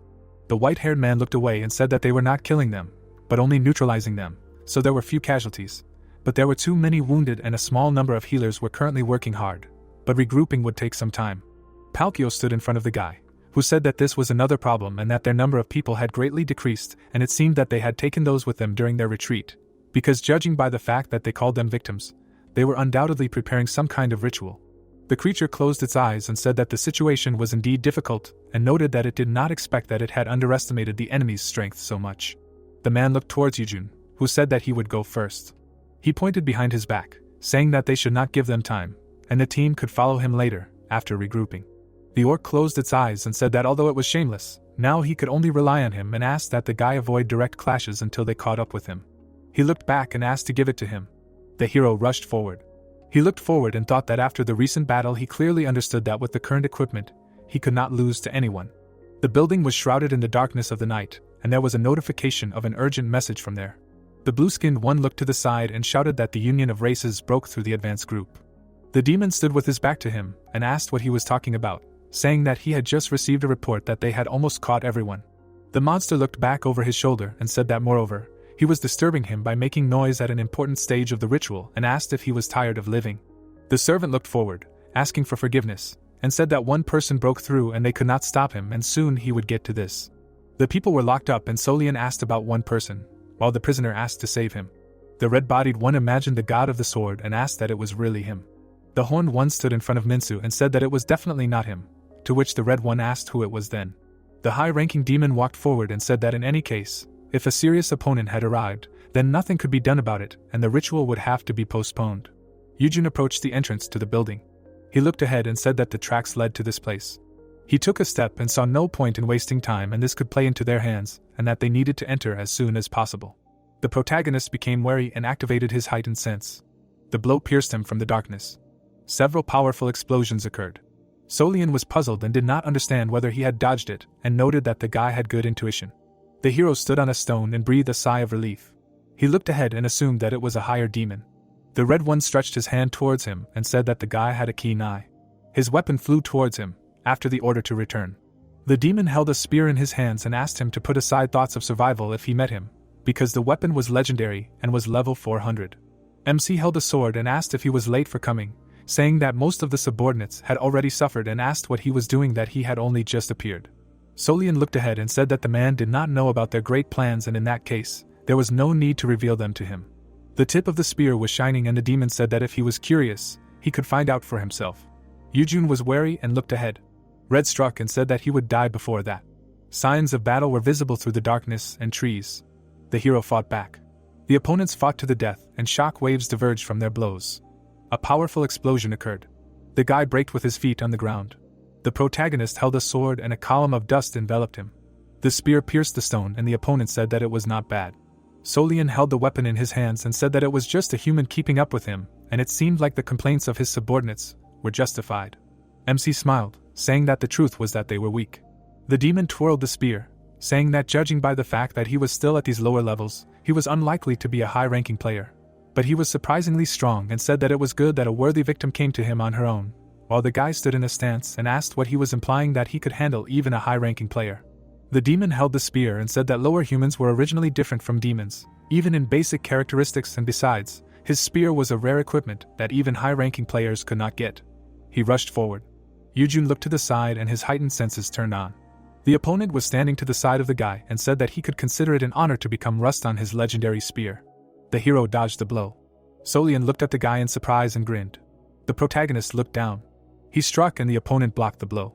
The demon looked forward and did not understand how he could react to the blow of his spear, into which he put all his determination and the one with amazing intuition, and asked if he could be the owner of a rare skill. He took a step. The red one held the weapon and said that if his basic characteristics were not up to par, then the difference in strength would simply crush the guy. Yujun blocked the blow of the deadly spear. The high-ranking one was surprised and said that he reflected even his secret skill and did not believe that their characteristics were equal. The hero looked forward and asked again. He frowned and asked him not to flatter himself. The blow was approaching the enemy. Solian looked away and was scared. There were stones visible in the tip of the spear. The protagonist broke the weapon of that they are not equal, and he will be stronger. MC looked forward, asking about the fact that since when did he brag about equipment when he was hung with junk, and said that he had a good weapon, but all the rest of the equipment was very bad, and asked not to brag when he had rare items. The demon looked forward with fear and meaningfully remained silent. The high-ranking looked at the broken spear and did not understand how it could break. Yujun looked forward and he felt a little sorry for him, so disappointed. But he just realized that now he truly understood the level of items in this world, and the level of defensive equipment is terrifyingly low. The enemy broke in half. What kind of trick did he pull off? The hero looked forward, and probably the process of farming equipment itself was difficult, unlike in the game, and here life is at stake in every battle, so it is difficult to pick up equipment by repeated attempts. Solian's hand was shining and he was saying that he didn't know how he had destroyed his weapon, and he was thinking that since heroic rank equipment, and above only dropped in dungeons, even if he participated in auctions, he would only be able to get weapons. The demon was holding an old spear and saying that it was a legendary weapon that he had gotten with difficulty and promised to kill him, while the guy was thinking that it was also a legendary weapon and with a level 330 limit. Yujun was holding a sword and saying that if he still had something hidden, and asked him to pull it all out without regretting it later, and thought that, however, as the level increased, not only a good weapon was important, but also the characteristics of the protective and accessories became more significant. Without realizing it, it would be difficult for him to defeat him even if he resurrected after death. The enemy rushed forward and promised to break the guy's weapon. They looked at each other, and the red one wanted to cut him in half along with the weapon. The hero faced the enemy. Solian was kneeling. He was holding a broken weapon in his hands and did not believe what was happening. A guy was standing behind the demon while he was saying that his spear could not be broken and that it was just a dream. The protagonist looked ahead and asked him not to run away from reality, and said that if he did not have another legendary weapon, then he should surrender. The red one's hand glowed and he said that if there were no teeth, then you need to fight with the gums. A magic circle formed around the enemy, and Yujun became wary. He looked down in bewilderment. Attacks rushed towards the guy and the opponent ordered to pierce him with an earthen spear. Solian looked ahead and asked how he could do it. The hero stepped out of the blow, and the offender was in shock. The protagonist looked ahead and asked who would stand and wait while he used magic. MC struck and in an instant appeared behind the crumbling guy. The demon was beaten and screamed in pain. The fighter looked back over his shoulder and said that he had pathetic armor and terrible combat sense, asking how he became a high-ranking demon with such skills. The mortal body was lying on the floor in a pool of blood. His gaze was empty, and he thought that he had received a fatal wound and would not be able to move for a while and did not understand how he, a high-ranking demon, lost to some person. Yujun looked at him and said that he survived not because of strength, but because he allowed it, to which he replied that he had some questions. Solian lay and said that he was famous in the demon world and asked not to mock him and kill him, because it was better than to endure humiliation. The guy stood in front of him while he said that living and dying with honor, this is what it means to be a high-ranking demon, and noted that even if he tortured him, he would not hear anything. The hero squinted and said that it turns out that he has pride and wanted to use the ability. The sight was aimed at the forehead of the creature, and it was scared. A shot occurred and it made a strange sound. The soul came out of it, and the guy said that he had a way to fish out information and the only question was how well these extraction methods would work in reality, and a notification about the tranquilizer of talkativeness came out.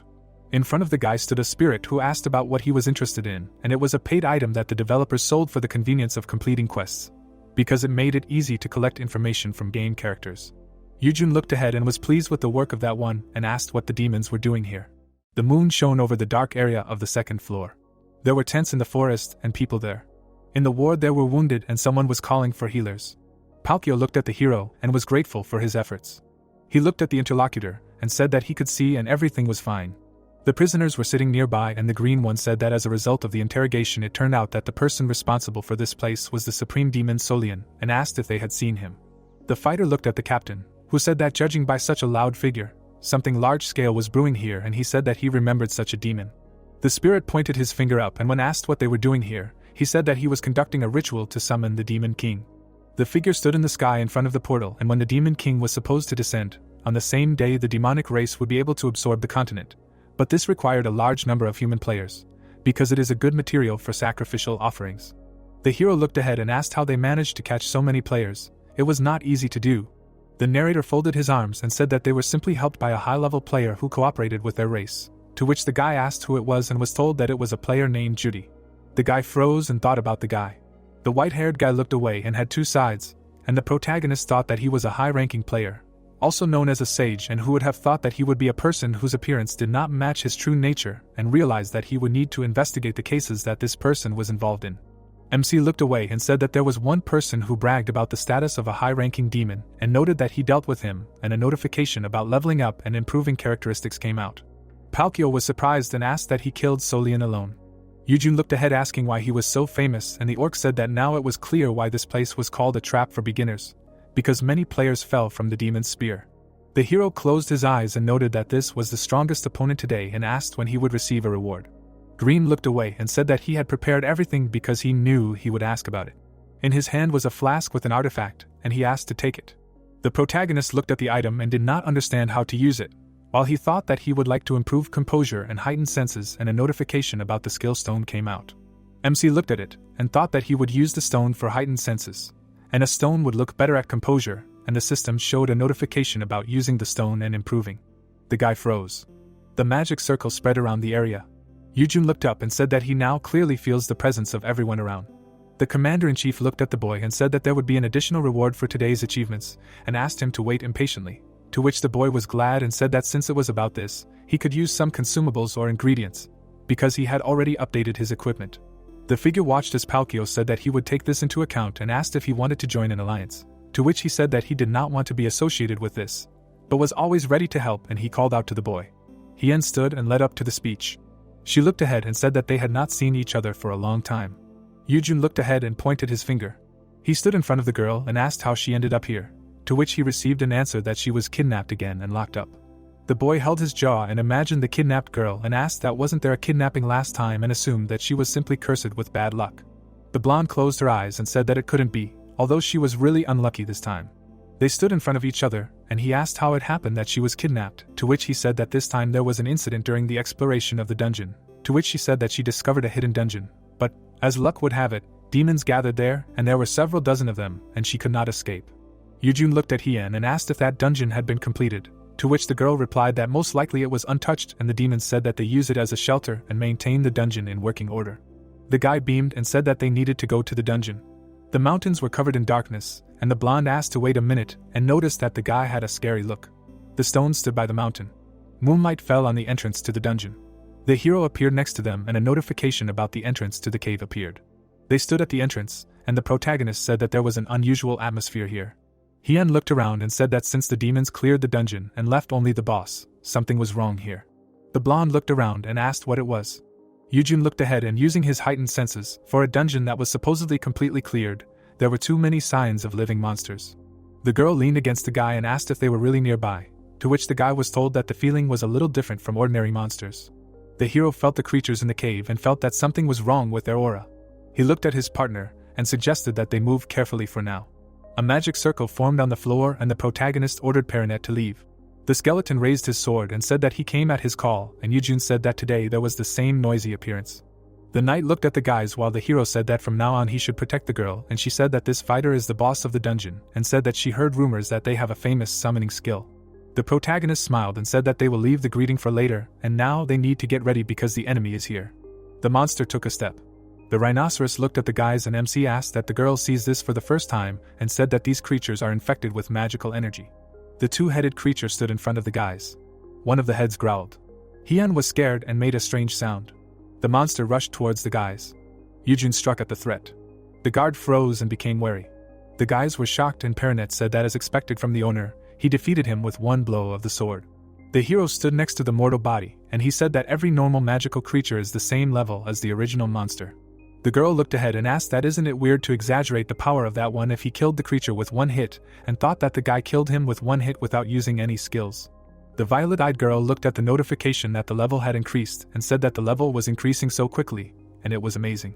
The guys stood next to the monster, and the blonde girl said that they were getting experience as if they had defeated a monster with a name. To which the guy replied that it was just that the base level of monsters is higher than level 300 and if Heeyeon is at level 120, then her level will increase. She scratched her head and said that today was the luckiest day because she met Yujun and increased her level. The hero closed his eyes and said that being kidnapped by demons and still considering it luck was really optimistic. The blonde stood next to the protagonist and asked that if the result is good, then everything is fine and who would have thought that demons would gather here. MC looked at the girl who said that meeting a fighter and everything else ended up being a positive experience, and he replied that he was also glad to meet her in such a place. The blue-haired pointed his finger at the corpse and asked Perinet to collect some bones of demonic beasts. The skeleton looked at the owner and asked what they were for. The creature was lying on the ground and Yujun asked not to worry, that there was a use for it, and the opportunity to get bones of demonic beasts does not fall out often, and the chances of encountering creatures living in the demonic world are almost zero, so they should take advantage of it while there is an opportunity. They stood in front of the corpse and did not imagine how much time it would take. The hero looked away and realized that collecting bones is not as easy as in the game. Heeyeon looked at the guy and asked what he said that it was not easy.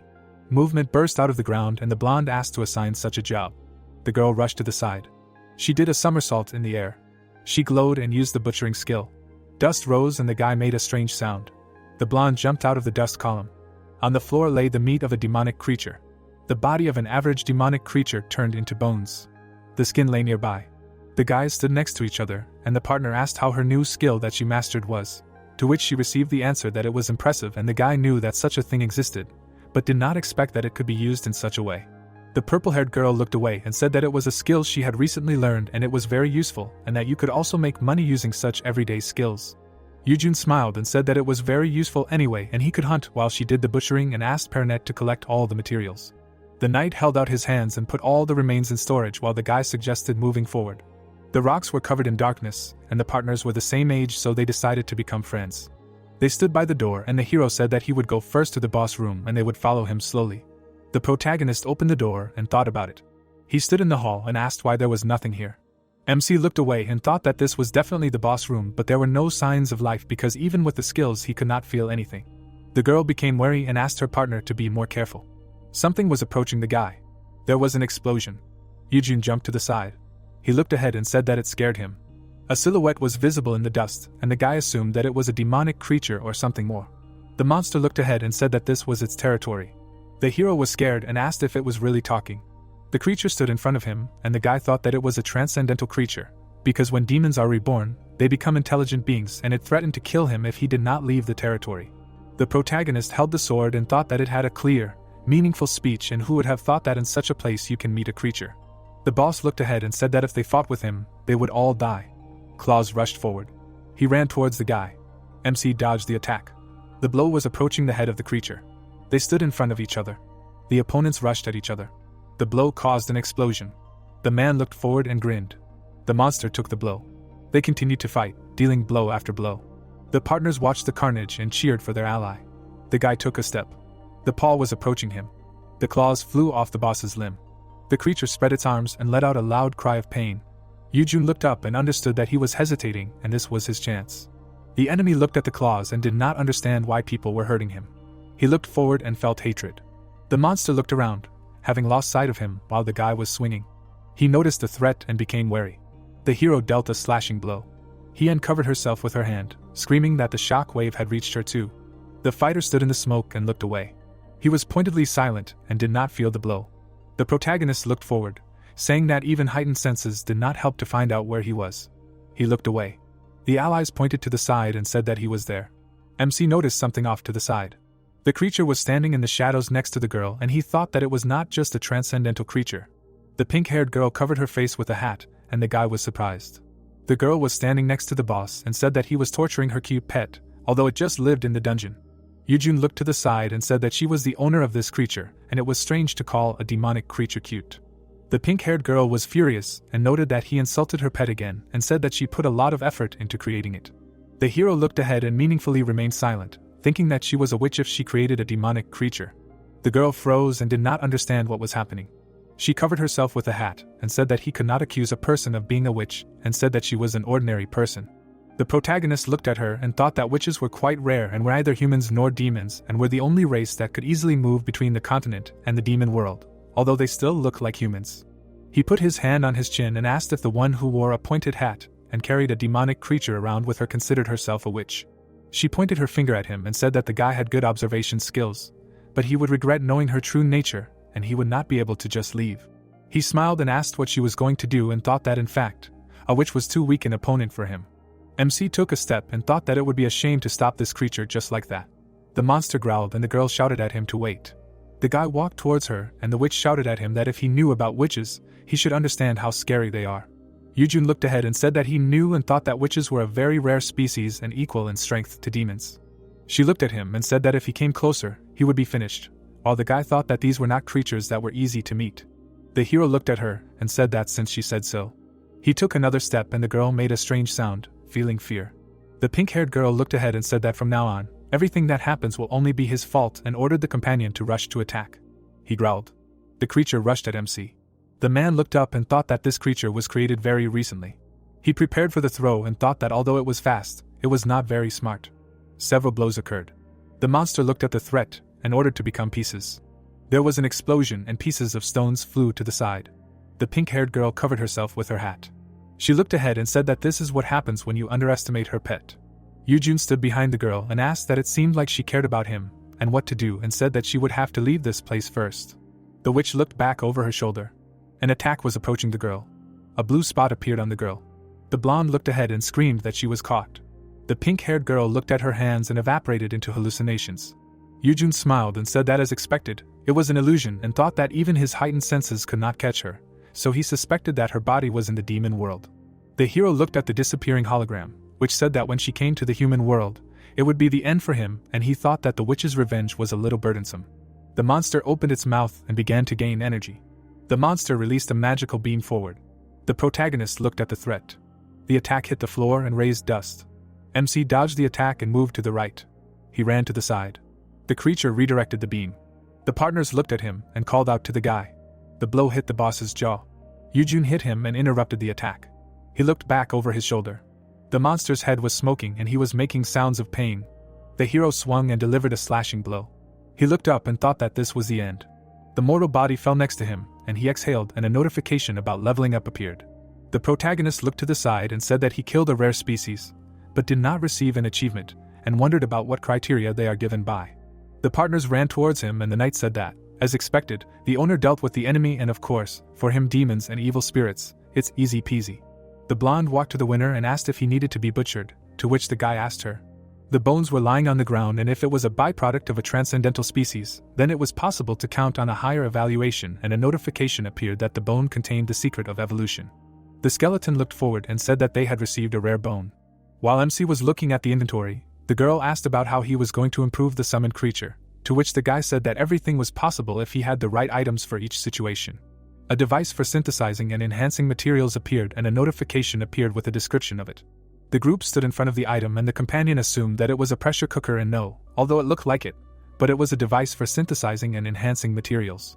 The thing glowed from the inside and a message appeared that more than 1,000 bones of demonic creatures were loaded and a rare item was included. The guy looked inside and said that they continue and said that no matter how many are destroyed, if at least one big success falls out, then it will be a jackpot. An explosion occurred and he was scared. The boys closed their eyes and notifications came out about 1 success, 2 failures, a big success, and the guy said that the materials were received. The notification indicated the characteristics of the item, the bone of an evolved demon, which is filled with an unknown power. It also provided information about the stone of the enhancement of the summoned creature, which makes the creature of the evolving type ready for enhancement. Perinet screams furiously, and the system notifies that he is evolving. Heeyeon looks up and sighs in surprise. The enraged character stands in front of the protagonist and the girl, stating that he can now look down on them. Yujun suggests that he try moving to see if anything has changed other than size. She in turn notes that he has actually grown. Perinet squeezes her hand and a shadow moves around it. The protagonist looks at her with interest and says that it was called an unknown power, but it is unclear if there is anything to it. Perinet states that he is overwhelmed with power and has become more powerful than when he got horns. Yujun notes that it cost a rare item. Heeyeon approaches the guy with information that she received an achievement. He asks again. The girl closes her eyes and states that the achievement is called surviving an encounter with a transcendental species. Yujun, smiling, talks about her luck and that she received the achievement only for seeing him, and he did not take it even after killing her. The heroine at this point asks not to praise her too much. The protagonist wonders, does the bar really go up with each achievement he gets? Because it's bad for him, because it's getting harder to get them. Yujun turns around in surprise when he calls him sir. Perinet happily declares that he found something else interesting. The guy tells him that the ground is shaking and he wishes he could become smaller. Heeyeon exclaims in shock that it's a skill book. The ward tells the heroes that if it weren't for him, they would have left this valuable thing and left. The fighter praises him, demanding that he speak more quietly. The system notifies him that he has received a rank A skill book. The girl congratulates him on his find with a smile, expressing a desire to check it out as soon as possible. The protagonist asks if he can take it for himself. She is embarrassed and asks why he asks about this. Because even though she found the dungeon, he went through it himself and the heroine is happy with the experience. Yujun asks him with a smile if this is true, but the girl thinks that he could disagree with her at least once. The guy flips through the glowing pages and the system notifies that he is using an A-rank skill book. It says that he has learned the A-rank swift movement skill. He is delighted to realize that this is a movement skill and until now he only had one active skill, namely, a slash. Heeyeon asks him if something good has appeared, to which the fighter replies with the name. She happily exclaims that this is considered the best among the movement skills and even among A-rank skills there are many unnecessary ones, so the girl sincerely congratulates him. The protagonist sheepishly notes that this is the fear of chance, and she replies that from now on good times await him. She asks with a smile if he will come back, because the fighter fought demons all night and even went through the dungeon, asking if he is tired. The guy thinks and says that he is still awake, because it is not the 2nd or 3rd day without sleep and he is going to go to the black market on the 22nd floor. While thinking that working all night long was his passive skill since his gambling addiction. Heeyeon clarifies that he means the auction hall and to get there, you need to go up one more floor, thereby offering him to go together. He happily turns around and tells the girl that one person will not make it more difficult. The protagonist's voice is heard against the background of the walls, saying that he would be very grateful if she looked for hidden dungeons along the way. She replies that only if he offers an acceptable price. The events unfold on the 22nd floor. The heroes are in a wonderful summer city with tall stone houses. A man in a cloak says goodbye to Heeyeon. Someone is descending the stairs. The hero is hidden by a cloak and states that this may be problematic, but establishments like the black market are underground. The pop-up window describes the shadow cloak he is wearing. Heroic rank, defense 600, forms an absolute zone on the face, helps hide identity, but owners of detection rank S and above can identify the identity. The hooded protagonist says that he has recently become famous, and therefore life in the village has become tiring, and how glad he is that the limitation level of the shadow hood coincided with his. Opposite the large door are guards in masks. Yujun understands that this is the entrance. They block his way with spears. Guards in animal masks demand that he stand still. Yujun states that he is here for the first time to trade.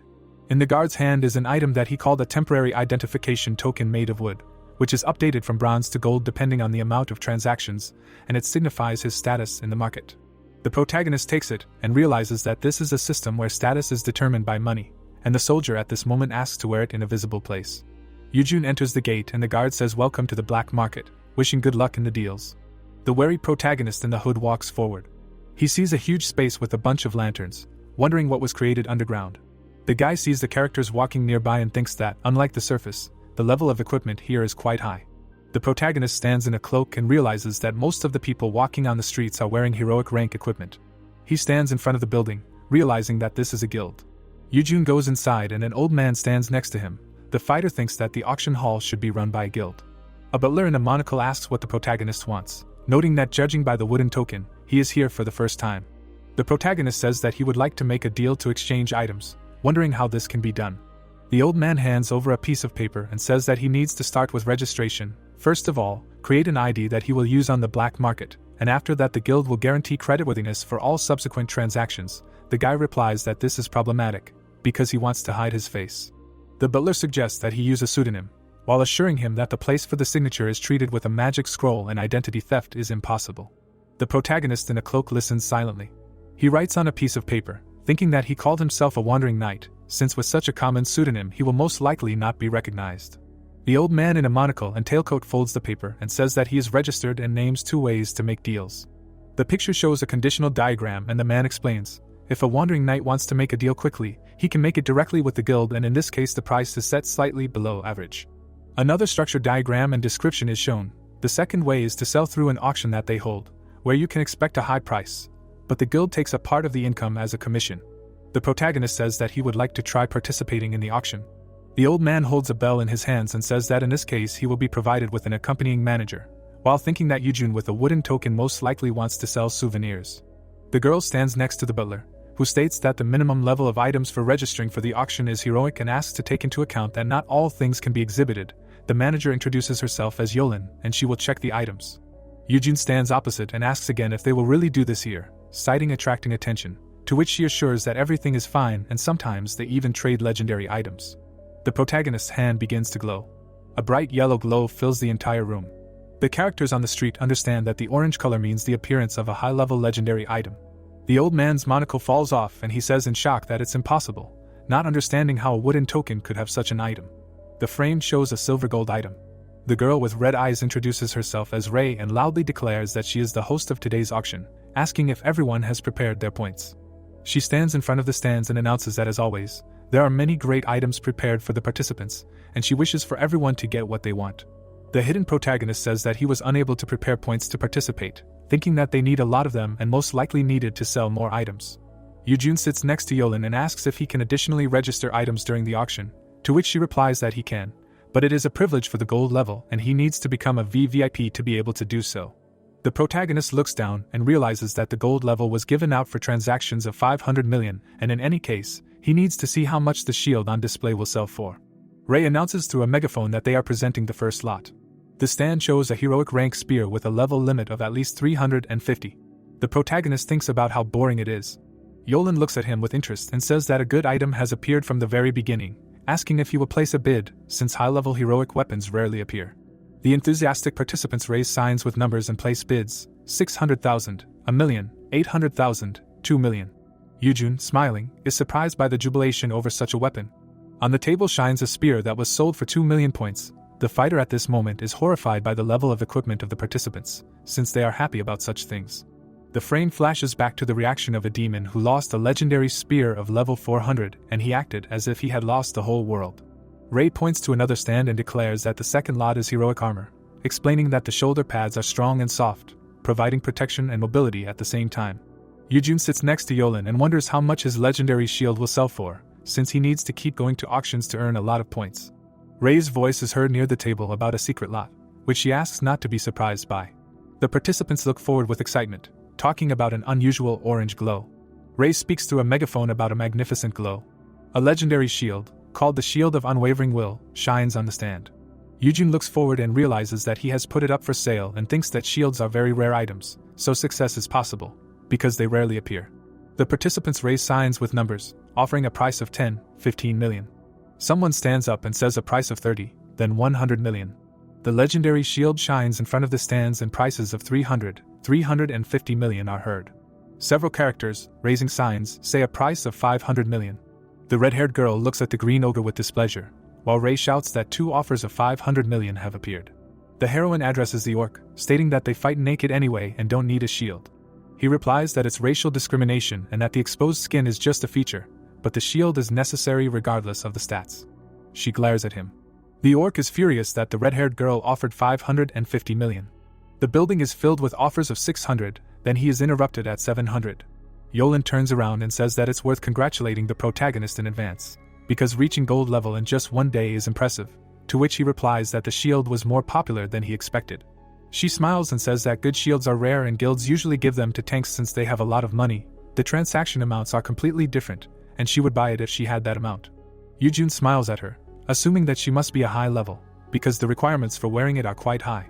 The picture shows guards and the girl says that she is much stronger than the auction hall guards. The orc breaks the sign after an offer of 800 million. Ray loudly declares that the shield has been sold for 800 million, conveying congratulations to the Queen of Rabbits. The red-haired girl jumps up from her seat and rejoices at the victory. Yujun looks on with a grin, not believing that such an insignificant thing can cause so much delight, and it is scary to imagine what will happen after the second lot. Ray at the same time informs that this large transaction now ranks 4th in the top of the largest. The protagonist is surprised to see a notification about the transaction request. Yolan tells him that after deducting the commission, the amount will be 730 million, to which she thanks him for the calculation on the spot and asks to keep 10 million for herself, because the girl gave a lot of good advice. She smiles and talks about his generosity, which was to be expected from a guest who brought legendary equipment. The cloaked protagonist states that she must work according to what she received and that he would like her to continue to be his personal service manager. Yolan replies that she will be happy to pay even more close attention in the future. The notification says that the fighter has 720 million points, and he decides to do some shopping. Ray speaks to the crowd while Yujun wonders if there will be any interesting items. The participants are surprised to see another orange item. Yujun assumes that it is a legendary level potion. He gapes in surprise and does not believe that it can be in such a place. The window says that it is legendary rank hippopotamus blood. Ray stands near the table with the lot and Yujun did not expect to see this. The host asks through a megaphone who will become the owner of a legendary potion with unknown properties. The guy is delighted to think that judging by the atmosphere, the properties of the hippopotamus blood are unknown and the purpose of the game is usually revealed closer to the end, and in fact, it is a very strong poison, but if you find a way to neutralize it, it turns into an item that can permanently increase magic power. Yujun raises the sign, making a bet of 8 million, thinking that he knows how to neutralize the poison. The Rabbit Queen shouts 10 million. The heroes look at each other with displeasure. They simultaneously name the price of 20 million. They throw sidelong glances. The red-haired girl gets up from her seat and calls him a suspicious friend, suggesting that he give up and not waste money. Yujun replies that this is an unreasonable demand, because he also needs this item. The girl realizes that it is a shadow cloak. The protagonist shouts out a price of 30 million.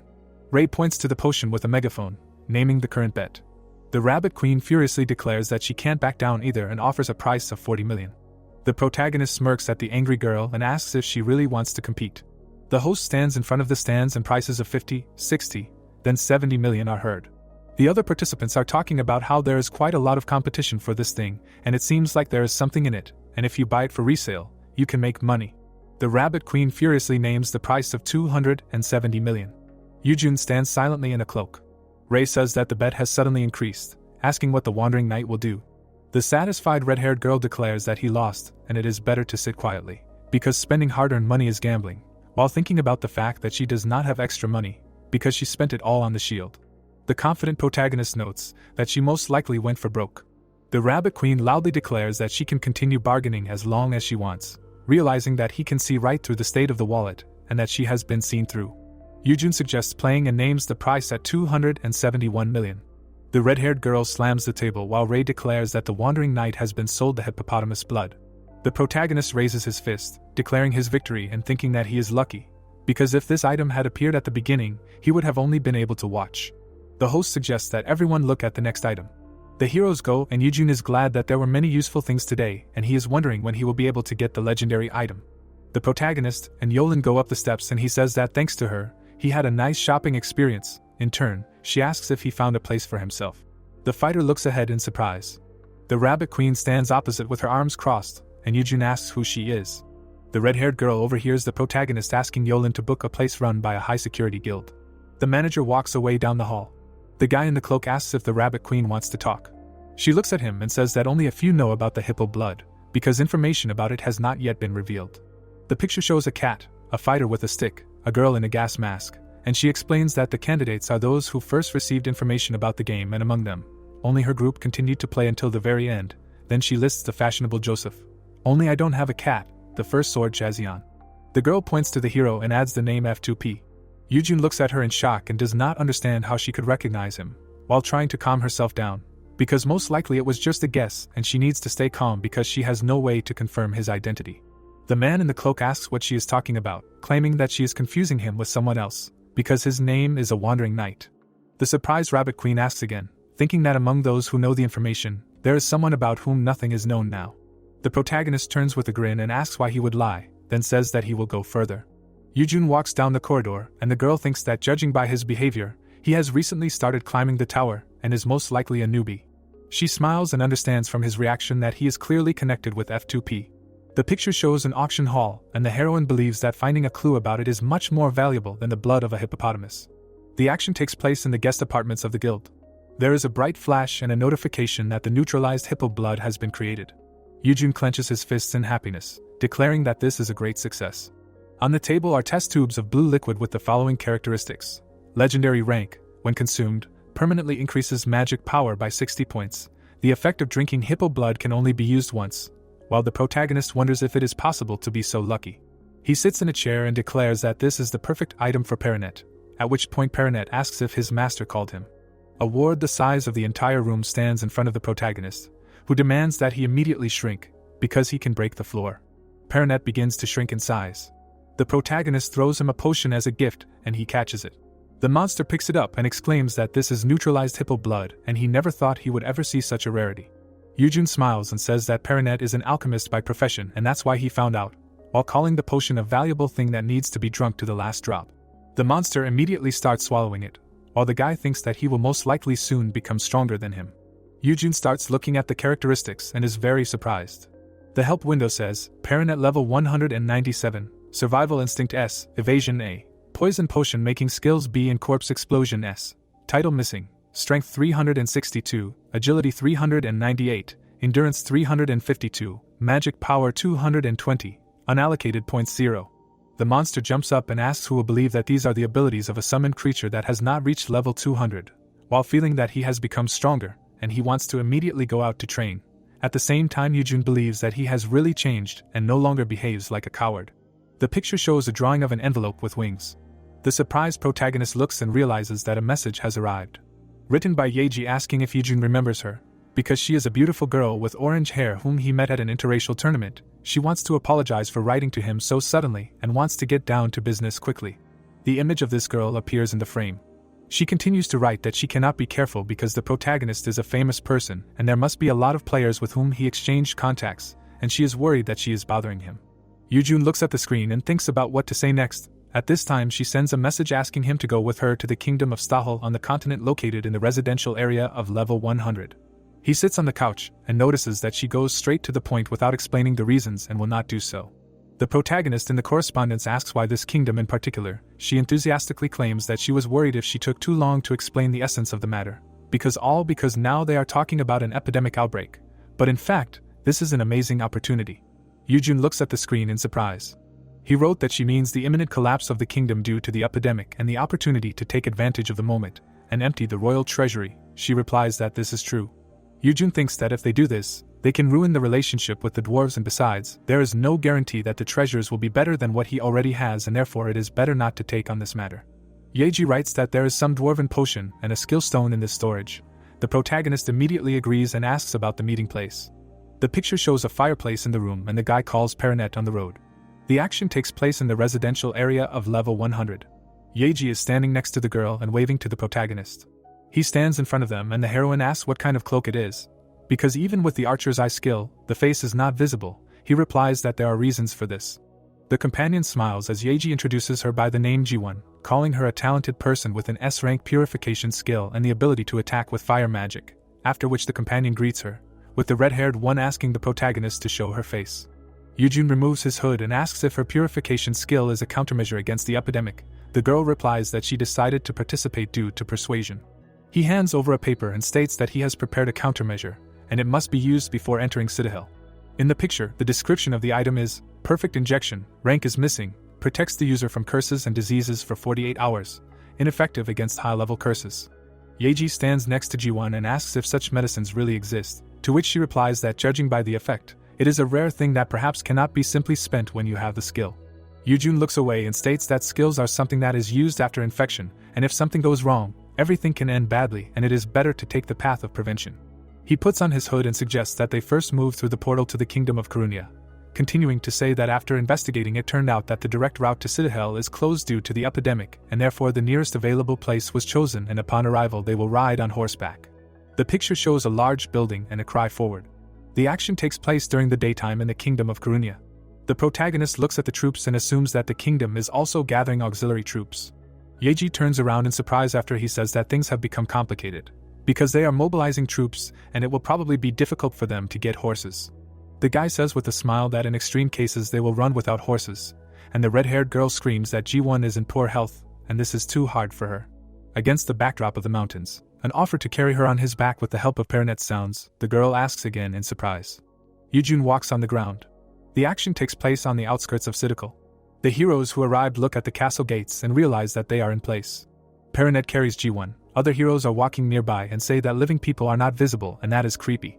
The main character turns around and asks to use an injection. Yeji immediately understands. All the heroes took injections out of their pockets. The notification says that immunity to curses and diseases appeared in 48 hours. They look at the gates and the red-haired girl says that they are sealed, not understanding what to do next. Yujun confidently waves an object emitting a glow. Yeji looks away in surprise. The main character starts running, declaring that he will go up first. He deftly jumps off the ground. Ji-won, sitting on Perinet's back, says that the guy looks like a flying squirrel and that he is an unusual person. Yeji asks what they should do next. The fighter looked out of the window and shouted that it is safe up there and they can go up.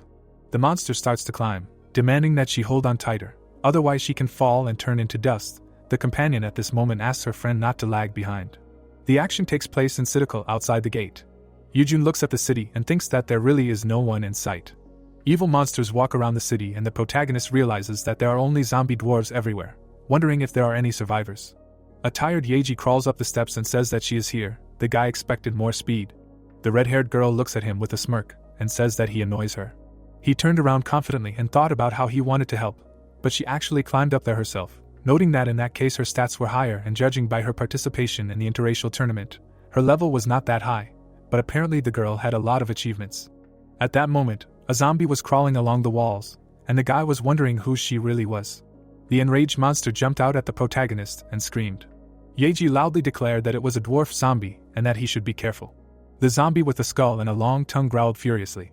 Yujun struck with his blade. The monster screamed from the blow to the head. Ji-won looked at what was happening in surprise.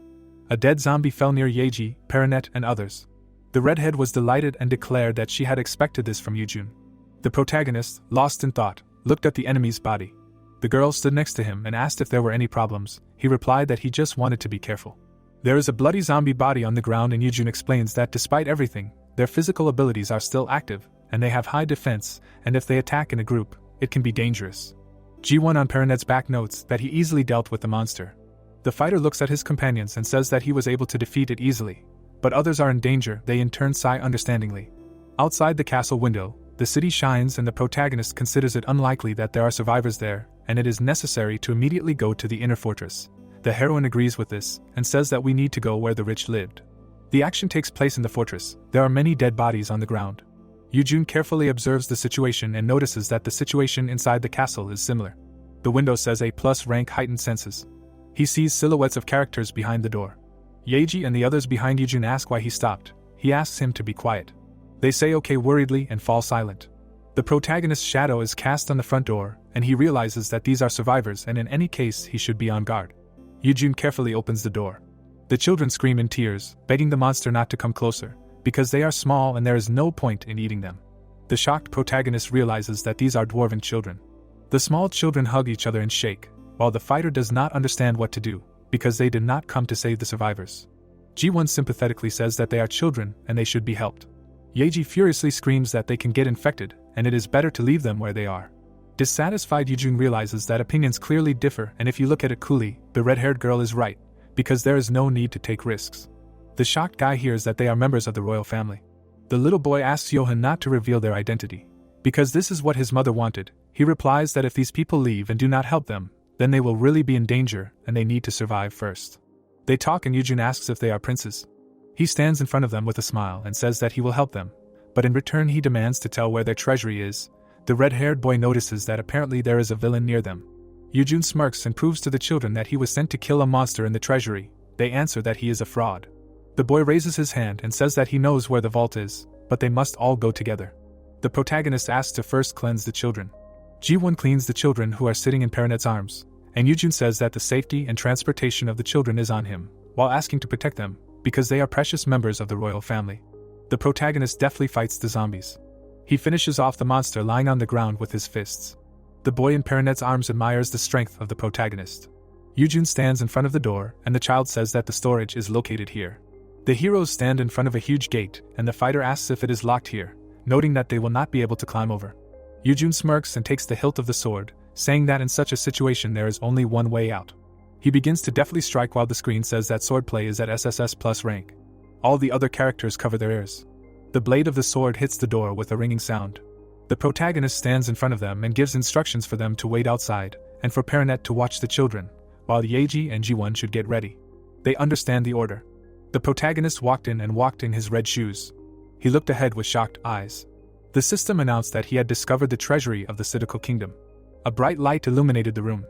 Yeji opened her mouth in admiration, noting the extravagance of this place. The girl ran ahead, saying that everything around was treasure, and even one legendary item would provide a comfortable life, and Ji-won said that it looked quite useful. Yujun looked around, thinking that this was expected of the storage of the Dwarven Kingdom, but most of the equipment was no better than what he already had, which meant that this was not all. Taking many things in her hands, the girl was surprised that they could actually choose the items first. Ji-won picked up something behind her back, saying that she had to take it, and Yeji asked the hero if he would regret it later. Turning around, he replied that everything was fine and they could take their time choosing, but the jewels and elixirs belonged to him. The interlocutor immediately turned to the thing behind the glass, said that this necklace increased attack power by percentage, and it was as if it was created especially for her. Besides, it was a unique item. If it was one step lower than legendary, she simply had to get it. Putting his hand on his belt, the hero thought that he should also look around, because undoubtedly, what was visible now was not everything. Seeing the shiny helmet, he also noted that this place looked suspicious, and when he played the game, there was a way to find a hidden room. Touching the pedestal, Yujun noticed that, as expected, magical power was concentrated here. A glow appeared next to his hand, and the guy thought that it could be a magic circle. The glow became larger. Looking inside, he said that valuable things are always hidden like this. A small box appeared in his hand, and Yujun was surprised that it was the size of a palm, wondering what it could be. He looked happy as he opened it. The system window announced that it was a skill stone with the effect of strengthening the selected skill when used. Yeji looked at him and asked what he was doing. He stood up and said that it was nothing special, and asked if she had selected the items. She returned and said that it was, and when she sorted everything out, it turned out that there were 42 useful items, asking if it would be right to take them only for herself, to which the interlocutor replied yes, and that he was also satisfied since he got what he needed, and then Yeji said that the income exceeded expectations, and so her steps were light. A loud stomp was heard. Holding a shiny helmet in her hand, the girl said that there was something for the hero. Stretching out his hand and the things lying on the ground, he asked what she was talking about.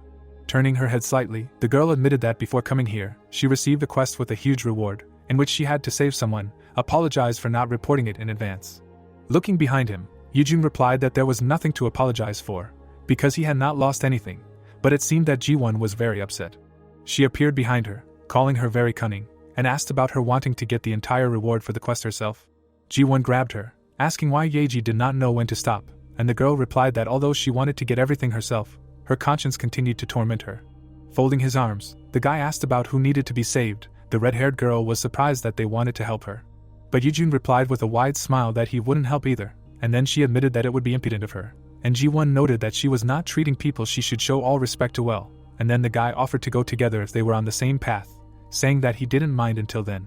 Yeji handed him a shiny helmet, offering to take it as a reward, but he again reminded him that he never said he would help. Her words were heard under the high ceiling that even his presence would be a great help. Many dwarves gathered in the large hall, studying the question of how long they were going to just hide, because that would not solve the problems. Someone answered that going out to die was unwise. Frowning, Klisman noted that it was better than hiding in a dirty shelter like rats, and someone's voice reminded him that the king was present. Randolph.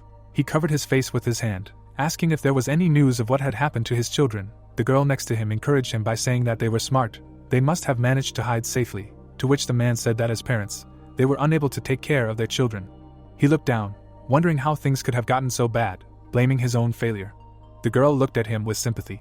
The other warriors looked at Klisman when he said that he would destroy everyone himself, and asked for some soldiers, noting that it was nothing special. But the king forbade it, and the warrior next to him reminded him that when a victim appears, the number of enemies only increases. But the dwarf did not calm down, saying that it was a waste of time. Suddenly there was a knock on the door. A voice from behind the door, "Is there anyone here?" Randolph widened his eyes, saying that it was a survivor, and demanded that the door be opened quickly. The heavy doors swung open. The girl's mouth opened wide in surprise. 3 children stood holding hands. Someone shouted that they were princes. They rushed forward with tears in their eyes. The king knelt in front of them, praising them and saying that they did well. Raising his head, he saw Yujun standing near the rescued children. And what was the situation outside? The guy replied that they came to investigate the plague. The situation outside remains the same. Then he replied that they had been through a lot, and although it was late, he thanks him and will definitely repay him for saving his children as soon as the situation calms down. With a slight smile looking at him, the hero said that they simply did what they had to, thinking that they had gotten everything they could, even gaining the support of the stubborn and selfish dwarves, also saying that the king did not have to worry too much, and reinforcements would arrive soon, since on the way here he saw the kingdom's army begin to move. The king's mouth dropped open in surprise, noting that if too many soldiers came, it would only increase the number of casualties and speed up the spread of the epidemic, and the only sure way to deal with it was for one incredibly strong person to take the time to destroy the monsters. Yeji looked at the dwarf in confusion, asking how the epidemic would spread and why. While covering the children, the king explained that even if you received a small wound from them, you can turn into the same monster, and it is not even known whether it can be called an epidemic, because neither healing nor purification magic works, and even the warrior priest turned into a monster, and they were unable to cope with it, so they evacuated here. Yujun looked at Ji-won, thinking that the S-rank purification burned the monsters but did not purify them, and it seemed that the sacred fire could stop the progression of the disease. He then pointed to himself, offering to take on the role of a cleaner, noting that their group was immune to the epidemic. A small bottle appeared in his hand, saying that it was a reliable preventative against infection, and it would definitely protect against any illnesses and curses for 48 hours. Klisman extended his hand, said that it was a precious thing, and demanded that they give it to him, because this way, even if it took time, they would be able to resolve this situation. But he was a little shocked to hear that it was an expensive injection, and asked not to turn away from their kingdom. Smiling broadly, the hero offered to negotiate, thinking that it would be a pity to just leave such a good place for leveling up, so everything worked out well, and told them that from a humanitarian point of view, they would help with the cleanup for a reasonable compensation that would not burden the state budget. Closing his eyes, the king agreed and entrusted it to them. Footsteps were heard among the high arches. Klisman joined the group and was surprised by the undead summoner, also said that he felt quite a strong energy from him. The skeleton was surprised that the dwarf felt his strength, and the warrior called him impudent. Stamping her foot, Yujun said to shut up. Seeing the enemies ahead, he also said that they were all gathered in one place, which means there is no need to look for them. The dwarf rushed forward, shouting that he will go first. The swing of his weapon hit several enemies at once. The chain jingled in his hands. Swinging it, he said that it gives a very pleasant feeling. Yujun silently covered his face with his hand. Looking at this, he noted that everything was as expected from a warrior: aggression and self-confidence, and also thought that he should also start. A loud sound was heard among the tall columns. With one swing, the skeleton threw back several enemies. Klisman joined him, saying that he had good abilities and it was hard for him to believe that he was just a summoned creature, while the skeleton was outraged that the dwarf appreciated his skills. Klisman struck several enemies with a swing, and when asked if he wanted to fight, he called the summoned skeleton rude. Yeji and Ji-won stood back to back, and she advised Ji-won not to overuse the purification skill. Turning around, the girl explained that she needed to watch her magic power, and let her kill only those who came too close. For now, she would deal with the rest herself. Opening her mouth wide, Ji-won demanded not to talk, but to act. Then she jumped over her, striking the enemy. The swing of the blade threw several. The defeated enemies fell to the floor. Looking away, Yeji wondered what to do, because as Yujun said, they were too hard, and although she thought about cutting them, she was simply thrown back. Her partner was indignant at how she was so confident after that. The monsters that approached them opened their mouths wide, and Yeji suggested that they deal with the ones that were closest first. Holding his sword in front of him, Yujun ran past. Turning around, Yeji noted the speed and the fact that it was completely invisible how the hero was cutting them. Several defeated enemies fell to the floor. The system notified about the level increase. Yujun moved the sword aside, saying that the experience was accumulating quickly, and asked how his comrades were doing. Both girls looked at him. The redhead said that they were too busy trying to survive. Smiling, he looked at them and suggested that they stay as close to the skeleton as possible, and he, taking the opportunity, would work on leveling up. He quickly rushed through the crowds of enemies, using a rapid advance, thinking that such a good hunting place would be difficult to find again, which meant that he would definitely reach level 250 today. The level up notification appeared again. Klisman opened his mouth in surprise, saying that his eyes could not keep up with the hero, and whether humans had always been such a strong race. The skeleton next to him answered that it was not that, but simply that his master was special. Screams were heard, drops of blood were visible. Ji-won turned her head to her and asked if Yeji heard the scream. Many people gathered at the gate, and she replied that she heard people breaking through from their side, and then Ji-won wondered if perhaps the kingdom's reinforcements had already arrived. One of the warriors fought with the undead, saying that they were too strong for ordinary zombies, and also that they could not retreat. Gritting his teeth, the dwarf said that the people had already entered and they needed to close the gates before the situation got worse, because if the disease spread beyond the kingdom, they wouldn't be able to handle it. Turning around, Yujun ordered Perinet to go to the gates and pave the way for them with corpse explosions. The skeleton rushed forward, obeying the order. Then the hero picked up Ji-won in his arms, telling Yeji to run too. They all ran after the skeleton. The guy said that they needed to stay as close as possible. A loud explosion sounded. The team ran through a cloud of dust, and Klisman asked the hero if there was a way to stop the people. He replied that there was. Another explosion sounded near them. The people were standing at the gates. The warrior was telling his comrades that they were almost there, and that they should not leave him. Looking at his comrade, he asked what he was going to do, because these people came here out of greed. If they were told to go, there would most likely be a fight. A small ball appeared in his palm, saying that there was no need to persuade if there were items. The description of this ball appeared on the screen, and it said that it created a large-scale barrier, blocking the entry and exit of unauthorized objects. The sphere emitted magical symbols as the barrier was erected. The glow became brighter. The knight stood at the barrier, saying that the defense mechanism of the Dwarven Kingdom had been activated. With a smile, looking forward, Yujun thought that they had dealt with the urgent problem, and so far there was no sign of zombies leaving the fortress, and if they continued to interfere with the people dealing with the situation inside, it would end. He looked at Klisman, who thanked him for using such a valuable item and called him a benefactor. The boy thought that he was just planning to monopolize the monsters for himself, and the dwarf misunderstood it, and also wondered if he should thank him for this misunderstanding, but still answered that he didn't need to thank him because stopping the monsters was more important. Afterwards, small vials appeared in his hand. He said that these were top-quality potions and everyone should take one just in case, and Ji-won noted that as a priestess, she had never seen such a thing. The dwarf was surprised because he hadn't seen such excellent top-quality potions for a long time.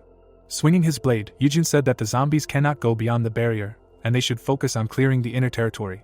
With tears in her eyes, Klisman said that the boy had done a lot for their kingdom, and he didn't think a human could touch him like that.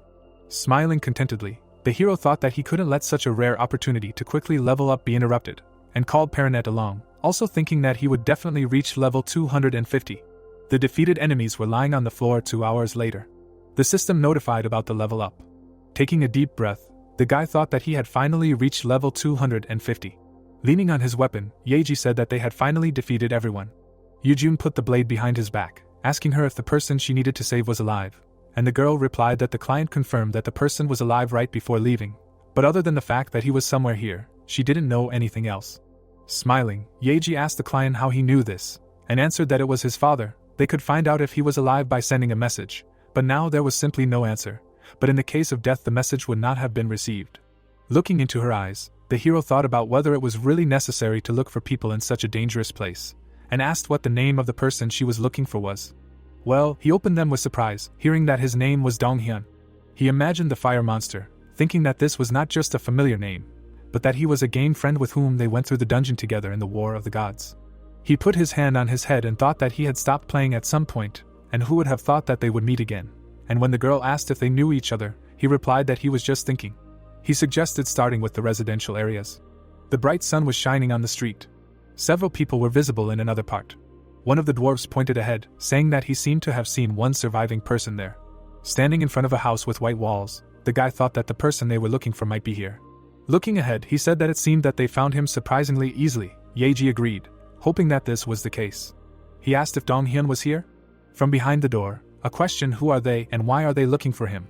Yujun saw many people inside, using his heightened senses, thinking that there were many survivors here, and replied that they were people who came to solve the plague, and in addition, among them, there was a person who received a mission from Dong Heeyeon's family, and they had hardly gathered here in search of him, and also wondered why everyone had gathered here, and was this the safest place? The guy opened the door and said that his father did something unnecessary. Raising his eyebrows, he said that his name was Dong Heeyeon. The dwarf sat on the floor, hugging his children, and when Dong Heeyeon inquired about the hero being sent by his father, he replied that it was so, and they would ensure his safety. And so if there were things to collect, then it was worth preparing. Yujun looked through the barred window, thinking that the number of survivors was more than expected and whether it was good luck or not, and heard Dong Heeyeon say that although he was grateful for his intention, he still couldn't go. Yeji asked in surprise why. Looking down, he replied that until the situation was resolved, he wasn't going to leave this place. Putting his hand aside, she pointed out that staying here wouldn't make the epidemic go away and he should think about his family instead. And when he replied that he was solving the problem in his own way, she also said that he didn't have the skills to heal or cure, asking why he continued to resist. Dong Heeyeon sighed heavily and told her that it was his lover's request to protect this kingdom. Looking at him, she asked where his lover was now. Dong Heeyeon looked away, saying that she was already infected. Looking down, Yeji apologized, not knowing that he was in such a situation. Frowning, he told her that there was no need for an apology, and that he would definitely return his lover to her previous state, since that was what he was trying to do. Yujun looked away when she asked what that meant. Using his skill, he saw the silhouette of a person in the box, and using his heightened senses, he thought that it could be her. Ji-won and Yeji gaped, seeing that it was the guy's lover, to which he said that he couldn't allow people to continue to be harmed.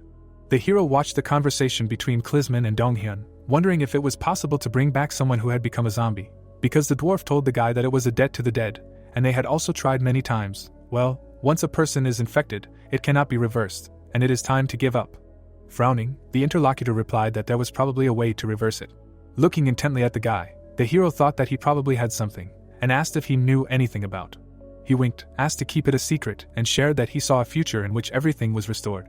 Everyone present looked at him upset. Yeji said that you look like a schoolboy syndrome, and the dwarf decided that all this worsened the mental state, and asked Dong Heeyeon to pull himself together. Coughing into his fist, he replied that it was true, because he had the skill of foreseeing the future. Yujun then looked at him with wide eyes, thinking that this was a skill that was rarely seen in super rare jobs like saints and righteous people, and was surprised to meet someone with it in such a place. Looking into his eyes, Yeji asked him if he knew a way to solve this situation, but he explained that the precognition did not work in such a way that he could see everything he wanted. Dong Heeyeon glanced at the box, noting that he clearly saw the end of this situation, a future where his lover had returned to normal. Ji-won frowned when he heard that this situation was not an illness, but a phenomenon caused by a curse, and understood why the purification did not work. Bringing his hand to his face, the hero thought that, like the case with the Dark Elf Queen, it could be removed with a potion, but in this case, removing it with several vials of potion would be difficult, and it would be better to find and deal with the mage who cast it. Then he looked at his interlocutor, asking when the foresight is activated, and he answered that it is activated randomly when he encounters people, objects, or places associated with an important future. Raising his hand to his face, he also said that this happens when certain events occur. Dong Heeyeon fell to one knee. Yujun and the girls looked at him with alarm. A hand fell on his shoulder with the words that he just had a foresight. Smiling widely, Dong Heeyeon told Yujun that the key to solving the situation is them, and he saw a future where they personally kill the magic caster and heal everyone. The rest of the team were confused. Taking his hand away, Klisman said that he found it hard to believe and offered to talk about it calmly, asking what exactly he saw. Lowering his eyes, he said that they should go to the kingdom, the capital of which is the magician. Ji-won rested her head on her hand, noting that the capital was too big and it would be difficult to find the culprit with so many people. With brightly shining eyes, the guy told her that searching for people was his specialty, and he had the ability to dream. Yujun frowned, indignant that their interlocutor had the gift of foreseeing the future and clairvoyance. The girls just looked at the guy in shock. Words were heard from the high ceiling that they needed to go to the kingdom, and Dong-hyun would lead them. Klisman lowered his head, saying that he should stay behind to inform the king and prepare, and also develop a plan to hold out without killing more infected, and asked to save the kingdom. A tall castle towered over the city. Yujun was sitting on one of the roofs. He remembered Dong-hyun's face and the words that the one who spread this curse was very strong, not only they could resist it. A system window opened in front of him, and the hero decided to increase his combat power before the battle.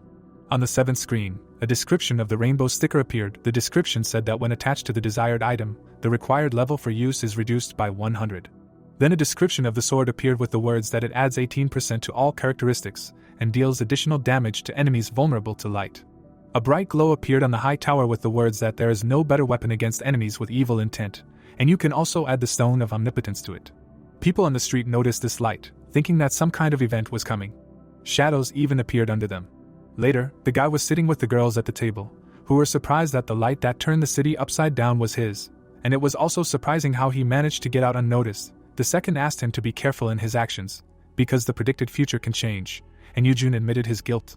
Looking at Yeji, the guy asked about Dong-hyun, and she replied that he was resting due to high mental and magical energy, but would be back soon, and also asked if it was possible to simply track the mage with clairvoyance without any predictions. Looking down, the guy suggested that clairvoyance was not omnipotent, and probably with the help of foresight he saw the image of the criminal, then with the help of clairvoyance he determined his location, and this should be considered as a synergy of two rare skills. Someone's footsteps were heard, saying that this was an accurate observation. Dong-hyun approached their table, and when the girl offered to sit down, he replied that it would begin immediately. His eyes began to glow brightly. He saw people in cloaks, saying that the criminal was talking to someone and was in a secluded alley not far from here. Smiling, the hero asked to take them there, and also said that he would fight alone. The sun illuminated the roofs of the houses. Two people in a cloak were talking about something. One of them looked to the side, telling the other that he heard footsteps. Yujun was heading forward. So the people noticed his silhouette and asked who he was. With a smile on his face, the hero replied that they did not need to know who he was, because they were the ones who cast the curse. Duma was alarmed. A bright light appeared in the hand of one of them, saying that although he did not know how he was found, but since this happened, he would have to start working. Flames burst forward. A loud explosion was heard throughout the city. A stream of fire was approaching Yujun. The villain smiled, saying that the guy would not have time to react.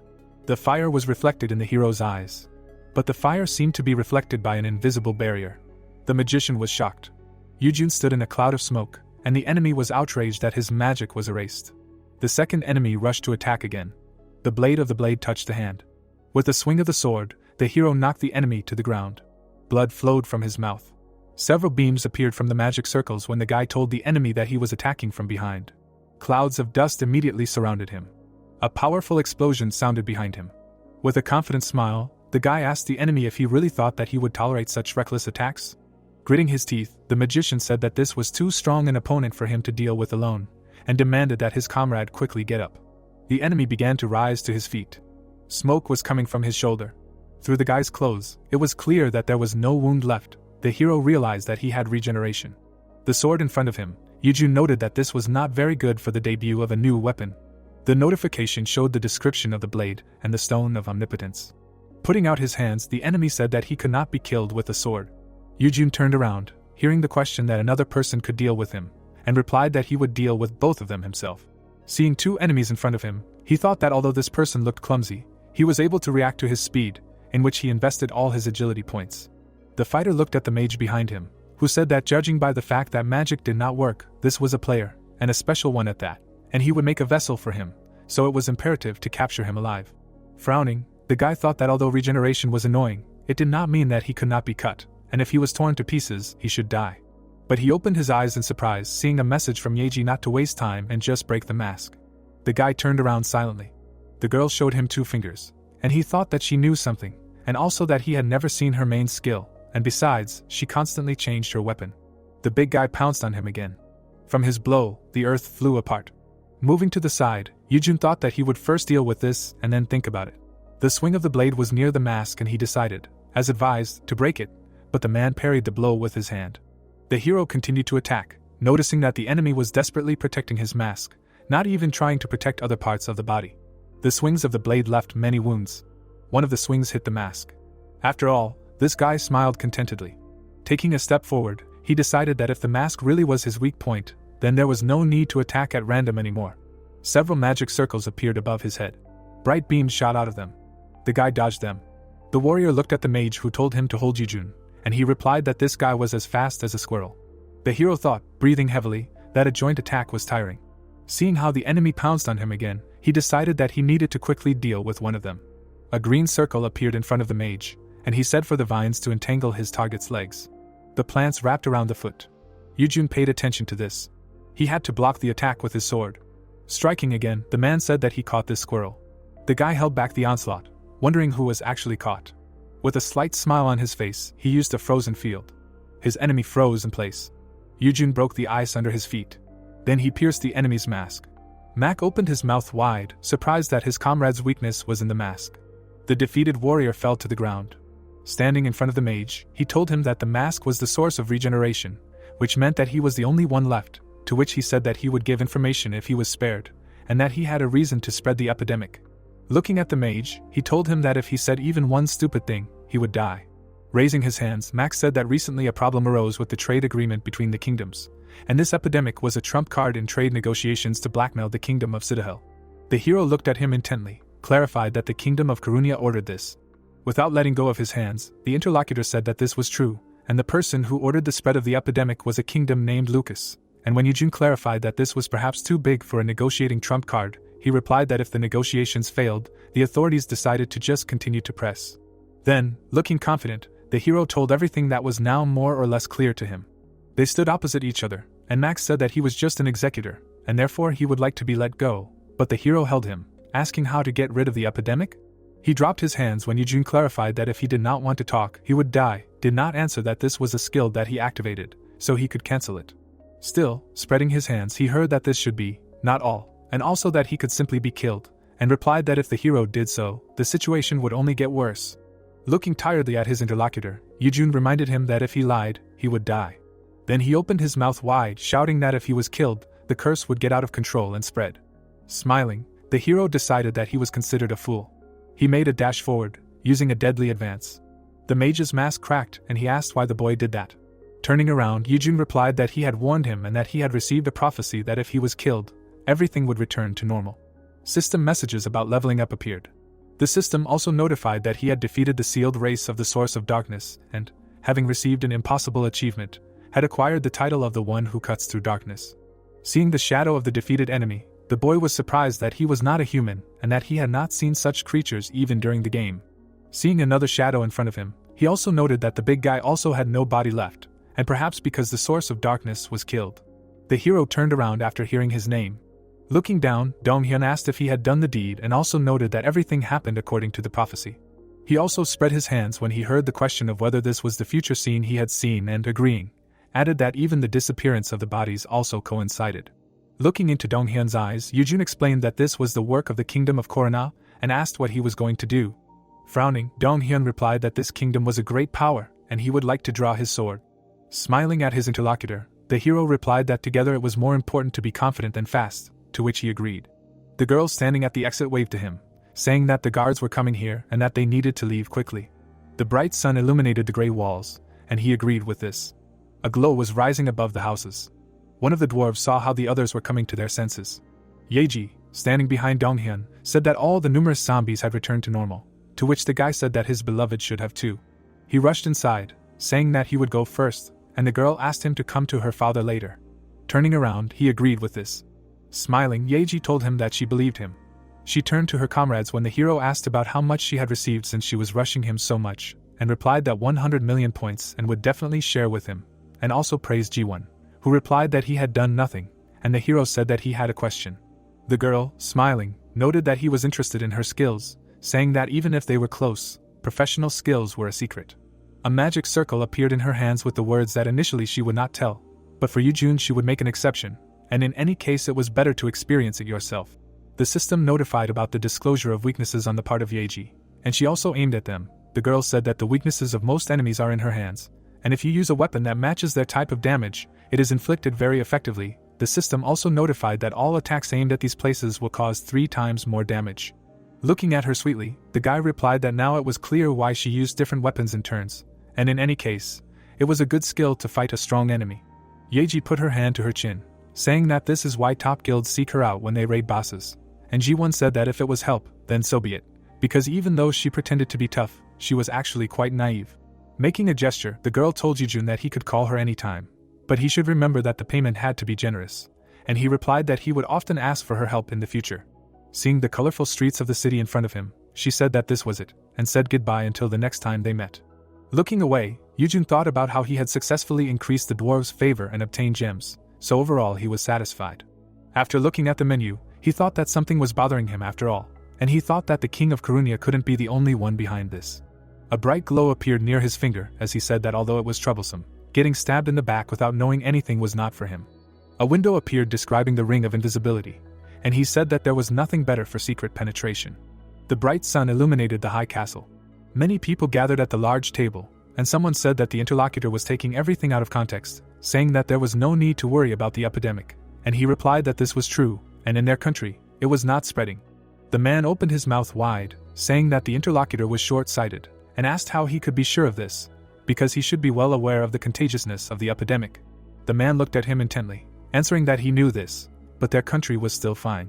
He frowned when he heard about the possibility of spreading from within, and said to this that it seemed that his words were considered ridiculous, and was he ready to go all the way? Then the man was at a loss, about to say something about the epidemic. But the king, who put his head on his hand, said that this was enough, their conversation had gone too far, and therefore it was time to end today's meeting. Standing invisibly, Yijun was glad that the spreader of the epidemic did not lie. The men walked out of the open door. Seeing the Marquis entering, he decided that he would follow him to find out something. Well, bright stars were sparkling above the walls of the palaces. A fire was lit in the fireplace. The Marquis spoke and looked at the screen, reporting that, as he had said, they were stalling for time, and when asked about how many suspected them, he answered that there was nothing to worry about, because even the king supported him. Lucas gritted his teeth when he heard that the situation had changed, and when he asked what he meant, the other man replied that the source of the darkness had died and the epidemic was dissipating, so he needed to hurry to find the one who killed him. The silhouette of the man lowered his head and answered the question of whether it was known who it was, and replied that it was Dong-hyun. He introduced the boy, holding the girl's hand, telling her that he had a lover in another kingdom, to which the Marquis smirked at the fact that the man had fallen in love with the dwarf. The man was sitting at the table when he was asked if he could handle it, and replied that if the boy's father lost his temper, there might be consequences. He looked at him intently, asking if he could be called Kanyun's subordinate. This time, Lucas was really scared. Moving closer to the hologram, he shouted that it was not so. The hero thought about who this guy was, what makes the Marquis tremble only with his gaze, but his face was blurred. The unknown interlocutor looked into Lucas's eyes, saying that he gives him 2 days to bring Dong-hyun to the same place as last time. He replied that he will do it immediately.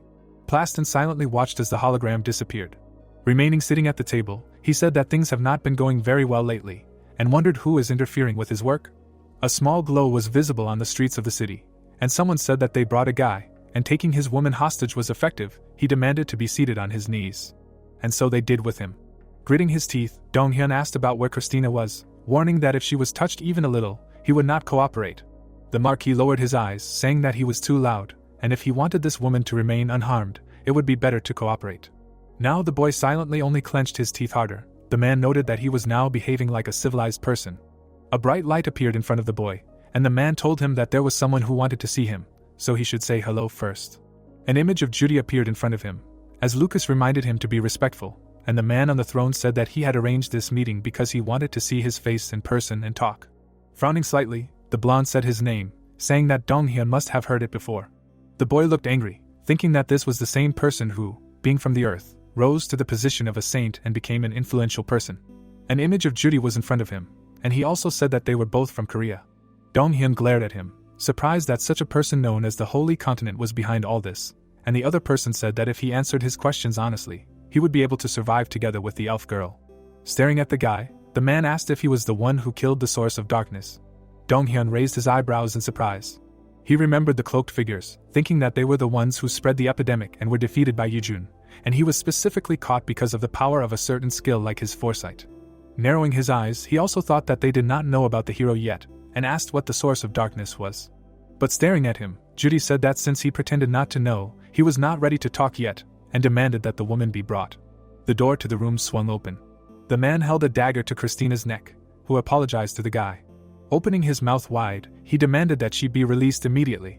Well, he was slammed face down on the floor, told to shut up and not move. Resting his head on his hand, Judy shared what he loved from honest people, and asked again about whether he had seen the source of darkness.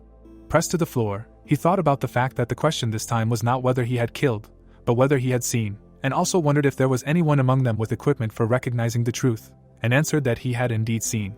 Putting his hands together, the blonde told him that if she continued to answer honestly, the likelihood of his survival would increase, and asked the question about who had killed the source of darkness. Or already face down, he reasoned about the fact that this question was asked again, and also that he had a debt to Yejun, and would he be able to evade the answer? The masked man lifted him up, demanded that he stop thinking and just answer.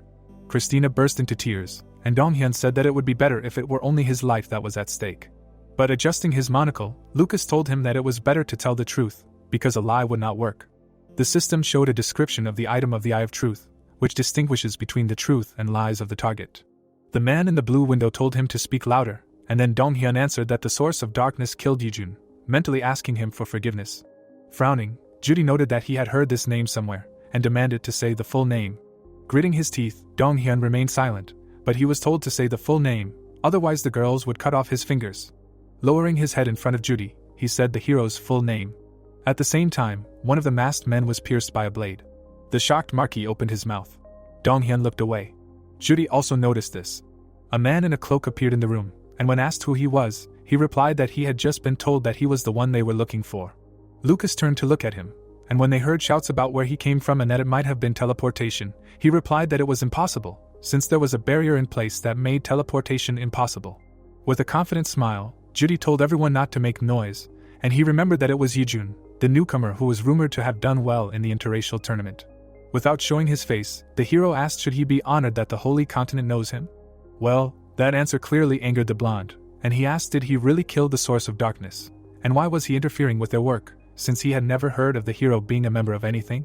Yejun brushed off his cloak, saying that he preferred to act alone, but there was no reason to leave someone who committed mass murder alive.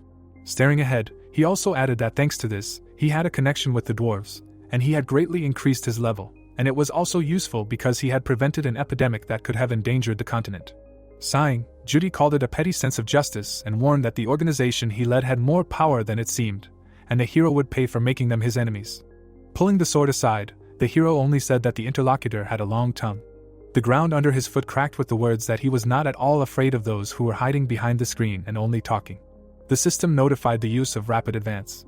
A bright light appeared in front of Lucas. It seemed that the flash was approaching him. A moment later, Yejun stood at the other end of the room, pulling the sword aside. Judy looked behind him. Donghyun also turned around. The Marquis's head fell next to him. Pointing at his interlocutor, the hero said that if he wanted to deal with him, he should come himself instead of sending other people, and Judy called it a clumsy provocation, adding that if Yejun wanted to deal with him, he should first reach at least level 500. He cut the blue ball, saying that it would be quick and that they would see each other soon. The hero turned around when Donghyun asked him how he knew about this place, and replied that he accidentally saw him being captured.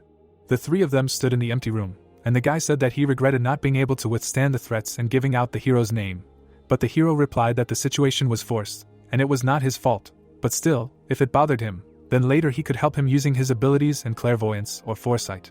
Donghyun spread his arms, said that if necessary, he should contact him at any time, and Yejun said that Judy knew them, and it was impossible to say that they would be safe in the future, and asked them to be careful. Around the eyes, the guy replied that he had a plan, because he had an agreement with Yeji, and therefore he should take this opportunity and visit his father. Looking to the side, the hero thought that now was not the time to worry about others, since he was not safe either.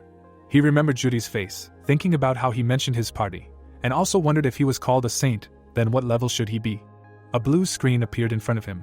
When he remembered the word about breaking the level 500 barrier, also wondering if there were higher levels, since he did not have this information, saying that first he needed to increase his level, since he did not even reach 300, and decided that a hidden dungeon was the best option.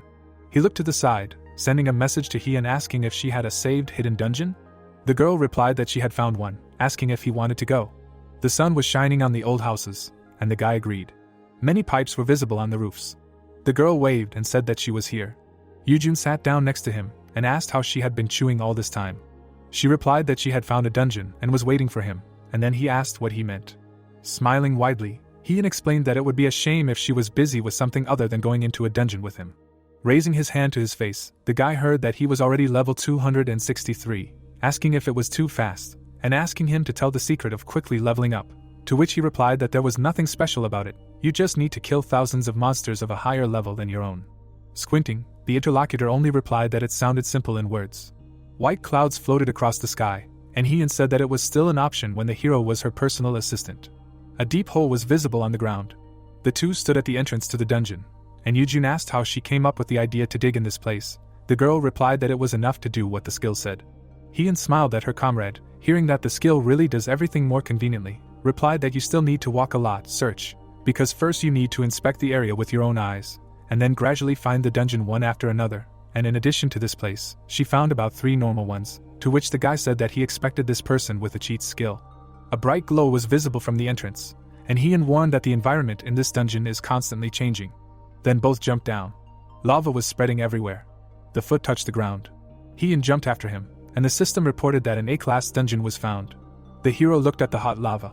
Manuela brushed it off, saying that when she first figured out this place, it was underwater. When she entered again, it turned into a swamp, meaning the environment changes every time you enter it. Yujun noticed something, using his heightened senses. A stream of lava erupted next to him. He noted that it was a mine, wondering how they could be everywhere. A table of lava also rose next to the girl, and she realized that they exploded randomly, asking what to do, and the hero summoned Perinet. The skeleton appeared nearby, saying that he had a premonition. He had to avoid the streams that erupted, using instinct and evasion. Looking around, he asked what was going on here, since there were danger signals everywhere, and Yujun noted that he was impressed by such survival instinct every time. Heeyeon put his hands on his comrade's shoulders, who asked if Perinet could protect her. The girl said that he was the best. The guy thought that he could handle it with his heightened senses. The skeleton punched his chest and replied that they should leave it to him. The object hanging above began to glow brightly, warning that an intruder had entered the protected area. The pink-haired girl turned around, thinking about who had entered her dungeon. She waved her hand. Many screens appeared in front of her, as she said that the source of magical power was strictly forbidden. Then she put both hands forward, saying that she had deliberately hidden the entrance deep underground so that it would be difficult to find. That's how she saw Yujun and his comrades, remembering that she had met them in the dungeon and that this was the scoundrel who had killed her cute pet. She put her hands on her head, indignant that all this was happening now, when she couldn't escape from the magic circle, and that it was the same last time, and also this world was too cruel to her. Looking at the screen again, she decided that it was precisely at times like these that she needed to remain calm, and in any case, the source of the magical power was in an impassable dungeon. Even if they had the ability to fly, they still wouldn't be able to reach the end. The girl watched silently, clenching her fists. Digging through her notes, she thought about making another device just in case. Meanwhile, Perinet pushed Heeyeon, screaming about the danger. She hit her head on a stone. Looking at her, the skeleton said that she was lucky, because if it weren't for him, she would probably have died. But the girl asked him to be careful, because he thought that she was hit by a truck. The system notified about the level increase. All three looked at the screens in front of them, noting that they all raised their levels. Yujun frowned. He wondered why. A new notification appeared, informing them that they had passed the gate of the first level and were now moving on to the second. The space in front of them began to change. So the wall was falling apart. Now the group was in a desert. The skeleton opened his mouth in surprise, and the hero said that it was hot here. They were standing in the middle of the sand. Heeyeon noted that it was not as hot here as in the lava zone, and asked why the level had increased, to which Yujun replied that in places without monsters, a reward was given if you withstand a certain amount of time under special conditions. Looking ahead with displeasure, the hero said that he was more comfortable with monsters. They were suddenly covered by a sandstorm. Perinet turned to Yujun. The three of them began to run away, and when the girl asked about what they should do, he replied that they needed to run, and when asked if he could get rid of it, he replied that he could not eliminate a natural phenomenon. Then Heeyeon noted that it could be a phenomenon caused by a monster. Turning around, the guy said that it sounded plausible, and she was worried about whether they would be able to escape, because the distance was not increasing, but the guy encouraged her, asking her to hold on for a while, and he would come up with a solution. Starting to slow down, he decided to resort to extreme measures. A glowing ball appeared in his hand with a description that it was a territorial barrier sphere. The barrier covered them. Confidently looking forward, he told them that with it they would be safe for a while. Heeyeon turned to him and noted that for now they could rest, but asked if everything would be okay. The three of them stood under the dome, and the hero explained that it was a legendary item and it would not collapse so easily, so there was no need to worry, but the problem was how long this sandstorm could last. Looking to the side, Heeyeon wondered about the sandstorm swirling around them, and a voice told them to come out and not hide, calling them cowards. The hero silently looked to the side and, using his heightened senses, thought that perhaps this really was a phenomenon caused by a monster. Amidst the storm, a voice was heard again, demanding that they come out, and asking, is the hero afraid of it? The three of them looked at the flying sand, and the boy said that the girl really might be right about the storm being a monster. Then Heeyeon asked what should they do. After all, they can't fight the wind. Looking forward, the hero heard the demands to come out again, and replied that since the man continues, he will do so. Covering his face with his hand, the boy came out of hiding, and the stranger was glad that he finally did it. Trying to see something, Yujun noticed that the wind had gotten stronger, as if it had been waiting for this, and that it was impossible to open his eyes. Closing his eyes, he decided that it would be better to try to determine its location. So he saw a bright silhouette when using heightened senses, when a voice told him to let the guy die in the sand. The sand split when using a slash. The white sphere also split into two. The system notified of a level increase. The wind died down and the hero noted that despite all the noise, it was easy. Smiling, he looked at the screen and also noticed that he had raised 4 levels at once. Heeyeon waved and said that she had raised a whopping 15 levels. She looked at him in surprise, asking why Yujun had such an expression on his face as if he had eaten a tart fruit, but he replied that it was not. The sky above them began to disintegrate, and he said that it looked like they were moving to the next area, so they should prepare. Yujun looked surprised, thinking about what was in front of him. Around them, a battle was going on between 2 armies. One of the soldiers blew off the head of the other. A huge explosion was heard nearby. Covering himself with his hands, Heeyeon asked the guy if this was not real. Looking forward, Yujun replied that he wished it was. The enraged soldiers turned their attention to them. The girl noted that they looked like they wanted to kill them. The warriors surrounded them, saying that they were intruders, and the hero realized that they had become enemies. The soldiers from different armies told each other that now was not the time to fight among themselves, but first they had to kill the intruders, and called them those who had invaded the dungeon of the witch lady. Yujun told Perinet to use corpse explosion. A bright glow appeared in the skeleton's hand. Then a powerful explosion sounded. The soldier was thrown aside, but bright circles appeared above the magicians. Rays were directed towards the group of heroes. His blade was covered in light. The swing of the blade left a bright light. Thus, Yujun reflected the attack. Another swing left a bright mark. The girl looked at this, surprised that magic can be erased with a sword. Yujun put his sword behind his back and told her that it was possible if you had eyes that could see magic patterns and a high level of swordsmanship, to which Heeyeon said that it was really encouraging, and the guy ordered Perinet to simply block those who tried to get closer. Then he rushed forward, said that he would deal with the magicians. Someone noted that he was approaching and needed to stop him. The hero found himself in the middle of enemy magicians. One of them paid attention to him. Putting his hand forward, Mac wanted to use a shield. Several blue circles appeared. Yujun made a circular strike, using slashing. The barrier near the magician was broken, and he was surprised that it was done in an instant. The system notified of a level increase. The guy looked forward with a smile. Then he used a dash. So he pounced on the blue giant. Swings of his sword cut through the enemies.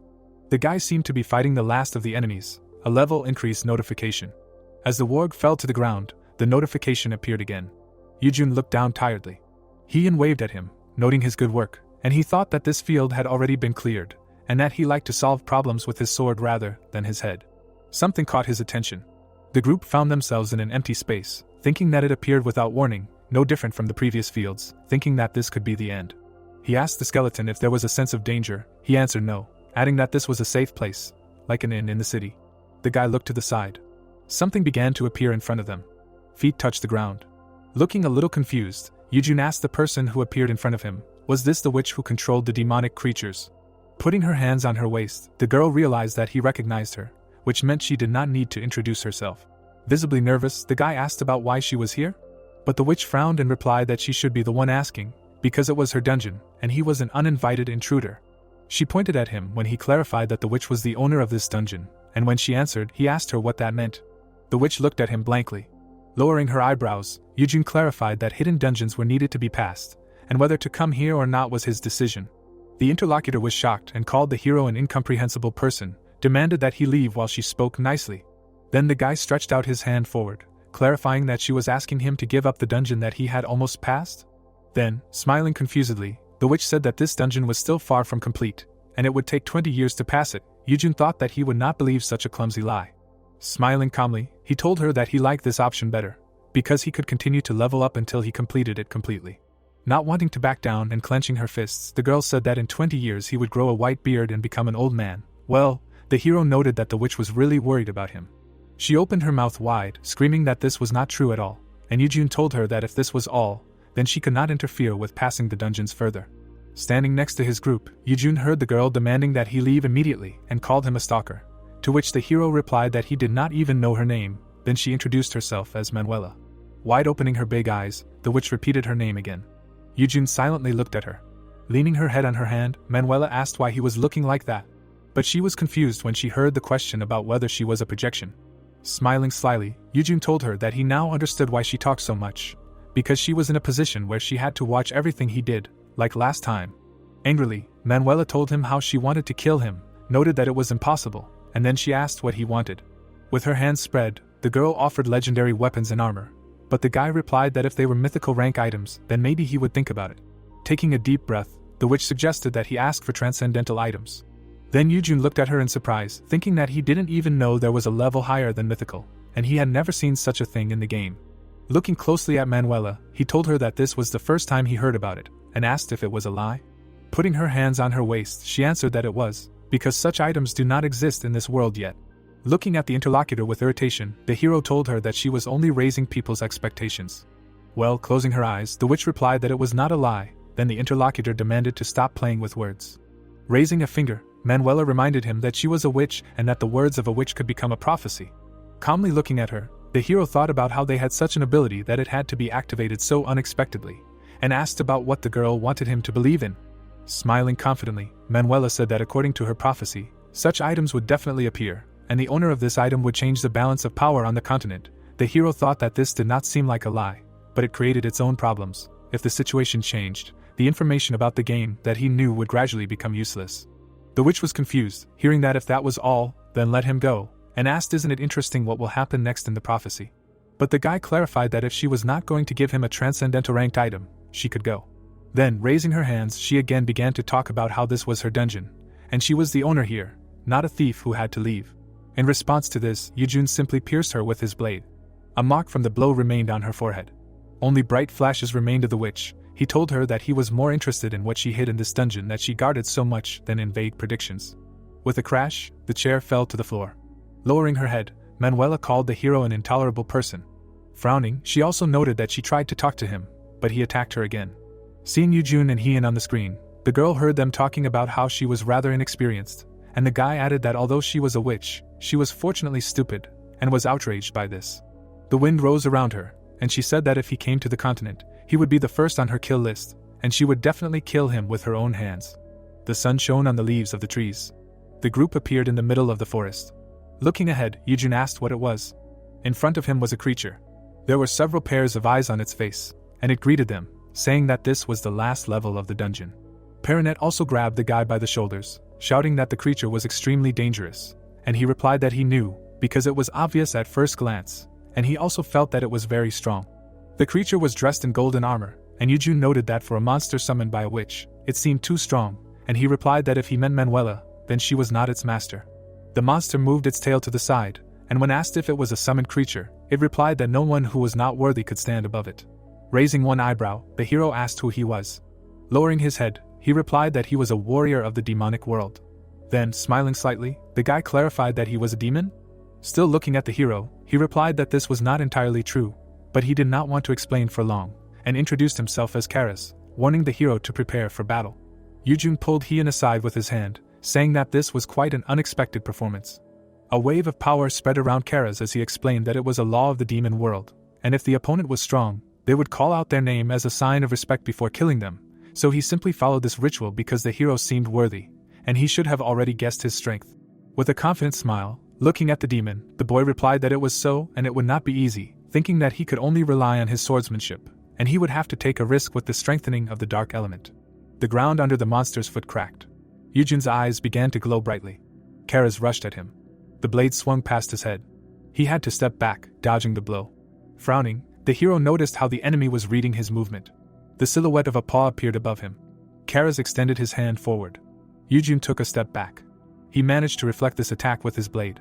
The monster's legs slid along the ground.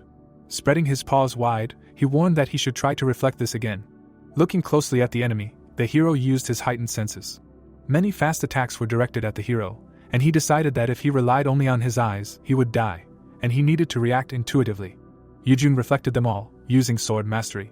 Gritting his teeth, he thought that even using all his sword mastery and intuition, he could barely cope, and to decide the outcome of the battle, some surprise was needed. Perinet pounced on the enemy from behind. But Karas hit him with his tail. He flew to the side. The demon looked displeased, saying that some summoned one was trying to spoil the sacred battle. Yujun opened his eyes wide, thinking that this was his chance. The system notified about the use of rapid advance. The guy rushed at the enemy. The hero managed to land a blow when he said that it wouldn't happen.